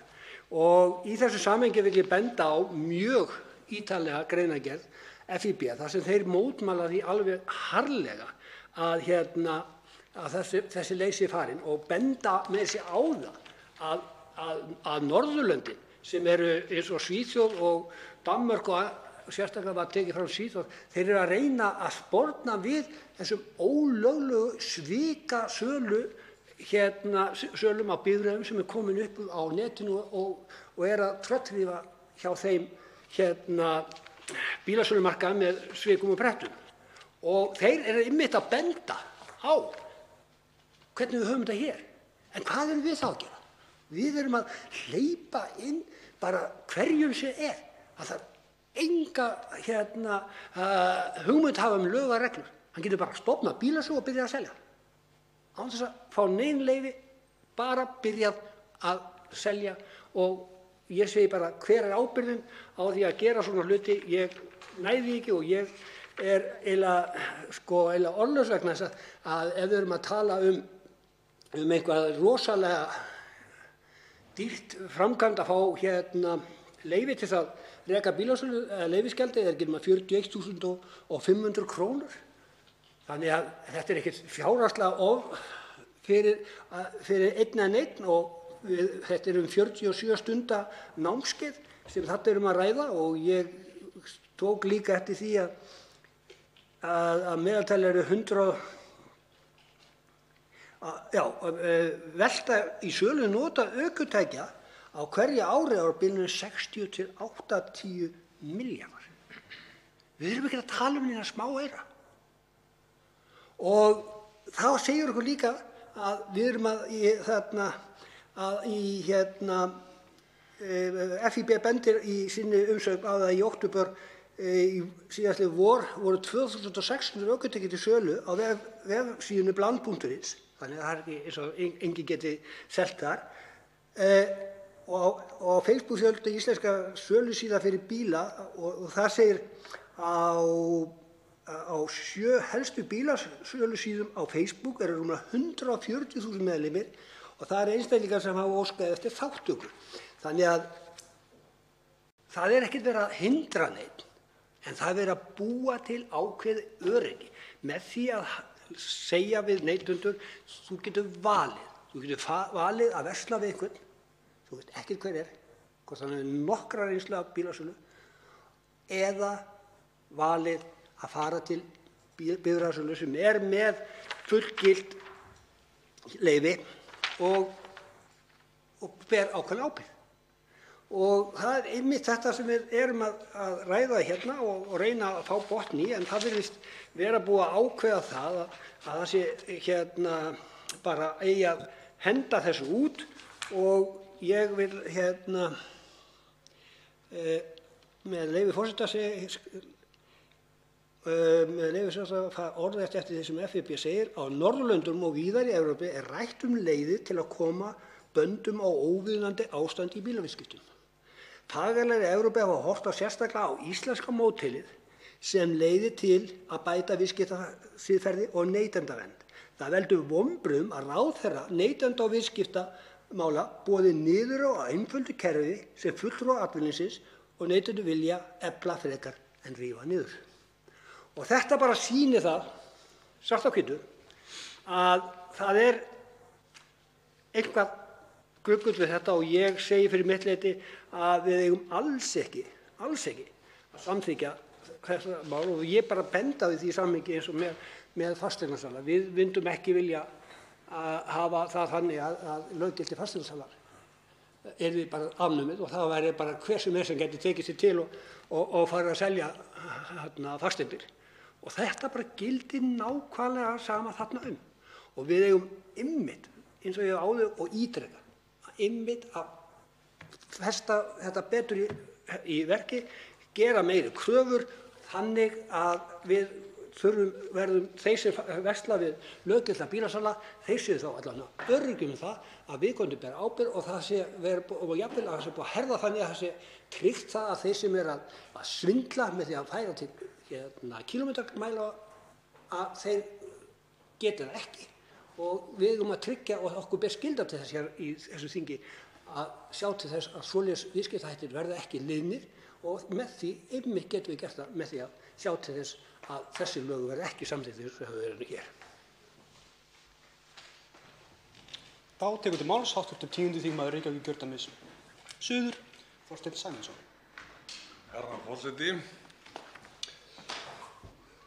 eitt af markmiðum Sjálfstæðisflokksins, eins og ég skil þau, er að auka frjálsræði og berjast fyrir heilbrigðari viðskiptum, að berjast fyrir því að samkeppni sé næg og að viðskipti gangi fyrir sig með heiðarlegum og eðlilegum hætti. Við erum búin að sjá 2 birtingarmyndir þessara stefnu Sjálfstæðisflokksins hér á þessu þingi sem nú stendur yfir. Sjálfstæðisflokkurinn er nefnilega búinn að finna aðila sem að reka markaðsráðandi starfsemi eins og allir leigubílstjóra sem á nú að skera niður við trog, neytendum til hagsbóta eins og það er sagt. Á sama hátt er það nú að nú á að taka fyrir eina stétt manna sem að nú sætir því að vera löggilt og vera með starfsábyrgðartryggingu og svo framvegis. Nú á að taka þetta allt af í nafni frjálsræðis og gefa hverjum sem er veiðileyfi á almenna neytendur sem að eru í þeim sporum að fjárfesta kannski næst stærstu fjárfestingu sína á lífsleiðinni, og þá er ég nú bara að tala um svona meðaljónin sem að hans stærsta fjárfesting er hugsanlega fasteignin sem hann býr í, og númer 2 er ökutækið eða ökutækin sem hann ræður yfir. Svo vill til að í nýlegum umsögnum við þetta frumvarp sem hér liggur fyrir og eru skrifaðar af aðilum sem hafa bein tengsl inn í þessa starfsemi og mikla reynslu af því hvernig hún fer fram. Þeir vara við því að þetta frumvarp sé samþykkt. Þetta eru sem sagt Félag íslenskra bifreiðaeigenda og þetta er Bílgreinasambandið. En Sjálfstæðisflokkurinn segir: hvað vita þessir menn um þetta? Við þurfum bara að gera þetta þannig að það sé einfalt að stofna til þessara starfsemi og síðan á einhver nefnd út í bæ sem kostar örugglega ekki neitt og sem Sjálfstæðisflokkurinn er búinn að koma á fót af því að hann er að minnka ríkiskerfið, að hún á bara að redda því ef það kemur eitthvað upp á í viðskiptum þessara aðila, það er að segja bílasala og neytenda. Herra forseti, það er ekki af engu sem að löggilding bílasala eða bifreiðasala var sett á milli 1990 og 1995, líklega árið 1994 segir ég. Það er ekki af engu, það er út af því að á þeim tíma þá urðu kaupendur oft á tíðum fyrir bæði fjárhagslegum skaða og ýmsum óþægindum af því að versla við aðila sem að voru ekki til þess bærir, þar að segja sinntu ekki hlutverki sínu sem skyldi. Þess vegna var regluverki sett utan um þessa starfsemi. Vestur í Ameríku hafa menn ágætis málsátt sem er einhvern veginn á þá leið að, með leyfi forseta, ef eitthvað er í lagi þá á ekki að breyta því, þá á ekki að eiga við það. Þessi tilhögun sem hefur verið núna frá 1994 hefur, herra forseti, virkað bara dável. Það hefur ekki verið mikið um það að menn þyrftu að fara fyrir dómstóla með ágreiningsmál út af sölu og kaupum á notuðum bifreiðum vegna þess einfaldlega að starfsumhverfi þeirra sem eiga að sjá viðskiptin hefur verið með þeim hætti að bæði hafa mér þurft að hafa löggildingu og starfsábyrgðartryggingu mjög væna. En eins og segir hér í nefndarálitinu, þá segir hér: hvetur nefndin til að þrátt fyrir brottfall leyfisskyldunnar verði þeim sem starfa við sölu notaðra bifreiða áfram, með leyfi forseta, gert kleift að afla sér sérþekkingar á því sviði að þar til gerðu námskeiðum. Það er hvatt til þess. Það þarf ekki að gera það, en það er hvatt til þess. Ég get ekki ímyndað mér nokkur einasti maður sem ætlar á annað borð að spara sér óþægindi, hann fer ekki að sækja námskeið sem hann þarf ekki að gera því bara því hann er hvattur til þess. Og þá segir maður: bíddu, ef að þessi námskeið eru þrátt fyrir allt nauðsynleg, hvers vegna eru þau þá bara ekki lögbundin? Hvar er þessi ábati í því að eiga þessi viðskipti? Og maður hlýtur líka að pæla í því hvað ætla menn að stöðva. Hér var dregin upp áðan fáránleg myndlíking af einhverjum sjónvörpum og eldhúsinnréttingum. Það þarf nú reynda verslunarleyfi til að versla með hvort tveggja, ef ég man rétt, eða allavega síðastir í vissi. Jafnvel aðstöðu. Þannig að þessi samanburður er náttúrulega út í hött. En maður hlýtur að spyrja með aðila eins og þessa, það er að segja löggilta bifreiðasala í dag, Hvað er allar menn að hætta? Verða dregið niður næst réttindi og skyldur fasteignasala? Verður mönnum gert kleift eða auðveldara fyrir að stofna til að opna lögmannsskrifstofur? Hvað er allar menn að stoppa við í þessari einföldun sinni á regluverkinu? Það er nefnilega eins og ég sagði, herra forseti, hér áðan, það var ekki af engu sem þessar reglur voru hertar. Og á sínum tíma, vegna þess að það vill svo vel til að sá sem hér stendur, hann þekkir nokkuð vel til þessar aðstæðna, vegna þess eins og áður hefur komið fram hér í ræðu á þinginu, að þá sat sá sem hér stendur í fyrstu stjórn félags löggiltra bifreiðasala og var einn af þeim fyrstu sem tók öðlaðist þessi löggiltu réttindi með því að sækja námskeið. Og þess vegna þekkir sá sem hér stendur nokkuð vel til þess ástand sem hér ríkti áður en að þessi herðing á regluverki var sett upp. Og nú er það þannig að menn geta alveg talað sig hér bláa í framann yfir því að með samþykkt þessa frumvarps verði hér allt með sléttum og felldum hætti og það verði ekkert vesen af þessu. Ég er hins vegar tilbúinn í það að veðja poka af súkkulaðirúsínum það að svo verður ekki. Leið og þetta frumvarp er samþykkt og byrjar að virka, þá mun ástandið verða eins og það var fyrir árið 1994. Það verður sem sagt svona viltavesturástand og misheiðarlegir aðilar munu vaða hér uppi nákvæmlega eins og var gert fyrir árið 1994. Og það eru eiginlega allflestir sem læra af reynslunni. Meira að segja dýr í tilraunabúri læra af reynslunni. Ef þau fá í sig straum, þá fara þau ekki lengur þar sem hann er. Þau fara annað, þau læra af reynslunni. En Sjálfstæðisflokkurinn hefur ekki lært af reynslunni og ætlar ekki að læra af reynslunni. Og hæstv. Ferðamála- og nýsköpunarráðherra ætlar ekki að gefa mikið fyrir þá reynslu sem er fyrir hendi í þessum málum. Heldur á núna að opna þennan markað upp á gátt. En það sem mér finnst kannski alvarlegast í þessu hér er það, auðvitað er mjög gott að einfalda regluverk og auðvitað er mjög gott að stuðla að meiri samkeppni og svo framvegis. En ég er bara ekki á sama stað og Sjálfstæðisflokkurinn í því máli. Ég hefði viljað fara í markaðsráðandi aðila í smásöluverslun eða eitthvað slíkt, breyta samkeppnislögum eignarhald og svo framvegis. Það hefði verið alvöru verkefni sem hefði komið neytendum vel, en að fara af stað með einhvern lurk og elta bifreiðasala, þetta er svo smátt.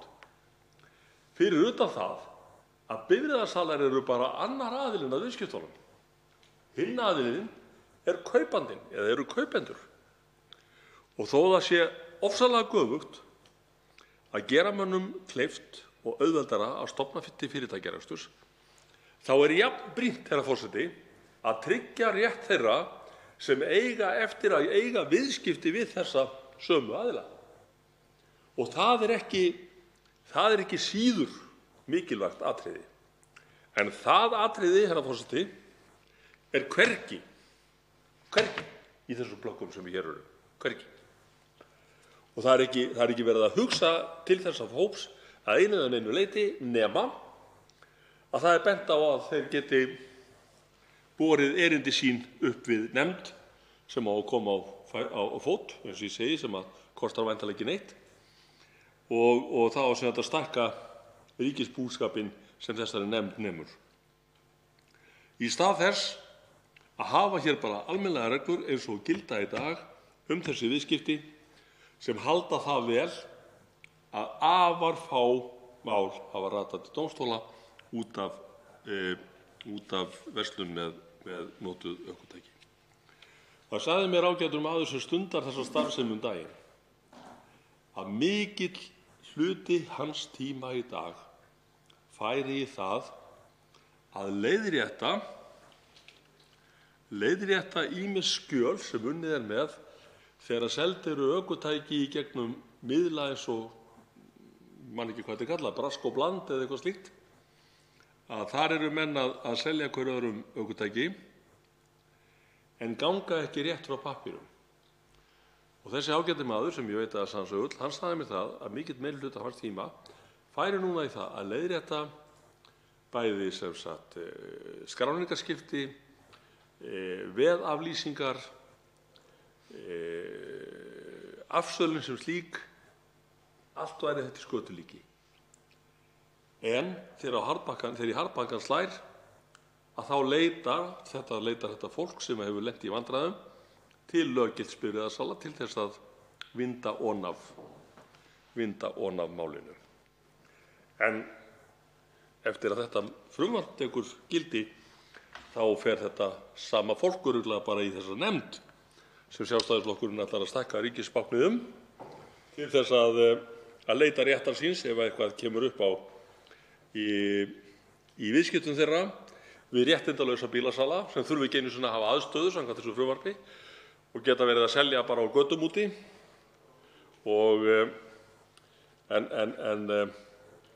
en eins og hér hefur verið sagt áður að þá eru þeir sem að drýgst þekkja til eins og Bílgreinasambandið og Félag íslenskra bifreiðaeigenda alfarið á móti því að þetta mál verði afgreitt með þeim hætti sem hér er.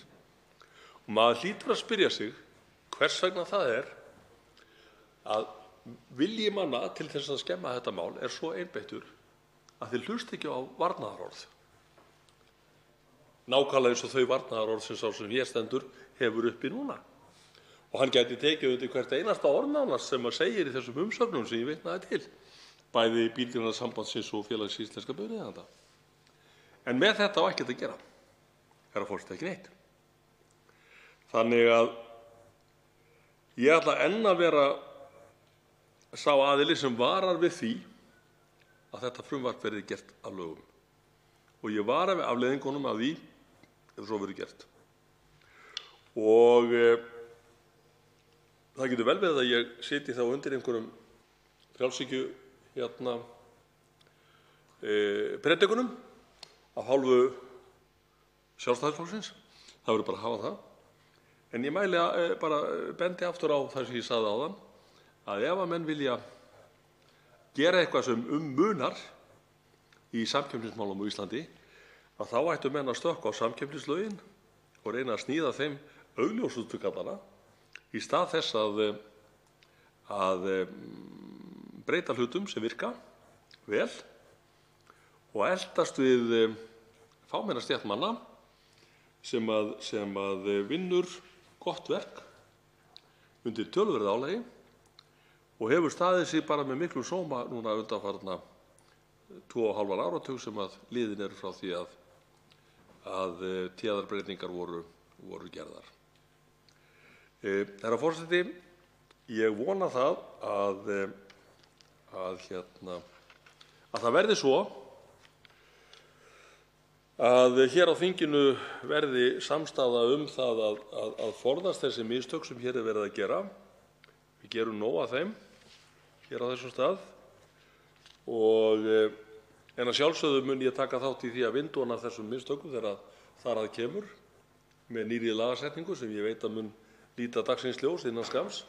Verði ég staðsettur á þingi þegar það gerist, að þá mun ég að sjálfsögðu taka þátt í því að leiðrétta þennan gjörning sem er ekki til þess fallinn að bæta ástandið í sölu á notuðum bifreiðum á Íslandi.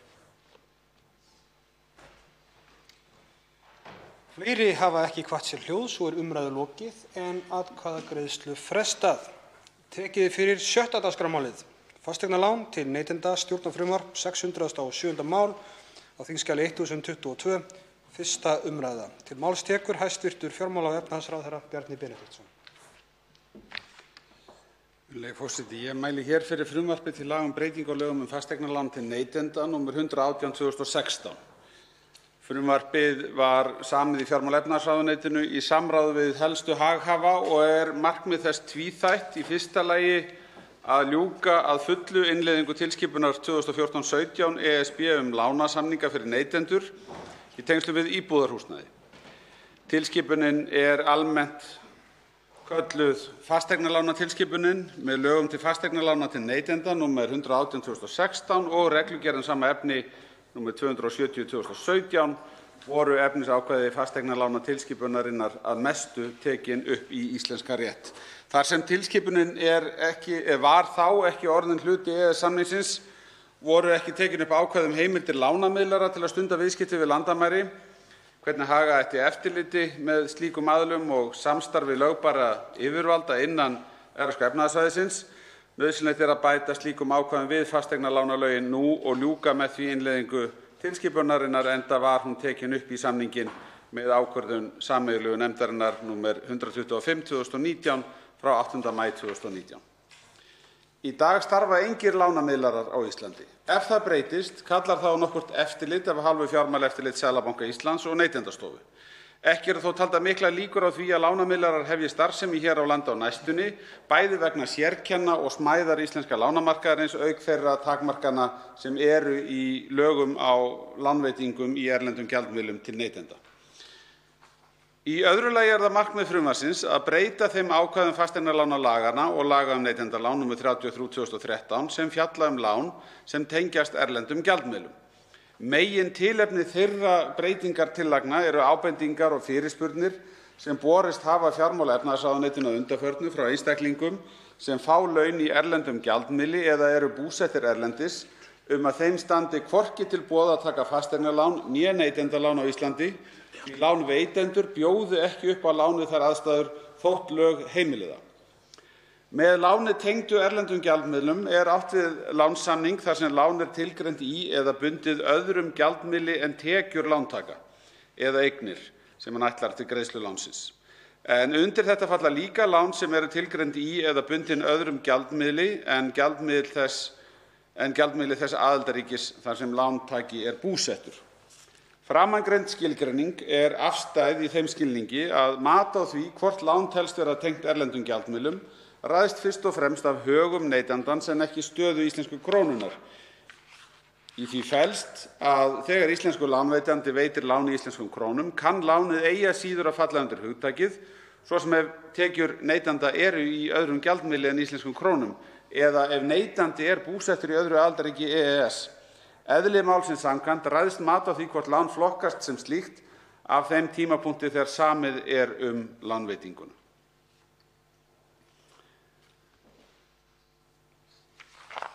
Af þessu má til dæmis leiða að það væri talið lán tengt erlendum gjaldmiðli ef einhver væri að flytja til landsins, vildi taka íslensk krónulán til þess að kaupa sér fasteign á Íslandi en gæti ekki sýnt fram á annað en að hafa haft tekjur í erlendum gjaldmiðli fram að lántökunni.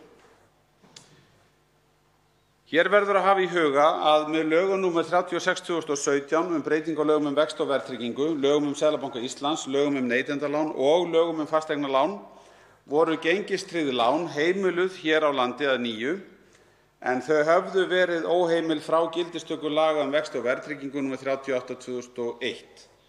Með breytingalögunum var brugðist við rökstuddu áliti Eftirlitsstofnunar EFTA frá 22. maí 2013 bann við gengistryggingu fjárskuldbindinga í íslenskum krónum. Í lögum um vexti og verðtryggingu samrýmist ekki 40. grein EES-samningsins frjálst fjármagnsflæði.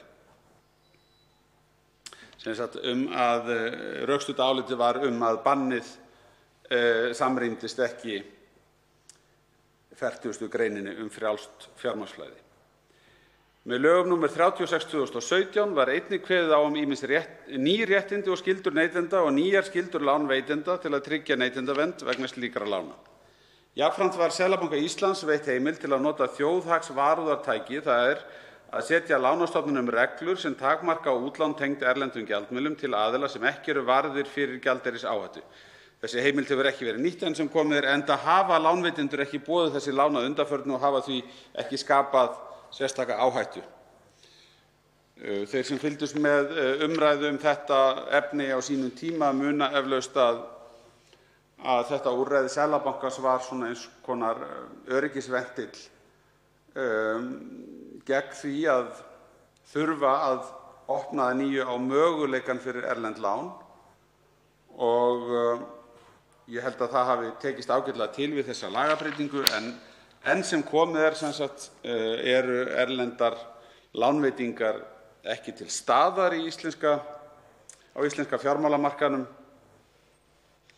og það er einungis verið að horfa til þess að Seðlabankinn myndi grípa til þessa úrræðis ef það væri að safnast upp áhætta í kerfinu hjá okkur.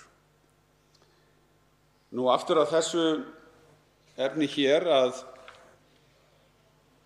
hvernig tengist þetta sem ég er hér að rekja Seðlabankann efni frumvarpsins. Jú, það er bara mikilvægt að hafa í huga að jafnvel þótt frumvarpið sé hlutlaust gagnvart því hvort verið er að veita erlent lán á móti íslenskum tekjum eða íslenskt lán á móti erlendum tekjum, að þá er breytingin sem hér er verið að leggja til með frumvarpinu fyrst og fremst til komin vegna þess vanda sem þeir sem eru að flytja til landsins standa frammi fyrir eða þeir sem að hafa annan fótinn á Íslandi en segjum eru að vinna í fluggeiranum eða eru sérfræðingar starfandi erlendis og hafa sínar tekjur í útlöndum.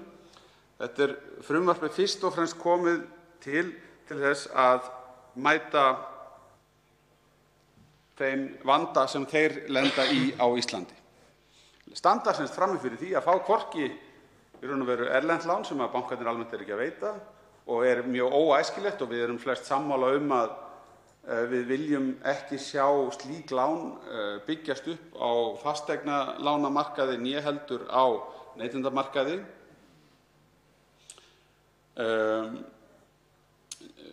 Né heldur íslenska lánið vegna þess sem við höfum hér verið að rekja. Þá er mikilvægt að hafa það í huga að jafnvel þótt að reglurnar séu hlutlausar hvað þetta snertir, að þá hefur Seðlabankinn alltaf þessa heimild gagnvart erlendu lánunum að þrengja að veitingu þeirra. Meðal ástæðna sem nefndar hafa verið fyrir því að lánveitendur vilji ekki veita lán tengd erlendum gjaldmiðlum eru þær að neytandi hefur einhliða rétt til að breyta láninu í lán sem ekki er tengt erlendum gjaldmiðli. Neytanda með tekjur í öðrum gjaldmiðli en krónum sem fengi lán í krónum til að kaupa fasteign hér á landi væri þannig heimilt að breyta því láni í lán í öðrum gjaldmiðli en krónum. Hið sama ætti við námsmann erlendis sem fengi lán í íslenskum krónum, það er að hann ætti rétt á að breyta láninu í gjaldmiðil þess lands þar sem hann var búsettur við lántökuna. Ætla má að slíkt gæti gerst þegar aðstæður til þess væru almennt hagstæðar fyrir neytandann og því gætu lánveitendur til dæmis séð gjaldeyrisjöfnuð sinn breytast fljótt ef margir neytendur nýttu breytiréttinn á svipuðum tíma. Það er áhætta sem lánveitendum hugnast ekki að taka og þess vegna hafa þeir ekki farið út á þessa braut. Þetta hefur leitt til þessa ástand sem við erum hér að lýsa. Sem dæmi einstaklinga sem fá ekki lán má nefna sjómenn, starfsmenn flugfélaga eins og ég hef hér áður nefnt, námsmenn og aðrir sem að starfa sinna vegna eða náms fá laun greidd í öðrum gjaldmiðli en íslenskum krónum eða þurfa að vera búsettir erlendis. Til að stuðla að því að neytendur standi til boða að taka lán hér á landi í íslenskum krónum, þó svo að þeir séu með tekjur í erlendum gjaldmiðli eða þeir séu búsettir erlendis, þá eru lagðar til ýmsar breytingar á fasteignalánalögunum og neytendalánalögunum sem ætlað er að liðka fyrir slíkum lánveitingum. Breytingarnar eiga einnig við lán í öðrum gjaldmiðlum en íslenskum krónum, enda ber samkvæmt skuldbindingum okkar á grundvelli EES-samningsins að líta til aðstæðna neytandans við mat á áhættu við lánveitingu og ekki mismuna eftir gjaldmiðlum. Veigamesta breytingin sem lögð er til á báðum lögunum er sú að lagt er til að réttur neytenda til að breyta eftirstöðum láns sem tengist erlendum gjaldmiðli í lán sem tengist ekki erlendum gjaldmiðlum eigi ekki við þegar lánsfjárhæð og veð sem sett er til tryggingar láninu, til dæmis íbúðarhúsnæði, eru bæði í sama gjaldmiðli, svo sem íslenskum krónum. Gjaldeyrisáhætta neytenda í slíkum tilvikum er mun minni en þegar lánsfjárhæð og veð eru í ólíkum gjaldmiðlum. Breytiréttur neytenda mun áfram eiga við ef lán og veð eru í mismunandi gjaldmiðlum, svo sem ef lánað er í evrum til kaupa á ökutæki hér á landi með veði í því. Aðrar breytingar sem lagðar eru til á neytendalánalögunum eru þær að almennar viðmiðunarfjárhæðir greiðslumats, 2 milljónir fyrir einstaklinga og 4 fyrir hjón og sambúðarfólk, eigi einnig við lán sem tengjast erlendum gjaldmiðlum í stað þess að í öllum tilvikum verði að framkvæma greiðslumat vegna slíkra lána. Einnig að heimilt verði að veita lán tengt erlendum gjaldmiðlum þrátt fyrir neikvæða niðurstöðu greiðslumats að uppfylltum þeim skilyrðum sem eiga almennt við lánveitingar þrátt fyrir neikvætt greiðslumat. Það er að frekar upplýsingar frá neytanda sýni fram á að líklegt sé að neytandi geti staðið í skilum með lánið. Lánveitandi skal í slíkum tilvikum rétt eins og vegna annarra lána sem veitt eru þrátt fyrir neikvæða niðurstöðu greiðslumats skjalfesta rökstuðning fyrir þessari ákvörðun, útskýra hana fyrir neytanda og varðveita gögn henni til stuðnings eins og við á. Við vinnslu frumvarpsins var haft samráð við atvinnuvega- og nýsköpunarráðuneytið, Seðlabanka Íslands, Neytendastofu og Samtök fjármálafyrirtækja. Drög að frumvarpinu voru birt tvívegis til umsagnar í samráðsgátt stjórnvalda fyrst í ágúst 2018 og svo í febrúar á þessu ári. Umsagnir bárust frá hagsmunasamtökum heimilanna, Samtökum fjármálafyrirtækja og Neytendastofu. Ástæða þótti til að bregðast við hluta af athugasemdum með breytingum á frumvarpsdrögum. Markmiðið með þeim breytingum sem lagðar eru til í frumvarpinu á ákvæðum lán sem tengjast erlendum gjaldmiðlum er að lánveitendur muni hefja að bjóða þeim neytendum sem eru búsettir erlendis eða með tekjur í erlendum gjaldmiðli lán í íslenskum krónum, enda standist neytandi þegar við á sérstakt greiðslumat vegna slíkra lána. Verði það raunin, munu þeir einstaklingar sem eigi hlut geta tekið umrætt lán og þegar það á við eignast húsnæði. Virðulegi forseti, það kemur ekki á óvart að sporin hræði þegar erlend lán eru annars vegar. Hræðslan við að fortíðarvandi endurtaki sig má þó ekki gera það að verkum að við útilokum ákveðinn hóp fólks frá því að geta yfir höfuð fengið lán, meðal annars til húsnæðiskaupa. Við verðum líka að hafa í huga að fjármálastöðugleiki er nú vaktaður með kerfisbundnum hætti og Seðlabankinn hefur lagaheimildir til að bregðast við ef lán tengd erlendum gjaldmiðlum eru líkleg til að skapa hættu. Það að veita lán í erlendum gjaldmiðli er ekki óheimilt, en slíkum lánveitingum getur fylgt áhætta og nú er gert ráð fyrir því að úr þeirri áhættu verði dregið með ýmsu móti. Virðulegi forseti, ég legg til að þessu frumvarpi verði vísað til háttvirtrar efnahags- og viðskiptanefndar að aflokinni þessari umræðu og svo til annarrar umræðu hér í þinginu. Fleiri hafa ekki kvað sér hljóðs og er umræðu lokið. Frumvarpið gengur út til annarrar umræðu og efnahags- og viðskiptanefndar ef enginn hreyfir andmælum. Það er samþykkt. Tekið er fyrir 7. dagskrármálið innflutningur dýra, stjórnarfrumvarp, 608. mál á þingskjali 1023, fyrsta umræða. Til máls tekur hæstv. sjávarútvegs- og landbúnaðarráðherra Kristján Þór Júlíusson. Virðulegi forseti. Ég mæli hér fyrir frumvarpi á þingskjali 1023, mál nr. 608. Þar er að ræða frumvarp til laga breytingu á lögum innflutning dýra, nr. 54/1990, sóttvarna- og einangrunarstöðvar. Frumvarpið er samið í atvinnuvega- og nýsköpunarráðuneytinu. Megintilgangur þess er að tryggja að Matvælastofnun geti sinnt sínu lögbundna hlutverki við að koma í veg fyrir að alvarlegir dýrasjúkdómar berist til landsins, hefta útbreiðslu þeirra og afstýra hættu og tjóni af völdum útbreiðslu dýrasjúkdóma. Þannig eru með frumvarpinu lagðar til breytingar á fyrirkomulagi einangrunar dýra, aðgengi Matvælastofnunar að innfluttum dýrum sem eru í einangrun, sem og breytingar til að tryggja að starfsmenn stofnunarinnar geti leitað liðsinnis lögreglu sé þeim aftrað í að sinna störfum sínum. Með frumvarpinu er í fyrsta lagi lagðar til breytingar á 2. grein laganna þannig að gefinn verði kostur á því að dýr verði send úr landi ef þau eru til dæmis flutt inn án heimildar en gildandi ákvæði kveður á að þeim sé tafarlaust lógað. Þá verði kveðið skýrar á hvenær innflutningi telst lokið. Í öðru lagi er lagt til að kveðið verði skýrar á starfsemi sóttvarna- og einangrunarstöðva í 7. grein laganna. Þá verði heimildir Matvælastofnunar skýrðar nánar í 15. grein laganna í þeim tilfellum þegar upp kemur alvarlegur smitsjúkdómur, óeðlileg eða óútskýrð afföll eða rökstuddur grunur smitsjúkdóm í sóttvarna- eða einangrunarstöð og skyldur rekstraraðila þeirra til að hlíta fyrirmælum Matvælastofnunar. Líkt og hér hefur verið rakið er markmið frumvarpsins fyrst og fremst að tryggja að Matvælastofnun geti betur framfylgt sínum lögbundnu skyldum. Tilætluð áhrif þeirra breytinga sem lagðar eru til með frumvarpinu, meðal annars að tryggja stofnuninni frekari úrræði, eru taldar stuðla að því. Þá þykir brýnt að meðalhófs sé gætt og umráðamönnum dýra gefinn kostur á því að dýr verði send úr landi í þeim tilvikum þegar innflutningur er óheimill eða þau sleppa frá innflutningsförum. Framangreind krefst breytinga á gildandi lögum um innflutning dýra og því er þetta frumvarp hér flutt. Það skal sérstaklega tekið fram að þessar lagabreytingar eru ekki vegna þeirra breytinga sem verið er að gera á regluverki um innflutning hunda og katta í kjölfar nýs áhættumats sem var unnið af fyrrum yfirdýralækni Danmerkur að beiðni ráðuneytisins. Á grundvelli þess verða gerðar reglugerðarbreytingar sem snúa meðal annars að því að skýra hugtök, stytta einangrun hunda og katta og setningu sérstakra skilyrða vegna innflutnings hjálparhunda. Þær breytingar munu taka gildi innan tíðar. Verði frumvarpið óbreytt að lögum mun það ekki hafa áhrif á fjárhag ríkissjóðs. Virðulegi forseti, ég hef rakið meginefni þessa frumvarps og vil að öðru leyti vísa til þeirra greinargerða sem fylgir því, en þar er ítarlega fjallað um efni frumvarpsins. Að lokinni umræðu hér legg ég til að frumvarpinu verði vísað til 2. umræðu og hæstvirtrar atvinnuveganefndar til umfjöllunar. Fleiri hafa ekki kvatt sér hljóðs og er umræðu lokið. Frumvarpið gengur til 2. umræðu og atvinnuveganefndar ef enginn hreyfir andmælum. Það er samþykkt. Tekið fyrir 8. dagskrármálið. Þjóðarátak í landgræðslu, þingsályktunartillaga 365. mál á þingskjali 440. Fyrri umræða. Til máls tekur hv. 4. þingmaður Norðausturkjördæmis Þórarinn Ingi Pétursson. Virðulegi forseti, ég mæli hér fyrir tillögu til þingsályktunar um þjóðarátak í landgræðslu.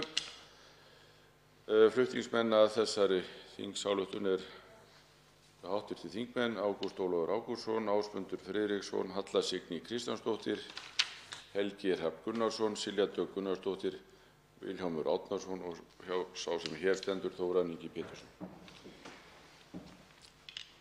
Alþingi ályktar að fela umhverfis- og auðlindaráðherra að koma fyrir lok árs 2020 á samstarfi stjórnvalda, bænda, landgræðslunnar og atvinnulífs almennings sem miði að því að auka þátttöku almennings í kolefnisbindingu með landgræðslu og hefja þar með þjóðarátak í landgræðslu. Í greinargerð með þingsályktunartillögunni hljóðar svo: Með þingsályktunartillögu þessari er lagt til að umhverfis- og auðlindaráðherra verði falið að sjá til þess að komið verði á fót vettvangi fyrir samstarfi stjórnvalda, landgræðslunnar, bænda, atvinnulífs og almennings sem miði að því að auka þátttöku almennings í kolefnisbindingu með landgræðslu og gera þannig þjóðarátak í landgræðslu. Samstarfsvettvangi þessum verði komið á fyrir lok 2020. Markmið tillögunnar er að auka kolefnisbindingu og koma í veg fyrir jarðvegsrof og græða upp örfoka land með aukinni þátttöku almennings í landgræðslu. Samstarfsvettvangurinn hafi fyrirmynd af átakinu Bændur græða landið, samstarfsverkefni bænda og landgræðslunnar uppgræðslu heimalanda sem hefur verið starfað frá árinu 1990 og gefið góða raun. Með aukinni umhverfisvitund og fræðslu almennings hafa æ fleiri fyrirtæki boðið viðskiptavinum upp á að kolefnisjafna viðskipti sín. Þátttaka atvinnulífsins í verkefninu gæti falist í því að bjóða upp á kolefnisjöfnun viðskipta með landgræðslu. Þannig yrði þátttaka almennings tvíþætt, annars vegar með beinni þátttöku í landgræðslu undir leiðsögn landgræðslunnar og hins vegar með kolefnisjöfnun viðskiptavina sinna. Markmið þessara þingsályktunartillögu falla vel að loftslagskafla stjórnarsáttmála ríkisstjórnar Katrínar Jakobsdóttur, þessi aðgerðaáætlun í loftslagsmálum fyrir árin 2018 til 2030. sem og heimsmarkmiðum Sameinuðu þjóðanna, markmið nr. 13, aðgerðir í loftslagsmálum. Aðrir alþjóðasamningar sem samvinnuverkefni gæti verið liður í að uppfylla eru Parísarsáttmálinn, samningur Sameinuðu þjóðanna aðgerðir gegn eyðimerkurmyndun sem hefur verið í gildi hér á landi frá árinu 1996, alþjóðlegir samningar líffræðilega fjölbreytni sem fullgiltir voru á Alþingi árið 1994 og rammasamningur Sameinuðu þjóðanna loftslagsmál, breytingar sem tóku gildi hér á landi árið 1994. Jarðvegur er mikilvæg auðlind. Hann er undirstaða mestallrar matvælaframleiðslu heimsins en jarðvegseyðing er ein mestu ógn mannkyns. Eyðing gróðurs og jarðvegs hefur langa hríð verið eitt helsta umhverfisvandamál á Íslandi. Flutningsmenn leggja því til að farið verði í þjóðarátak í landgræðslu enda hafi fáar þjóðir hafa eins góð tækifæri og Íslendingar til að draga úr losun vegna landnotkunar og efla kolefnisbindingu í gróðri og jarðvegi.